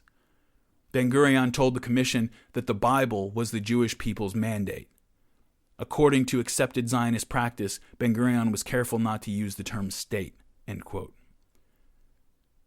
Now, 2 decades after the American King Crane Commission had tried to draw attention to the contradictions built into the Balfour Declaration, the Peel Commission finally brought the British government around to the same understanding. The causes of the recent disturbances, it said, were not anti-Semitism, but the desire of the Palestinian Arabs for national independence and their hostility and fear regarding the Zionist project in their country. Lord Peel wrote to the colonial secretary, quote, "The social, moral, and political gaps between the Arab and Jewish communities are already unbridgeable." End quote. Zev Jabotinsky testified before the commission, detailing the Zionist complaints about everything that had happened since the issuance of the Balfour Declaration. Before the commission, he testified, quote, "The Arabs were never told what the Balfour Declaration was meant by Lord Balfour and all the others to mean. They were never told. Here again, my lord, I'm going to limit myself as being perhaps a sufficient illustration of that attitude to truth, to recall a little story which has been told to this commission in Palestine, that instead of writing on coins, it's and so forth, Eretz Israel, that means the land of Israel, they just write the 2 letters EI. Why? What is the meaning of it? If the country is to be called Eretz Israel, land of Israel, if that is the name avowed, then print it in full. If it is something which cannot be allowed, remove it. But the way out adopted in this case illustrates the whole system, which is to hint that there is a Balfour Declaration, and perhaps there is something in it, and then again perhaps there's nothing in it. That has been the system from beginning to end." End quote. And you can almost hear David Ben-Gurion and Chaim Weizmann in the background grinding their teeth. For every bit of work they put in trying to put the British to sleep, there was always a revisionist like Jabotinsky shouting from the rooftops the Zionist true intentions. Even at this late date, The British did not intend, had never officially intended, to support the making of Palestine into a Jewish state. And Ben-Gurion, Weizmann, and others wanted to keep them believing that that's not what they were doing. But the right-wingers, for the right wing, for all its ruggedness and potential for savagery, has been, and in my opinion remains to this day in Israel, more honest than the left has ever been about their demands and their intentions. Jabotinsky continued his testimony, quote, "You have, of course, heard of compromises and halfway houses which are being suggested, including cantonization or the parity scheme or the cultural rapprochement, or the Jews giving in and so on. Believe my sincerity, and it is the sincerity of the whole movement, the sincerity of every Jew I am now trying to voice. We wish a halfway house could be possible, but it is perfectly impossible. We cannot accept cantonization because it will be suggested by many, even among you, that even the whole of Palestine may prove too small for that humanitarian purpose we need. A corner of Palestine, a canton, how can we promise to be satisfied with it? We cannot. We never can. Should we swear to you we would be satisfied, it would be a lie." End quote. Around the same time, and probably in reaction to testimonies like Jabotinsky's, that arch-colonialist and Zionist supporter Winston Churchill wrote very presciently that, quote, "The wealthy, crowded, progressive Jewish state lies in the plains and on the seacoasts. Around it, in the hills and the uplands, stretching far and wide into the illimitable deserts, the warlike Arabs of Syria, of Transjordania, of Arabia, backed by the armed forces of Iraq, offer the ceaseless menace of war. To maintain itself, the Jewish state must be armed to the teeth and must bring in every able-bodied man to strengthen its army. But how long would this process be allowed to continue by the great Arab populations in Iraq and Palestine? Can it be expected that the Arabs would stand by impassively and watch the building up with Jewish world capital and resources of a Jewish army equipped with the most deadly weapons of war until it was strong enough not to be afraid of them? And if ever the Jewish army reached that point, who can be sure that, cramped within their narrow limits, they would not plunge out into the new undeveloped lands that lie around them?" End quote. And when Churchill concluded, quote, "I find it difficult to resist the conclusion that the partition scheme would lead inevitably to the complete evacuation of Palestine by Great Britain," Jabotinsky indirectly replied to that statement in his testimony, quote, "We utterly deny that it means bringing Great Britain into conflict with world Islam. It has been exaggerated beyond any recognition. It is not true. Given a firm resolve, made clearly known to both Jews and Arabs, all this would be performed with the normal smoothness of any other equally big colonization enterprise." End quote. Now, the report produced by this commission is one of the best documents on the period that you can find. It's over 400 pages, very clearly written, insightful. I had read so much about it in so many books that I didn't actually get around to reading the full report itself until I was almost wrapping up this episode, and it really impressed me. The guys on this commission knew what was going on. And in the end, the Peel Commission shared Churchill's skepticism about the future, but they accepted Jabotinsky's optimism about bold action. The commission concluded that the mandatory government in Palestine was being asked to manage an impossible situation. The claims of the Arabs and the claims of the Jews in Palestine were irreconcilable. The Balfour Declaration had always rested on the assumption, they said, that Arab nationalism was not that strongly felt, or that it could be dampened by building a few roads and schools. But on the contrary, the increase in literacy and quality of education among the Arabs had only supercharged the desire for national independence. The Commission's report implicitly acknowledged that imposing the Balfour Declaration on Palestine had been a mistake. And yet, having made the mistake, it didn't exactly know what to do. Relations between the Jews and the Arabs had degenerated so badly that the Peel Commission worried about what could happen if Britain acquiesced to the Arabs' demands for a representative government. Any government that represented the population of Palestine would contain a large Arab majority. Britain had helped create the conditions for this current animosity, and the commission said that, quote, Belief in British good faith would not be strengthened anywhere in the world if now, after helping create this problem, the British threw their hands in the air and just left the Zionists to fend for themselves under an Arab-majority government. The recommendation of the commission was to break the country up, partition, divide Palestine into Jewish and Arab states. And as you can imagine, the Arabs went berserk. At this point, they just couldn't believe what they were hearing. Ever since Chaim Weizmann had met with Amir Faisal in 1919, they had been promised over and over and over that any idea of splitting off their territory and giving it away was impossible, out of the question. That whatever else happened, they definitely don't have to worry about that. Even accepting the basic idea, there were practical reasons that the Arabs rejected this partition, having to do with the demographics and geography of the proposed division. The Zionist portion was to be granted independence, full independence. It would be a state, while the Arab portion was going to be absorbed into Jordan. Transjordan still. It's going to be absorbed into Transjordan and ruled by Faisal's brother Abdullah, and still firmly under the stewardship of the British, who basically controlled Transjordan still at this point.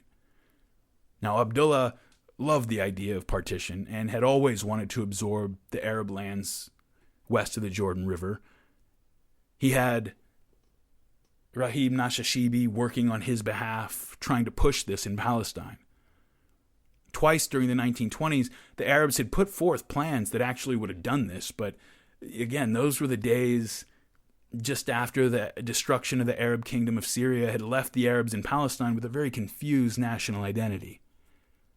By 1937, after everything that had happened, nationalism in Palestine had become firmly and permanently fixed as Palestinian nationalism. They didn't want to be a part of Jordan.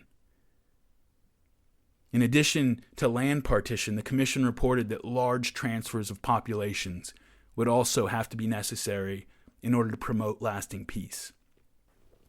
A few Jews and lots of Arabs would have to be forcibly moved from one another's areas in order to avoid discrimination by the authorities in each. This would affect the Arab population far more than it would the Jews. Some areas set aside for the Zionists were still 90% Arab in population. The Arab partition only contained about 1,200 Jews, but the Jewish portion was home to 225,000 Arabs who would have to be moved. And so, to say the least, the Arabs were not pleased with this idea. The Peel Commission's report had anticipated that neither party would like its recommendations. It didn't expect that. Obviously, the Arabs hated it, but the commission might have hoped to bring the Zionists around. But that wasn't to be. The Haganah had been planting spies and listening devices around the hotel where the Peel Commission was holding its interviews and deliberations, so it had moment-by-moment updates of how things were going. When it became clear that the commission was contemplating a partition plan, the Zionists scrambled to expand their presence as quickly as possible in the country in order to make a case for a larger partition. The establishment of new settlements was regulated by the mandatory government. The British mandatory government decided if you could create another Jewish settlement somewhere, but there was a loophole in the law that the Jews rushed to exploit while the Peel deliberations were going on. The law resisted new construction. You couldn't build any new settlements unless the British say it's okay, but the loophole was that there was another law stating that a building could not be demolished if it was completed. Once the roof was completed, that's actually how the law was written. You couldn't tear it down. Then it becomes a whole other thing. And so Zionist work teams were sent out at night with prefabricated construction materials to throw up tiny outposts all over the country to establish a Jewish presence in an area. They were called tower and stockade settlements, and they were basically 4 walls, a few shacks, and a watchtower, just something to put a mark on the map presented to the Peel negotiators. In all, 57 of these settlements were established, and they did what they were supposed to do. The partition gave the Zionists a lot more land than they otherwise would have received based on their population, but even that wasn't enough for everyone. According to the partition plan, the Jews would receive almost the entire coastline, and most of the fertile land in Galilee and the rest of the north, while the Arabs would receive the hill territories bordering Jordan and then the empty Negev desert to the south. And then you'd have the city of Jerusalem and a corridor to Jaffa would remain under British control. But it wasn't enough. Now that the Zionists had gotten the British talking about partition and talking about forced population transfers, many Zionists wanted to use these recommendations as just a basis for further negotiations, hoping to extract even more concessions. Now, David Ben-Gurion thought this was madness, and he pleaded with the rest of the Zionists to accept this partition. He told the doubters that it didn't matter how much land the partition granted to the Jews, because it would just be a jumping-off point for future acquisitions anyway. Let them give us somebody's backyard, and then we'll import a couple million Jews, and then we'll take what we want. Writing to his son in a letter, Ben-Gurion said, quote, "A Jewish state in part of Palestine is not an end, but a beginning. Our possession is important not only for itself, though this would increase our power, and every increase in power facilitates getting hold of the country in its entirety. Establishing a small state will serve as a very potent lever in our historical efforts to redeem the whole country," end quote. And he also wrote, quote, "The compulsory transfer of the Arabs from the valleys of the proposed Jewish state could give us something which we have never had, even when we stood on our own during the days of the first and second temples, a Galilee almost free of non-Jews. We are being given an opportunity which we never dared to dream of in our wildest imaginations. This is more than a state, government, and sovereignty. This is a national consolidation in a free homeland. If because of our weakness, neglect, or negligence the thing is not done, then we will have lost a chance which we had never had before and may never have again," end quote. Chaim Weizmann, after reading the recommendations of the Peel Commission, spoke to the British official overseeing the partition plan, and he wrote about their conversation afterward. Regarding the transfers of the Arab population, he said that, quote, "The whole success of the scheme depended on whether the government genuinely did or did not wish to carry out this recommendation. The forced transfer could be carried out only by the British government and not by the Jews. I explained the reasons why we considered this proposal of such importance. Mr. Ormsby Gore said that he was proposing to set up a committee for the twofold purpose of A, finding land for the transferees. They hope to find land in Jordan and possibly in the Negev desert, and B, arranging the actual terms of the transfer.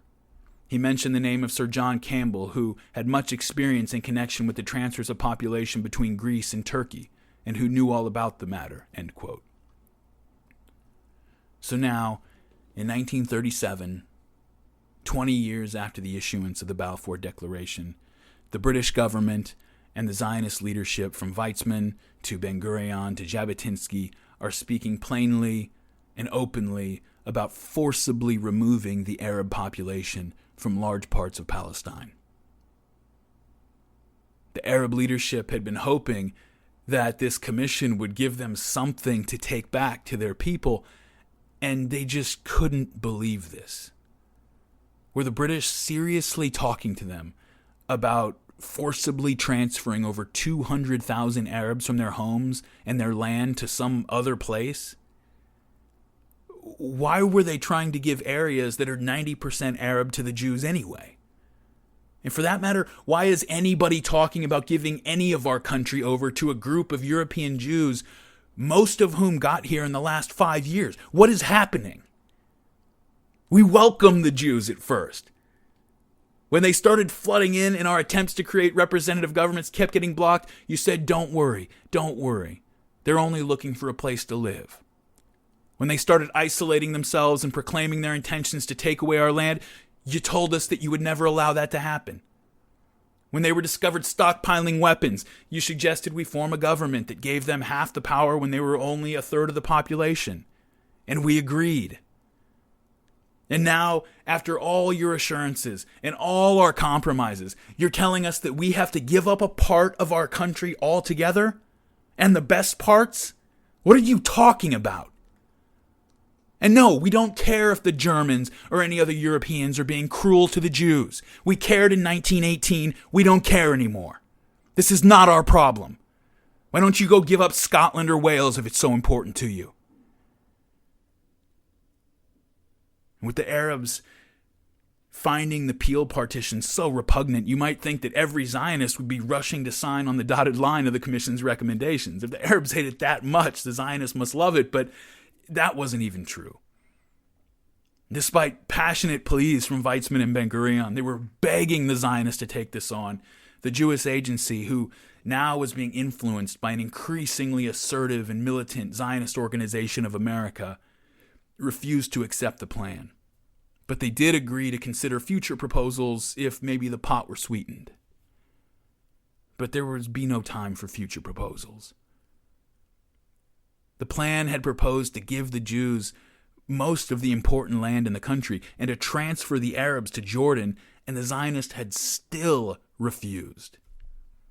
If there were any Arabs left that needed proof that the Zionists would settle for anything less than owning the entire country, there weren't any more. Within weeks, Arab fighters had taken back to the hills, erupting with more fury than ever. Ben-Gurion fumed over the interference from American Zionists who were tucked away safely in the United States and who never had any intention, under any circumstances, of settling in Palestine. He would later lament how many Jewish lives might have been saved if the Peel Partition had been accepted in 1937.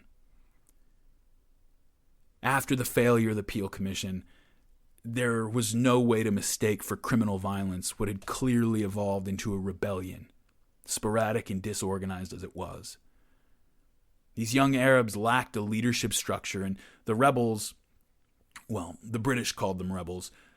Rebellion indicates that somebody is defying a legitimate authority, I guess, and the Palestinian fighters would have said that they were fighting against a colonial overlord and that you can't be a rebel in your own country.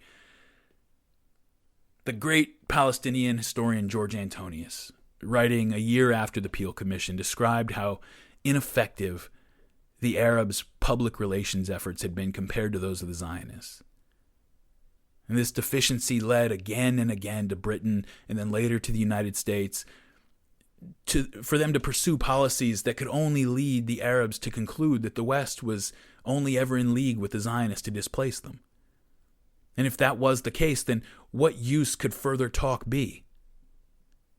Antonius, writing about the way history and journalism that was appearing about the conflict in 1938, writing about that, he remarked, quote, "It has to be used with care, partly because of the high percentage of open or veiled propaganda, and partly because the remoteness of the indispensable Arabic sources has militated against real fairness, even in the works of neutral and fair-minded historians." End quote. This is something I have encountered again and again, by the way. Excellent books by very diligent and honest historians often rely entirely on Hebrew and English sources, with a few sections pulling from moderate Christian Arabs like Khalil al-Sakakini or a few others, but that's it. The experience of the Arab peasant is almost entirely excluded, or else viewed from the perspective of one of these other groups. The way it typically manifests is that the British and the Zionists will be presented as having individual motivations that collect up until they form into a historical picture. So David Lloyd George and Winston Churchill and Arthur Balfour may have had the following intentions and these incentives and those biases and so forth, and therefore the British acted in a certain way. And David Ben-Gurion might have thought this, and Chaim Weizmann may have been prejudiced in the following manner, and Zev Jabotinsky believed this other thing, and therefore the Zionists moved in some given direction. The Arabs, on the other hand, are spoken of almost entirely as a collective. Individual personalities are almost entirely excluded in favor of talking about the seething countryside, the inflamed mob, the disenfranchised peasants. It's always just masses of people. And it's not that these other accounts don't exist. They do exist, although mostly in Arabic and nobody bothers to translate them. I had a conversation with a professor here in Los Angeles who specializes in this conflict, and I asked why such valuable first-hand sources of any historical period or event could be ignored when historians are perfectly aware that they exist. And he told me that many historians know from experience that just taking Arabic sources seriously at all will undermine their credibility with the English and Hebrew-speaking public. And I've had dozens of conversations and debates with people that tell me he's right about this. I can't count the times that I'm talking to someone and they'll cite a politically crafted public statement from the Zionist leadership as hard evidence of how an event went down in real life. And when I pull out a letter from one Arab to another describing what he saw with his own eyes, the response I get was, well, they would say that, come on. And that sounds bad, but the majority of people carry that same prejudice around, at least in the English-speaking world, and especially in the United States. Israeli spokesmen insisted that the victims of the drone strike were active militants, and that to most people means they were active militants, full stop. The protests of the family and community of the dead that they had nothing to do with militia activity is usually met with a healthy eye roll, and yeah, well, of course they would say that.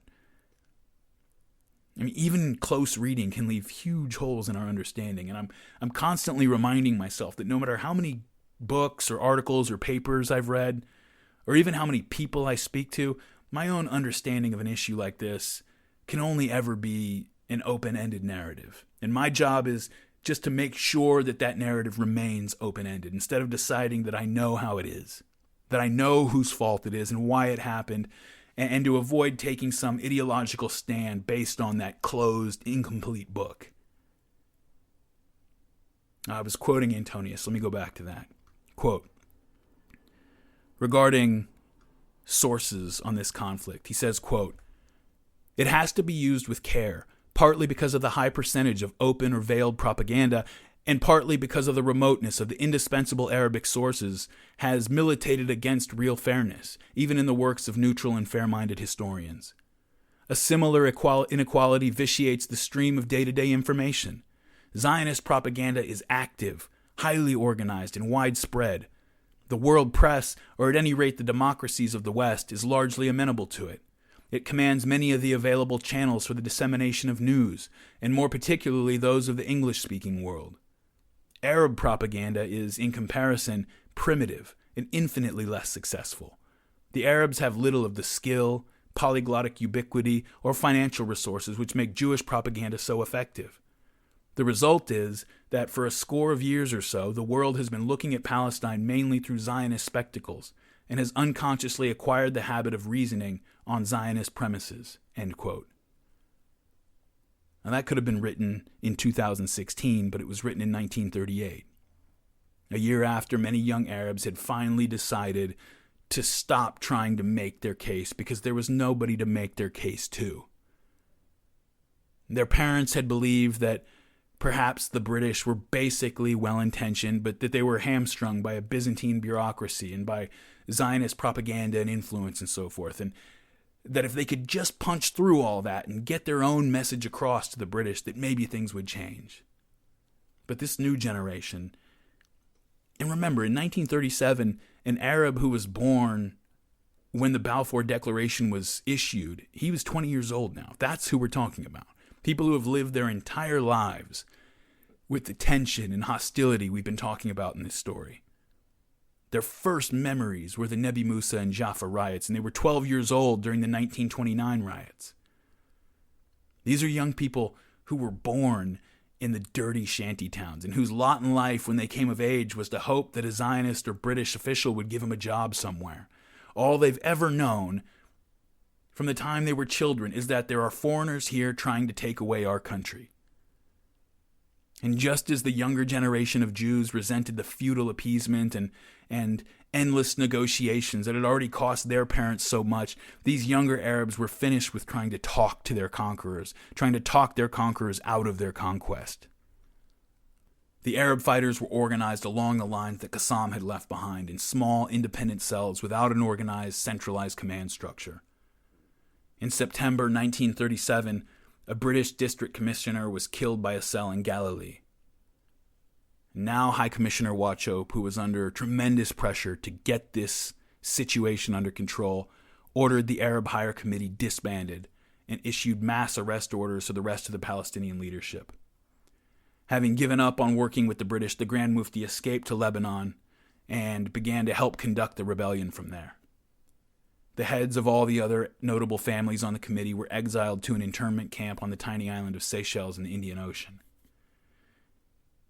And this turned out to be terribly counterproductive. The notable leadership, and especially the Mufti, had been the only force holding back the younger generation and keeping them in check at all. All the British had accomplished by taking out the leadership was to remove the lid on the rage that had been boiling under the surface for so many years. And again, these younger militants, the ones left behind, they're cut from a different cloth.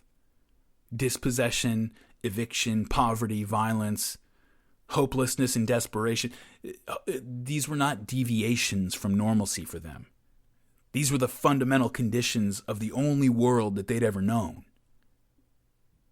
And they harbored a kind of rage that only a person born in such a world can understand. John B. Judas writes, quote, "With the older leaders exiled, younger local militants, many of them radical Islamists, stepped forward. In their own villages, they imposed Islamic customs, including forcing women to wear veils. They targeted Christian Arabs and Druze. When they raided Jewish villages, they killed indiscriminately. In Tiberias, rebels killed 19 Jews, including 11 children who appear to have been burned alive. By early 1938, these rebels had forced the British to evacuate Jericho and other towns.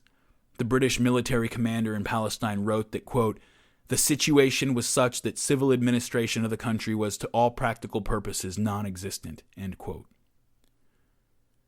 Now, as 1937 turns over into 1938, David Ben-Gurion still calling for restraint, mostly keeping the left under control. He doesn't want to distract the British because now they're really gearing up to pacify the Arab revolt. But the revisionists are not listening anymore. Just as there was a younger generation of Arab firebrands who showed none of the flex that their parents did, a new generation of Zionists had grown up from the beginning, from the cradle, hearing about this conflict. Zev Jabotinsky had been banned from the country by the British back in 1931. He's been organizing activities in Europe and the United States. And just as when they had exiled the Arab leadership during this revolt that was going on now, the British found that a seemingly extremist leader was really the only thing keeping the even more extreme elements on a leash. A new generation of violent, more openly fascist men. Jabotinsky, when you really look at his politics, was more liberal than he gets credit for. This younger generation coming up behind him is not afraid of the fascist label. This is the late 1930s, and these men had risen to prominence in the revisionist party in recent years. Zev Jabotinsky had been traveling around Europe organizing cells of would-be Jewish immigrants and training and preparing them for a move to Palestine. He spoke 10 languages, and he was very effective at spreading revisionist Zionism on the continent. Beitar, the paramilitary youth organization that Jabotinsky had modeled on Mussolini's black shirts, had become a worldwide movement. I've seen one academic source that said Beitar had 100,000 members in Poland alone, but I don't know where they got that, and I find it a little bit hard to believe. But either way, Jabotinsky was making a lot of progress. But was he making it fast enough? Beitar members trained in their home countries as they prepared to immigrate to Palestine, ready to fight the moment they stepped off the boat. A small group of fighters had split off from the Haganah proper in 1931, but had nevertheless obeyed the policy of restraint up until now. They were called the Irgun, and they were a paramilitary organization mostly made up of this new breed of Beitar fighters.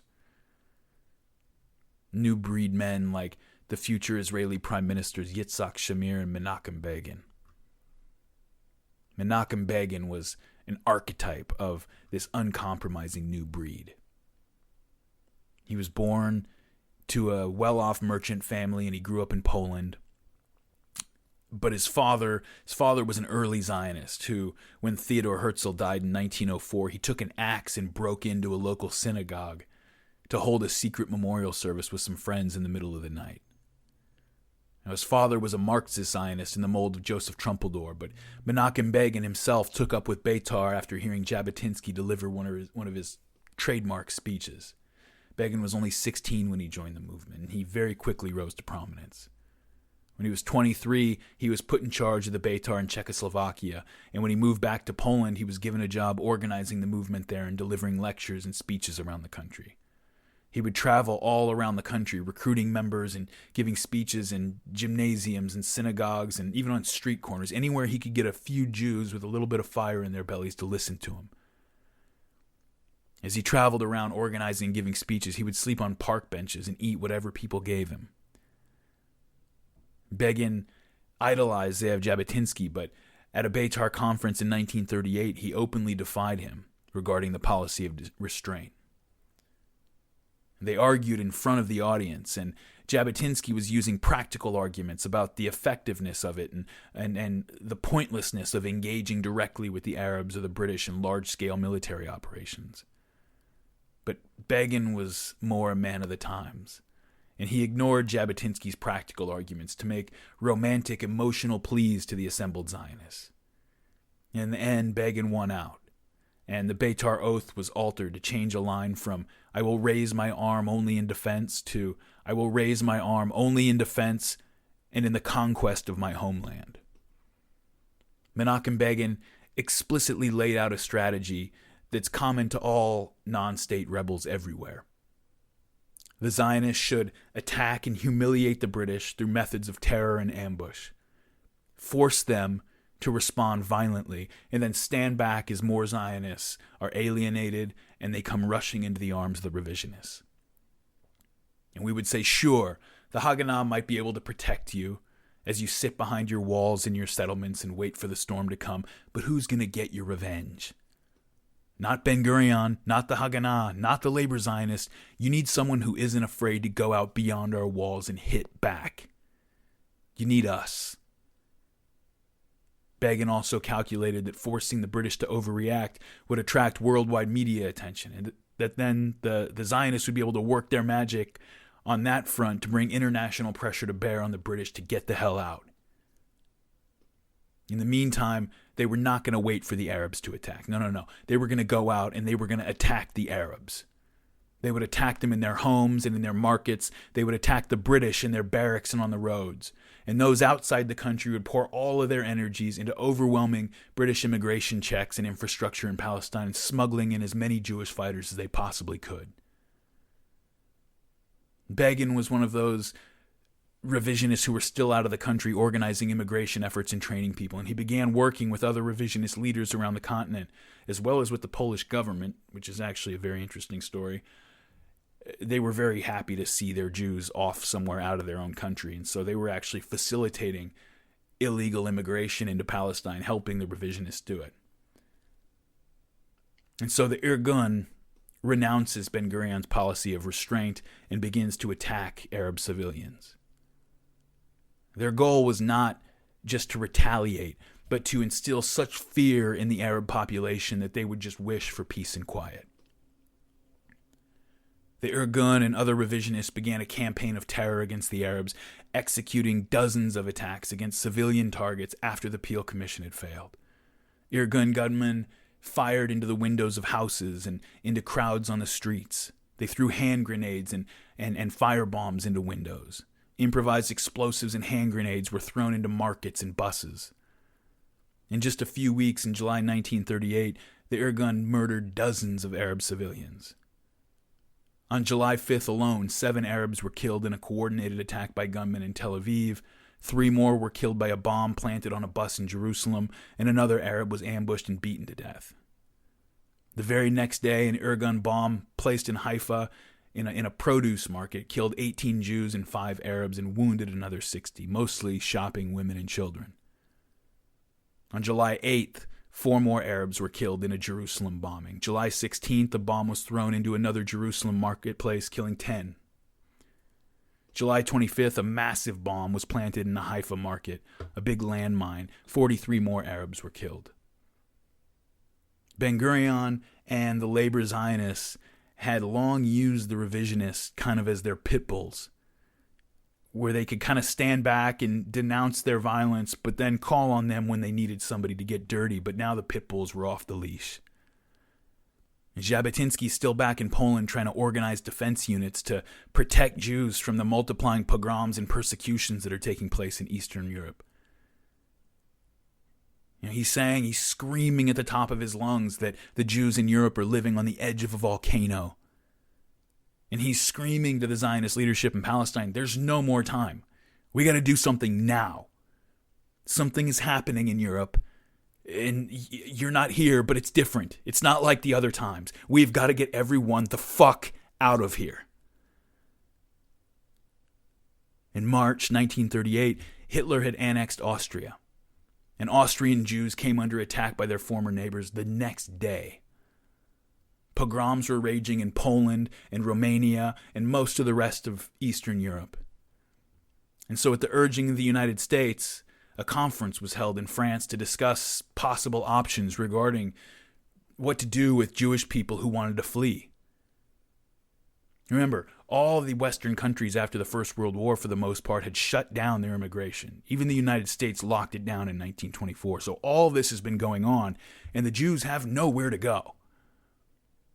Okay, the British are limiting the number of people who can come into Palestine, and they've got nowhere to go.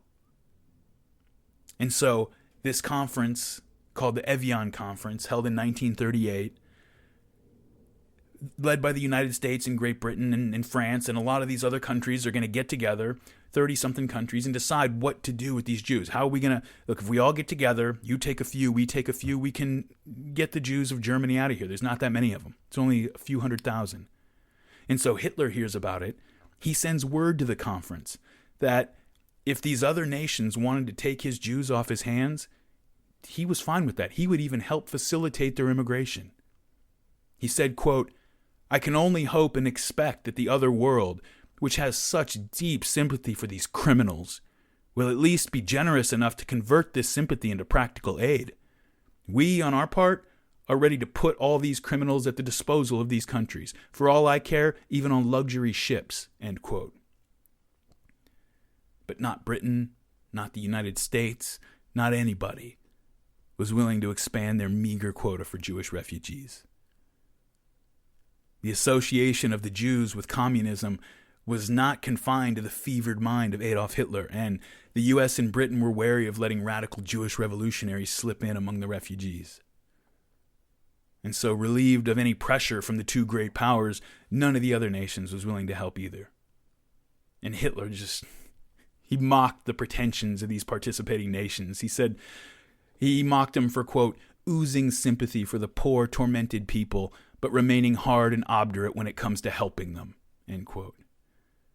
He's saying, oh, sure, yeah, you're so appalled by what I'm doing, but you obviously don't want these people either. In September 1938, the European powers signed the Munich Agreement, allowing Germany to annex the Sudetenland from Czechoslovakia, and anti-Jewish legislation immediately went into effect there. Nazi authorities began to expel foreign Jews, so French Jews and British Jews, American Jews, often rounding them up in the middle of the night and shipping them out without warning. In late October, over 12,000 Polish Jews were rounded up and deported in a single night. And when they arrived in train cars at the Polish border, these are Polish Jews. They live in Poland. Polish border guards refused to take them, forced them to march back to the German border. And of course, the Germans don't want them, and they were sent back and forth for days. And finally, you have thousands of homeless Jews living in this nameless no man's land between the German and Polish border control stations in a makeshift refugee camp. They weren't in Germany. They weren't in Poland. Neither country wanted them, and no other country would take them. There were thousands of people here, but this is the situation now for all Jews in Nazi Europe.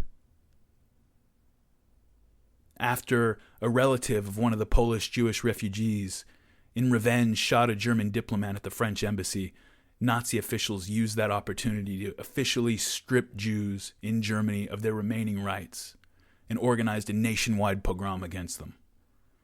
On November 9th, 1938, at the urging of the Nazi government, riots erupted throughout Germany. Homes were ransacked and looted. Over 7,000 Jewish shops and businesses were vandalized, and virtually every synagogue in Germany was damaged or destroyed. Same story in Austria. Jewish cemeteries were vandalized, gravestones were kicked over and broken, and even graves were dug up so that the bodies could be desecrated. Everywhere in Germany, Jewish neighborhoods were covered with graffiti saying, "Get out, Jews," or "Jews are bloodsuckers." And scrawled on the walls of many Jewish buildings was, "Go to Palestine, Jews." Dozens were killed in 2 days of brutal violence. Tens of thousands of German and Austrian Jews were arrested and sent to concentration camps. Many of them never came back out. November 9th, 1938 is remembered today as Kristallnacht, the Crystal Night, or the Night of the Broken Glass, for the streets that were covered in glass when the Jews finally ventured out into the streets to assess the damage. Now, a large portion of the German public didn't like this. They were outraged by the violence, especially in the bigger cities.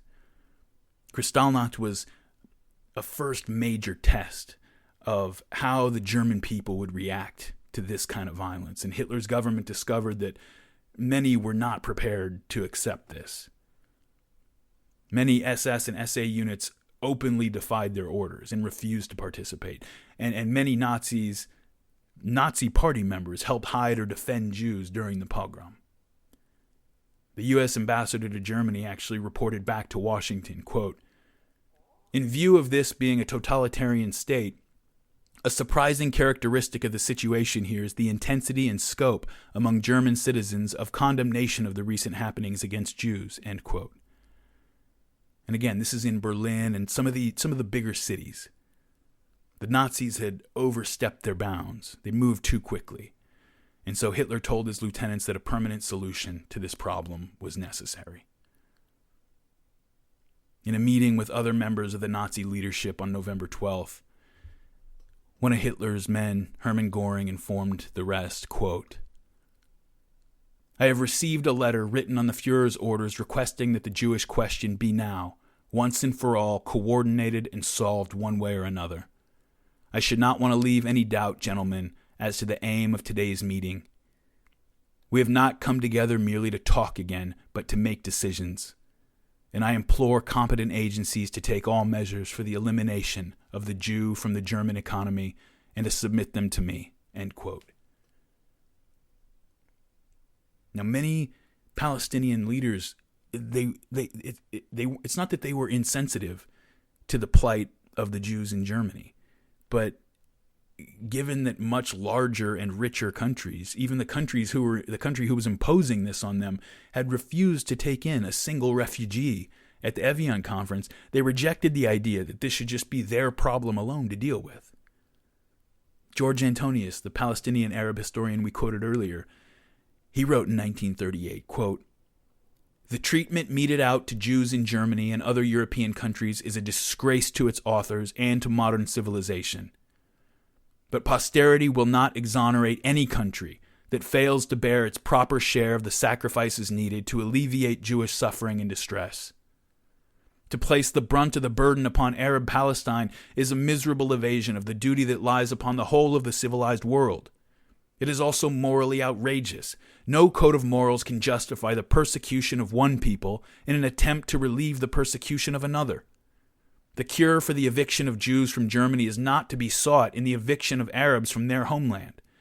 And the relief of Jewish distress may not be accomplished at the cost of inflicting a corresponding distress upon an innocent and peaceful population." End quote. Following on Antonius' comments are these remarks by John Bagot-Glubb, a British commander of the Transjordanian Armed Forces in 1939. Quote, "The Jewish tragedy owed its origin to the Christian nations of Europe and America. At last the conscience of Christendom was awake. The age-long Jewish tragedy must cease. But when it came to the payment of compensation and expiation of their past shortcomings, the Christian nations of Europe and America decided that the bill should be paid by a Muslim nation in Asia." End quote. The desperate Jewish refugees who were now flowing into Palestine from Germany, they often lacked any conviction regarding the Zionist project. They were fleeing to Palestine because there was nowhere else to go. They had had opportunities to become Zionists and move here before 1933 and even earlier before the persecutions ramped up, and they hadn't done it. They were coming in now because they had no other options, but when they arrived and found themselves dropped in the middle of a battle in progress, they were forced into alliance and affiliation with the most hardened Zionist groups. You know, they say when you go to prison in the United States, you're forced to link up with a gang, whether you sympathize with what they're doing or not, because you can't survive on your own. And this was kind of like that. And it was becoming increasingly like that on the Arab side as well. The savagery of the Irgun and some of the other Jewish terrorist groups that were ramping up was being matched by the Arab militias. And both sides, more and more people are being drawn to the extremists. The High Commissioner, Arthur Wauchope, is still attempting to de-escalate the situation politically. London ordered Wauchope to institute martial law in the country, but he refused to do it. He said it was unnecessary and it would just make the situation worse. So he's trying not to escalate this. But Wauchope didn't realize that the British government was no longer interested in whether the situation got worse. They wanted it over. And so Wauchope was replaced with somebody who was a bit more passive as a high commissioner, who was going to let the generals run things. And Palestine was placed under the control of generals who specialized in counterinsurgency and colonial pacification. Since the mandate had begun, the British and the Zionists had worked with one goal in mind. Do anything you can to prevent the Arabs of Palestine from coming together and uniting.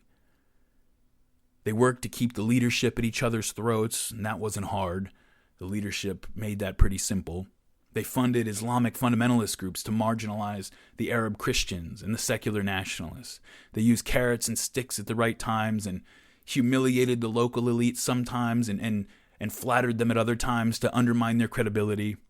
The goal, as always, had been to slide into the spaces between the disparate identities in this colonized society, co-opt the various subgroups, deflect the animosity from coming towards you, and play them off against each other. It was all right for the people to feel paranoid, to feel rage, and to fear that they were surrounded by enemies. Everything was all right as long as they didn't wake up and realize that there was just one real enemy. You know, this is how a tiny island had ruled nearly a quarter of the world's landmass as a colonial empire. The British refined this divide and rule strategy over the years, and it worked brilliantly. But inevitably, there came a time when the strategy ran its course. And for those times, the British Empire always had a plan B. Even when you've done everything possible to undermine the attempts of a local population to unite under a common identity, when you've diverted their attention and exploited the rifts and funded opposition parties and employed collaborators and outlawed national institutions, even when you've done all these things, there comes a time when the awakening of the local population can no longer be avoided. Some powerful leader captures their imagination, or one clumsy colonial governor presses too hard, or an executed criminal becomes a martyr and a symbol for the people to rally around. You do everything you can to avoid it. You put it off as long as you can. But when the jig is up, and finally the people recognize themselves and rise against you, you do not hesitate. You crush them. You either crush them or you pack your shit and go home. Any response on your part is going to further galvanize the new identity. So if you're going to do anything at all, you do it all the way.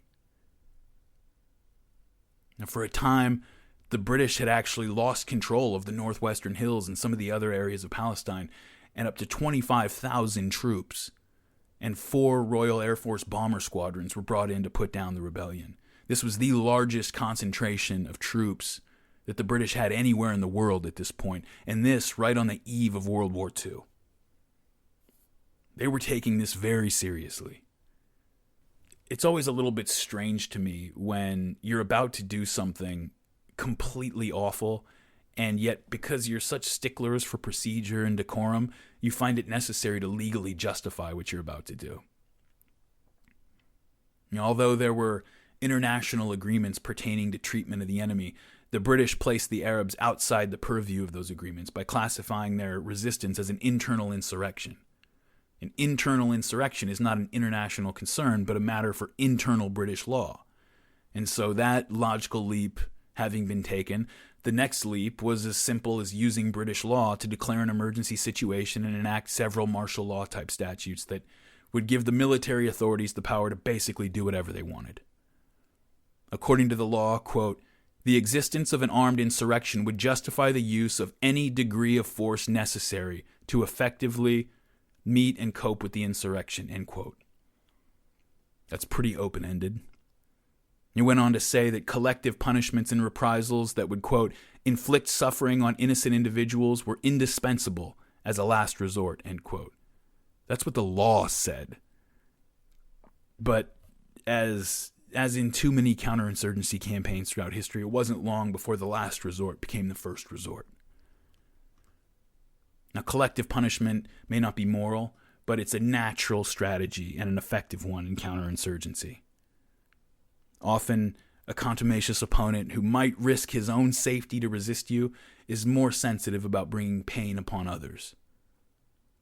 Lacking the flexibility or local intelligence to track the small Arab cells through the hills and countryside, terror and intimidation against the remaining civilian population continue to be a primary strategy for flushing out the insurgents. The ultimate goal of any occupier is to deprive the insurgent of the popular support that allows them to resupply and hide and move. It's another way of burning down the forest, destroying the habitat. There are two approaches to achieve this goal. You either win hearts and minds by building schools and giving jobs, whatever it is, or you convince the population that they should fear you more than they fear or sympathize with the insurgents.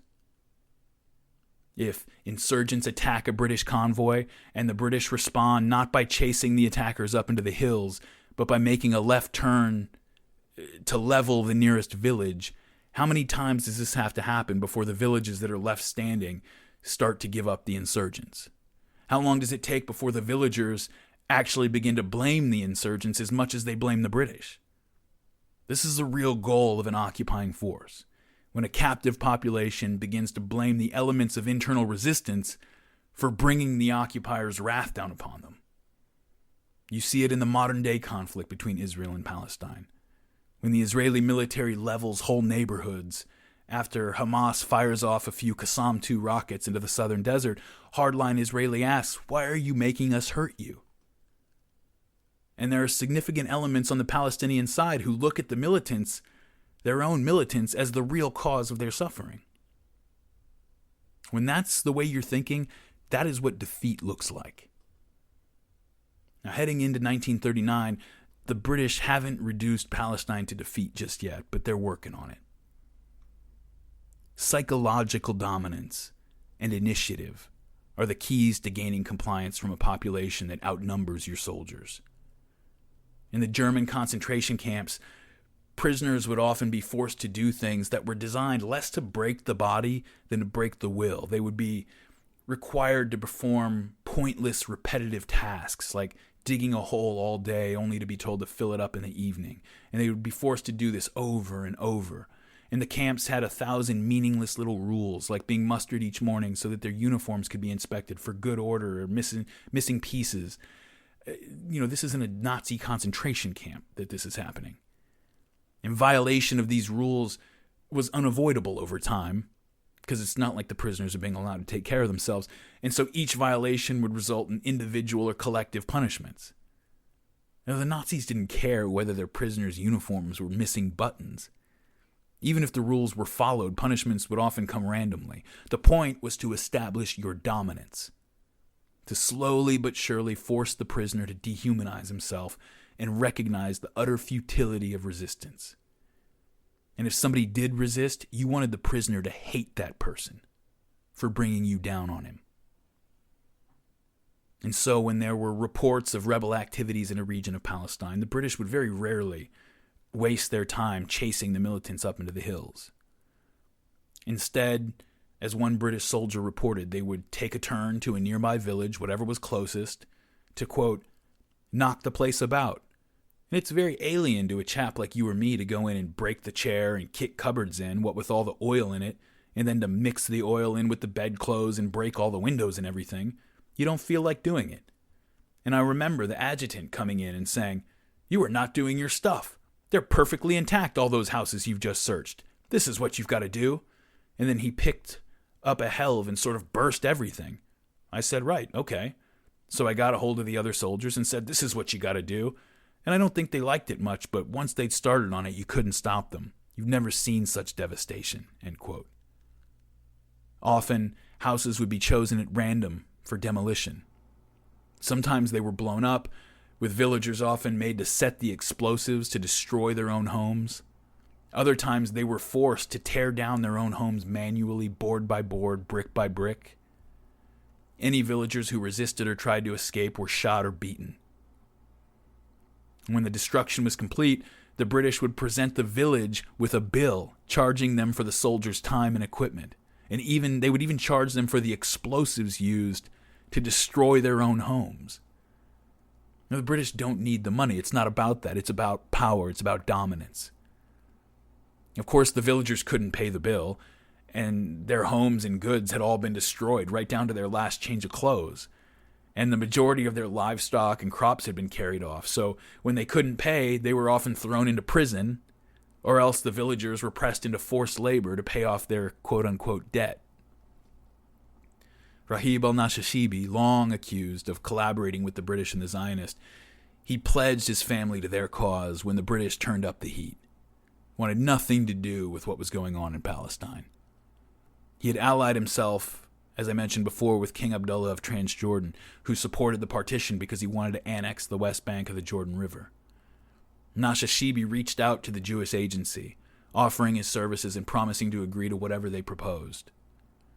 And they worked with the British and the Zionists to inform on the Arab militias. The Grand Mufti, Haj Amin al-Husseini, he was still a dominant voice in Palestine despite being in Lebanon. He denounced the Nashashibis and the Hashemite regime in Transjordan as traitors.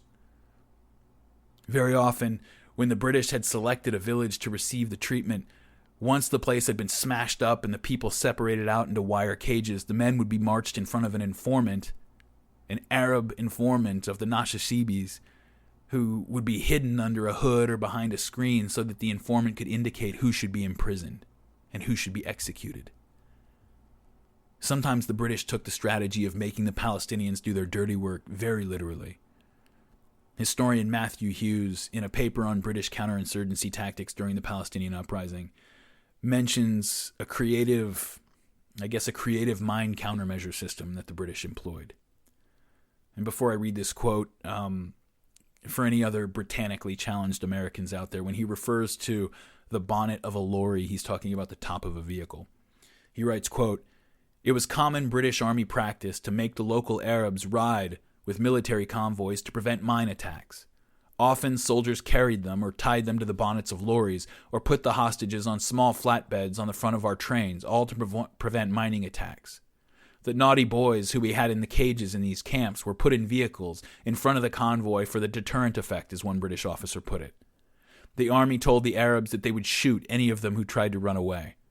On the lorries, some soldiers would brake hard at the end of a journey and then casually drive over the Arab who had tumbled from the bonnet, killing or maiming him. As Arthur Lane, a Manchester Regiment private, candidly recalled, and now he's quoting Lane, "Sometimes when you finished your duty, you would come away and nothing had happened, no bombs or anything, and the driver would switch his wheel back to make the truck waver, and the poor wog on the front would roll off onto the deck. Well, if he's lucky, he'd get away with a broken leg, but if he was unlucky, the truck up behind would hit him. But nobody bothered to pick up the bits where they were left. You know, we were there. We were the masters. We were the bosses. And whatever we did was right. Well, you know, you don't want him anymore. He's fulfilled his job." And that's when Bill Usher, the commanding officer, said that it had to stop because before long they'd be running out of bloody rebels to sit on the bonnet, end quote. There were several instances when, after a British officer or soldier was injured or killed by a mine, British soldiers would load up Arab prisoners or villagers onto buses and force them to drive over landmines themselves. Anybody that survived, they would just leave to bleed out on the road. And while the casual tone of Private Lane's description of events is chilling, it's important to note that not all British observers or soldiers were as lacking in ambivalence over what was going on. There were many, many people in the British military and the civilian command structures who were not comfortable with everything, and the majority were not involved in some of the worst stuff. Several objected until they were fired or transferred, and many resigned in protest. One British policeman wrote, quote, "What I dislike about this war is that more often than not it is the innocent who suffer. Our hospitals here are filled with women and children maimed and blinded for life. Life for the police is now all work and no play. Even at the best times, Palestine is as dull as ditch water. But what with the curfews and people walking about with fear of death in them, it's like living in a cemetery," end quote. But many of the British soldiers and policemen in Palestine during the latter half of the Arab Rebellion, they saw things very clearly. Many of the senior officers were veterans of the infamous Black and Tan units from the Irish Rebellion during the First World War, and they openly compared the two situations. In another part of his interview, Private Lane tells us what happened when several Arabs were taken prisoner after a fight in which several British soldiers had been wounded. The prisoners were taken back to camp and tied to posts. Quote, "They were in a state, and they were really knocked about. Whoever had done it, when they got them on the wagons to bring them to camp, the lads had beaten them up, set about them." And then the interviewer asks what the prisoners had been beaten with. Anything they could find. Rifle butts, bayonets, bayonet scabbards, fists, boots, whatever. There was one poor sod there. He was, I imagine, my age, actually, and I'd heard people say in the past that you could take your eye out and have it cleaned up and put back. I always believed it, but it's not so, because this lad's eye was hanging out on his lip, on his cheek. The whole eye had been knocked out, and it was hanging down, and there was blood dripping from his face, end quote. And asked why the soldiers had done this, Lane replied simply, quote, "Same as any soldier. I don't care whether he's English, German, Japanese, or what."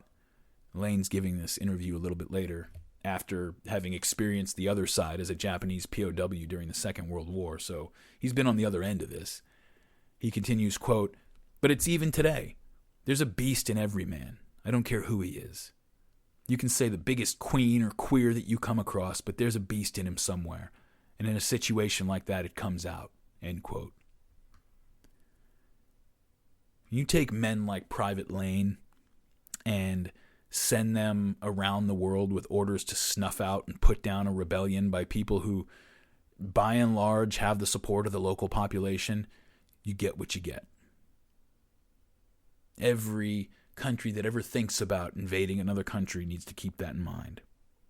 Because somehow we always pretend to be shocked, whether we're talking about the Philippine insurrection after the Spanish-American War, all the way up through Vietnam and Abu Ghraib. When counterinsurgencies veer off into Mad Max territory, we always act shocked. Soldiers who lose friends to booby traps and sneak attacks inevitably end up hating the enemy more than they would a uniformed opponent on the other side of a battlefield. Paranoia sets in, and soldiers start to wonder if the villager eyeing you as you move through his village was the one who set the landmine that killed your buddy the night before, or if the woman smiling at you from her fruit stand will inform on your movements as soon as you pass through. I don't think I'm aware of a single asymmetric guerrilla war that didn't run off the rails. You just have to look at the conduct of the American Civil War between the Union and the Confederate armies in Virginia compared to how it was fought by the guerrillas out in Missouri. The civilian population inevitably suffers terribly in this kind of fighting. Those who refuse to support the insurgents are often seen as collaborators and treated accordingly. Those who do help the insurgents are treated by the conventional force as rebels and treated accordingly. The conventional force, through a combination of sticks and carrots, tries to convince the civilian populations that their lives would be a lot simpler if they just sided with the ruling power rather than with the insurgents. One part of that is hearts and minds, right? Providing bribes and other inducements to people who are willing to work with you. And the other part is making sure that they're more afraid of you than they are the rebels. Arthur Lane describes an incident when a group of Arabs were about to be released from a British concentration camp, having been interrogated and found to be uninvolved in the fighting. These uninvolved Arab prisoners, were taken to the gate where they were supposed to be released, and then they were lined up. Outside the gate were 2 big paddy wagons, open at the back, onto which the prisoners were supposed to load up for transport back to their villages. Lane describes what happened, quote, "The soldiers took them around back, and any lads who were doing nothing at the time, we all gathered round and stood and formed 2 lines of men facing each other with pickaxes, pickaxe helves, some with bayonets, scabbards, with the bayonets inside, some with rifles, whatever was there, tent mallets, tent pegs. And the rebels were sent one at a time through this, gauntlet, and they were belted and bashed until they got to the other end. Now, any that could run, when they got to the other end, went straight to the police meat wagon, and they were sent to Acre. Any that died, well, they went into the other meat wagon, and they were dumped at one of the villages on the outside." End quote. Those were innocent prisoners.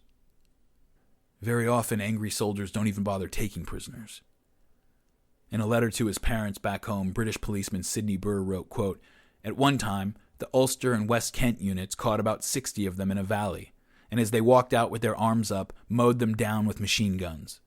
I inspected them afterwards, and most of them were boys between 16 and 20. No news, of course, is given to the newspapers, so what you read in the papers is just enough to allay public uneasiness in England." End quote. Euphemistically named Arab investigation centers were set up all around the country.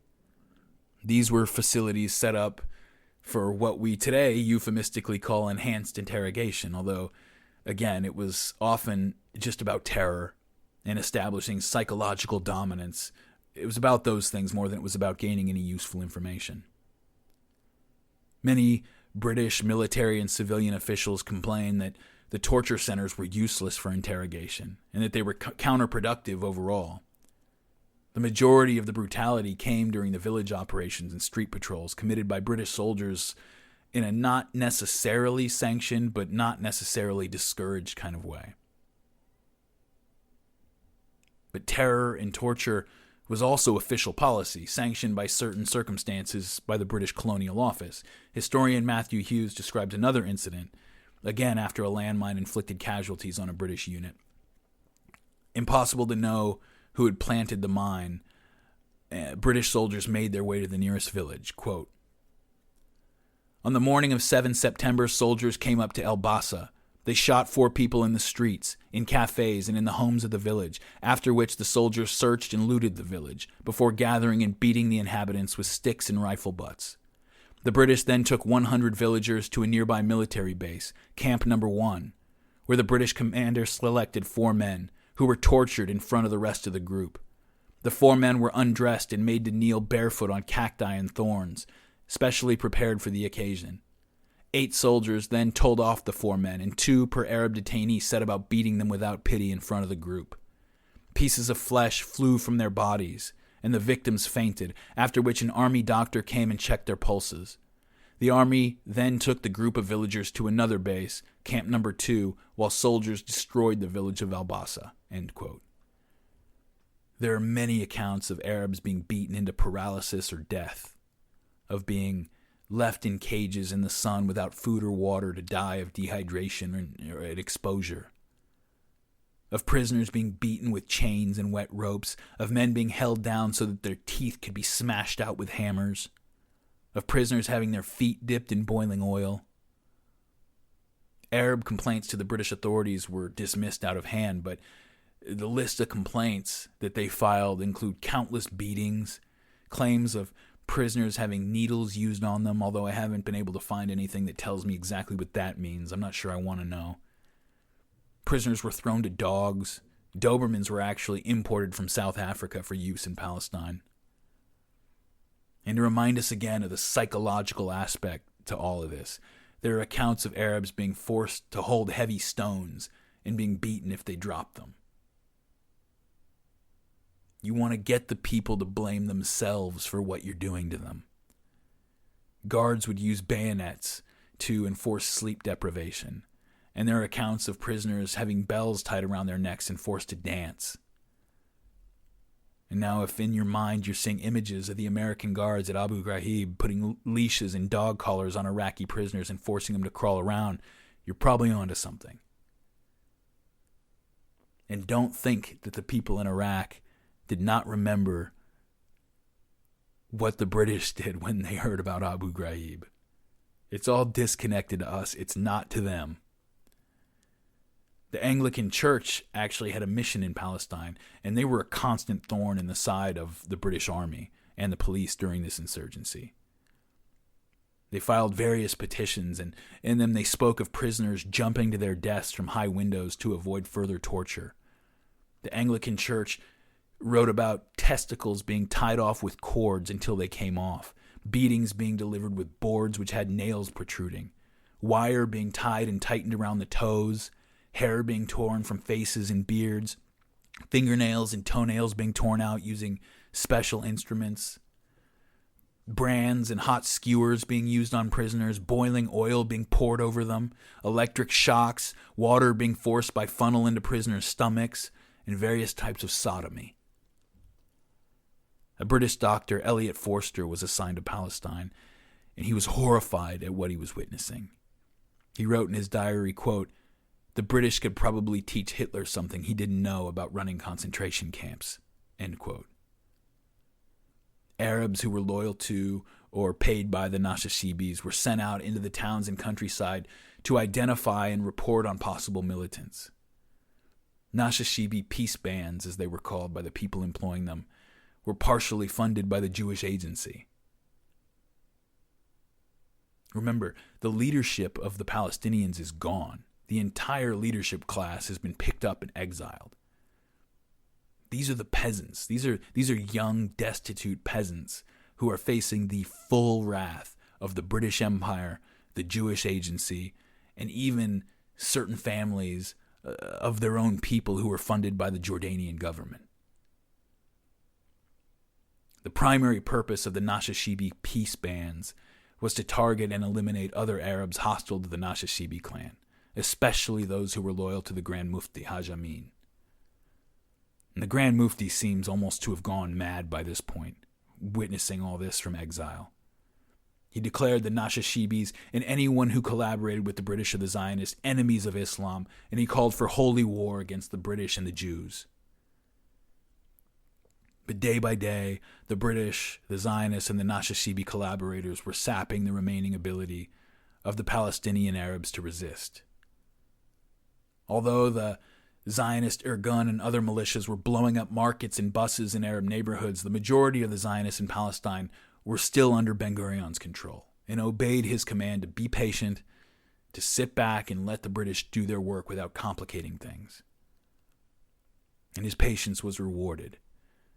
In 1938, a British intelligence officer, Ord Wingate, prevailed upon the military leadership to let him set up joint British-Jewish special operations units to hit the Palestinians where they lived. Unlike many of the other counterinsurgency experts Britain had imported to handle the Palestinian uprising, Wingate considered the assignment to be much more than a job. He was a Christian with a fanatical devotion to Zionism. He considered it a religious duty to empower the Jews to take control of Palestine, destroy their enemies. He would often make explicit references to biblical legends of the Hebrew conquests, of their ethnic cleansings and genocides when speaking of his own mission. Wingate was distrusted by many in the British administration. General Bernard Montgomery, who was in Palestine fighting the insurgency, called him mentally unbalanced. He was a member of a devout, some would say radical, Christian sect which interpreted the prophecies of the Book of Revelation to mean that the reconquest of the Holy Land by the Jews would inaugurate the end of the world. The enemies of God were anybody who tried to stand in the Jews' way, and he saw himself as leading an apocalyptic Jewish army toward the final Armageddon. Even many Zionists thought he was a bit too much of a wild card, but some others saw an opportunity to finally get the British to officially authorize training and arming Jewish military units. The Haganah at this time was, again, still officially a banned organization, and the importation of weapons and military equipment was still officially forbidden, although the British had largely looked the other way ever since the Arab Revolt started. Wingate communicated regularly with Chaim Weizmann and with David Ben-Gurion and other Zionist leaders as the revolt went on, and he served as one of their men on the ground in Palestine. He considered himself a part of the Zionist movement, more a part of the Zionist movement than a part of the British military.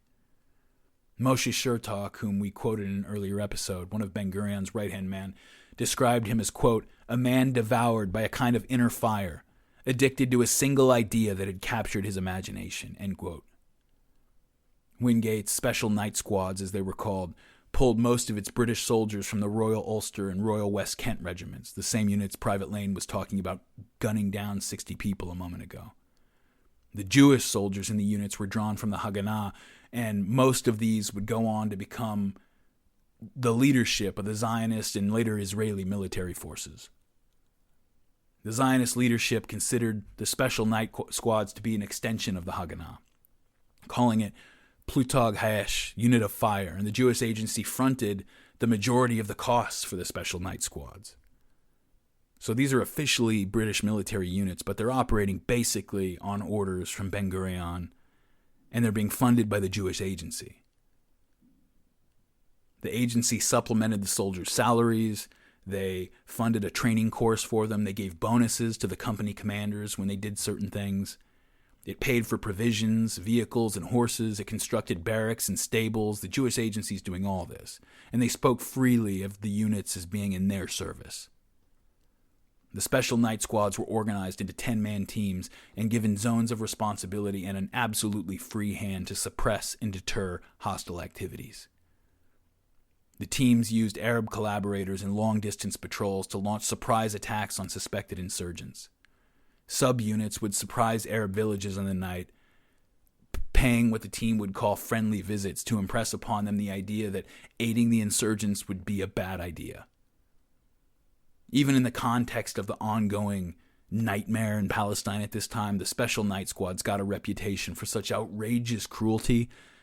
Remember everything I just listed off that the British were doing. Well, the British finally decided to pull Wingate from his position and send him back to Britain. And his British passport was stamped to indicate that he was forbidden from ever entering Palestine again. Okay, boiling oil, pulling out toenails, smashing out teeth, all those things, and Wingate and these Special Night Squads are too much for the British. In the meantime, the situation in Europe is going critical. Jabotinsky looks around and believes that he sees clearly what is happening, and he's in Poland screaming that the Zionists have got to find a way to get millions of Jews to Palestine right now. Menachem Begin's busy cooperating with the Polish government, trying to organize thousands of Beitar fighters to come ashore in Palestine en masse. He's got a plan to take over British government buildings, take British officials hostage, officially declare a Jewish state in Palestine. In early 1939, Jabotinsky wrote from Poland, quote, "The catastrophe is coming closer. My hair has turned white and I have aged in these 3 years because my heart is bleeding. For you, my dear brothers and sisters, do not see the volcano that will soon begin to spit out the fire of destruction." And he also said, quote, "To be frank, I fear that the time is already past 11 o'clock. Perhaps 12 o'clock has already run. That means midnight. That means the end. However, it is best that we shake off this fear. Let it be only 11. This is, therefore, the last hour."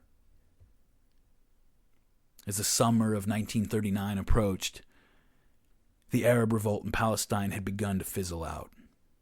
The Arabs were starving and destitute, as the fighting had ruined all of their farms, all of their herds, and they were out of supplies. The British and the Zionists had no such problems, and the Nashashibis used money and food from the Jewish agency to buy off more and more Arab villagers who had no other way to feed their families. But with the help of German and Italian propaganda services, who wanted to make the British look bad, reports of the British Army's brutality were leaking out into the rest of the Arab world and causing outrage. And with the possibility of war seeming more and more likely, Britain could not afford to lose its allies in the Middle East and India. The British needed to wrap this up, and they needed to wrap it up right now. The British convened a conference to hold settlement talks, and to the Zionist horror, the British invited officials from Iraq and Syria and Saudi Arabia, Egypt, Yemen, and some other Arab countries to participate and give their opinions. The British did bar from participation any Palestinian Arab who had participated in or fought in the revolt, so effectively everyone basically eliminated the voice of the entire Palestinian resistance in the hope that maybe the Zionist leaders would be able to talk to these other Arab leaders who weren't involved with the fighting. The British told the Zionists this is the last opportunity to come to an agreement with the Arabs. If it doesn't work, the British would arbitrate the situation however we see fit. Well, they failed. The Arab delegation made several overtures, several revisions, but every one of them involved an end to any further Zionist immigration and the establishment of a national government with an elected representative legislative body. David Ben-Gurion, speaking for the Zionists, refused to accept any plan involving independence or a representative government until the Jews had displaced enough Arabs to become a majority. The British negotiators eventually became frustrated with the Zionists' all-or-nothing refusal to participate in any arrangement that gave them anything less than full control. The clock was ticking. The British needed to end this. As the cabinet met to decide what to do, Prime Minister Neville Chamberlain famously or infamously, depending on your perspective, said, quote, "We are now compelled to consider the Palestine situation primarily from the standpoint of the international situation. If we must offend one side, let us offend the Jews rather than the Arabs," end quote. And so the Zionists are starting to figure out that their spell over the British is finally breaking. Zionist militias increased their terror operations against Arab civilians in an effort to derail the negotiations. On February 27th, after Palestinian Arabs in several cities held rallies celebrating rumors that the British were going to give Palestine its independence, similar in form to the independence granted to the Iraqis, Jewish terrorists launched a coordinated bombing campaign, killing 38 civilians and wounding 44. Well, this didn't provoke the response that they had hoped. And in May 1939, the British issued a white paper announcing their intention to finally set up a national government in Palestine and to end the mandate. Since the Balfour Declaration had been issued, Chaim Weizmann had tried to hide the final goals of the Zionists from the majority of the British government. 22 years after the Balfour Declaration was published, the impatient and belligerent Zionists who were in Palestine had finally made it impossible to keep up appearances any longer. And the white paper started out by addressing the misunderstanding, or maybe the deception directly. Quote, this is the white paper. "It has been urged that the expression, a national home for the Jewish people, offered a prospect that Palestine might in due course become a Jewish state or commonwealth. His Majesty's government do not wish to contest the view that the Zionist leaders at the time of the issue of the Balfour Declaration recognized that an ultimate Jewish state was not precluded by the terms of the Declaration, but His Majesty's government believed that the framers of the mandate in which the Balfour Declaration was embodied could not have intended that Palestine should be converted into a Jewish state against the will of the Arab population of the country. That Palestine was not to be converted into a Jewish state might be held to be implied in the passage from the command paper of 1922, which reads as follows, and now quoting from the earlier white paper, which had been issued by Winston Churchill in 1922, quote, "Unauthorized statements have been made to the effect that the purpose in view is to create a wholly Jewish Palestine. Phrases have been used such as that Palestine is to become as Jewish as England is English. His Majesty's government regard any such expectation as impracticable and have no such aim in view. Nor have they at any time contemplated the disappearance or the subordination of the Arabic population, language, or culture in Palestine. They would draw attention to the fact that the terms of the Balfour Declaration referred to do not contemplate that Palestine as a whole should be converted into a Jewish national home, but only that a national home should be founded in Palestine," end quote. That was the earlier 1922 paper, and now I'm back to the 1939 white paper, quote, "But this statement has not removed doubts, and His Majesty's government therefore now declare unequivocally that it is not part of their policy that Palestine should become a Jewish state. They would indeed regard it as contrary to their obligations to the Arabs under the mandate, as well as to the assurances which have been given to the Arab people in the past. that the Arab population of Palestine should be made the subjects of a Jewish state against their will, end quote. So this was it. The jig is officially up. Until now, the plan had been to not talk about a Jewish state, just keep bringing in Jews and preparing for a Jewish state. Don't ask about it. Don't even bring it up. Just keep moving forward. And don't give the British an opportunity to say no to anything.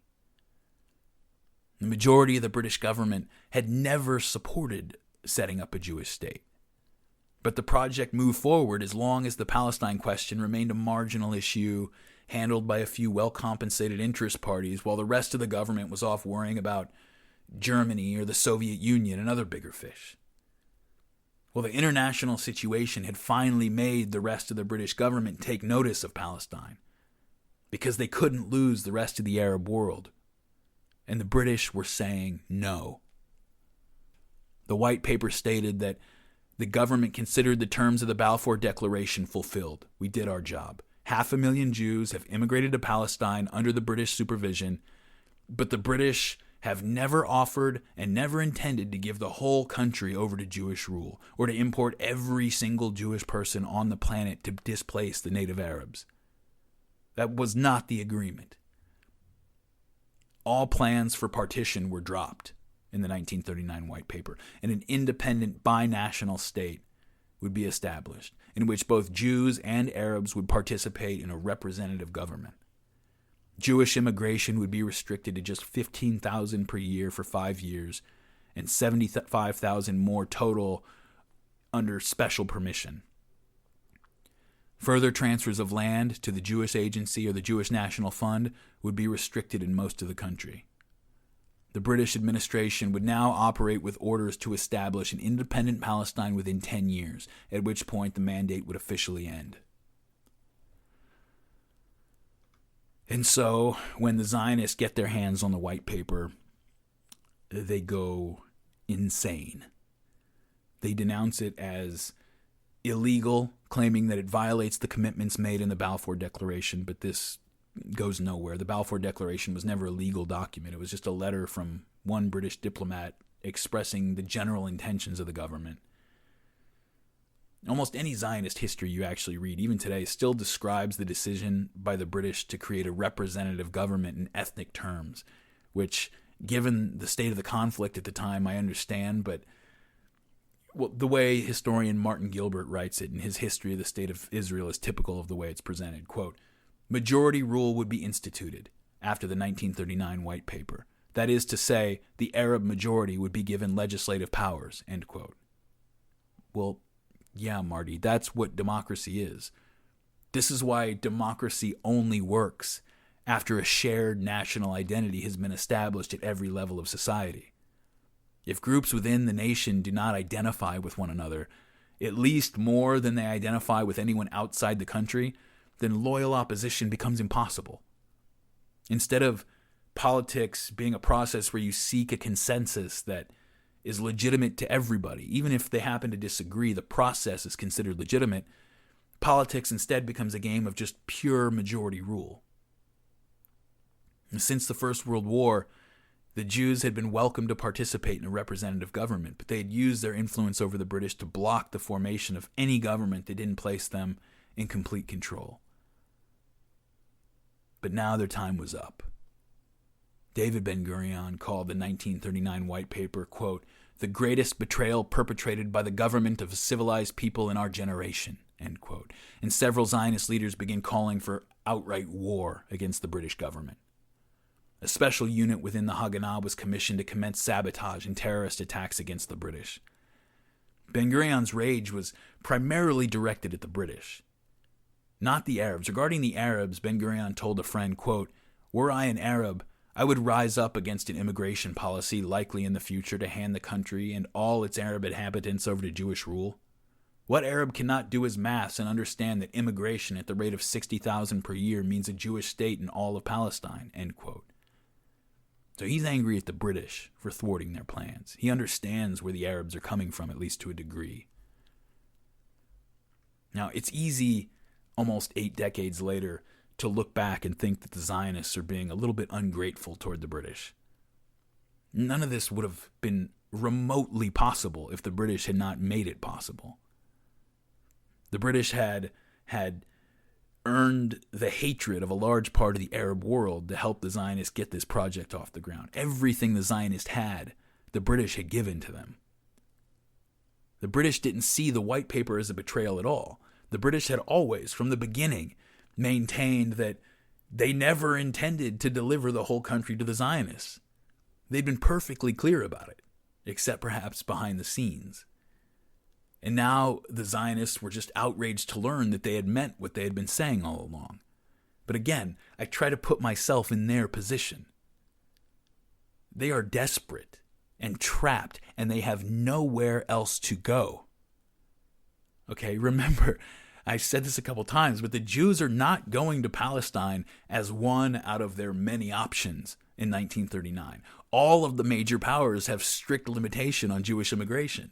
The Jews in Europe are literally trapped. They're trapped even though Hitler is offering to pay their way if somebody else will take them, but no one will take them. An escape to Palestine was their only hope to flee the persecution that was intensifying every day. The British might have thought they were clear about their intentions, but the Zionists are looking at them now and saying, wait, now? You're doing this now? When Hitler's thugs are rounding us up like animals for God knows what? The truth is, if you press me to take a position on this, and I want to say that I'm not big on blame. I began this episode talking about Uday Hussein because I think that all of us in each of our societies we're all caught up in a storm from the moment we open our eyes.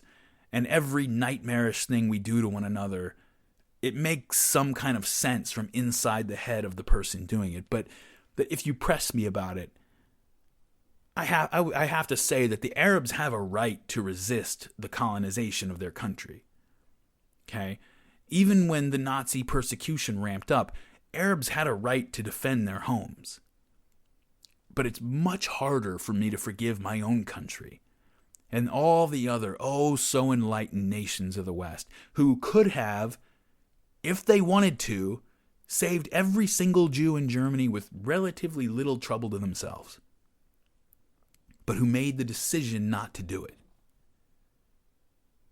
The victor of every war gets to write the history of it, and so rarely do we hear that the Nazis were parroting ideas popular in America and Britain and the rest of Europe. Rarely do we hear that Hitler offered to pay the way of any Jews that our own wonderful enlightened nations were willing to take on as refugees, but that we refused to take any of them at all. We rarely hear that. We get to pretend that what's about to happen was just this unaccountable historical anomaly, came out of nowhere, the result of one crazy guy with a stupid mustache and a good public speaking voice getting his country all whipped up. And we get to pretend that the rest of our nations watched in horror at what was happening, with maybe denial being the worst thing that we did. We just didn't see it coming. We were lying to ourselves, but that's the worst we did. And then we get to pretend that we finally swooped in to save the day. What bullshit. What bullshit. Germany pulled the trigger, but every nation in Europe painted the bullseye around the Jews. After the 19th and early 20th century pogroms, the Zionists had left Europe in disgust over the way their people had allowed themselves to be dishonored and abused. And they were often chastised by assimilationist Jews who wanted to assimilate into their countries for stirring things up.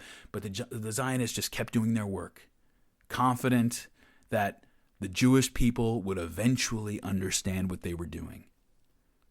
At the beginning of the 1930s, Chaim Arlosarov believed that the chances of their project succeeding were looking dim, but after a decade of massive immigration and preparation for war, that was no longer the case. They were ready. The Arab population had been decimated by the British pacification of the rebellion. 10% of all Arab males in Palestine were dead, wounded, or exiled. 10% of all Arab males in Palestine were dead, wounded, or exiled, and that 10% was not chosen at random.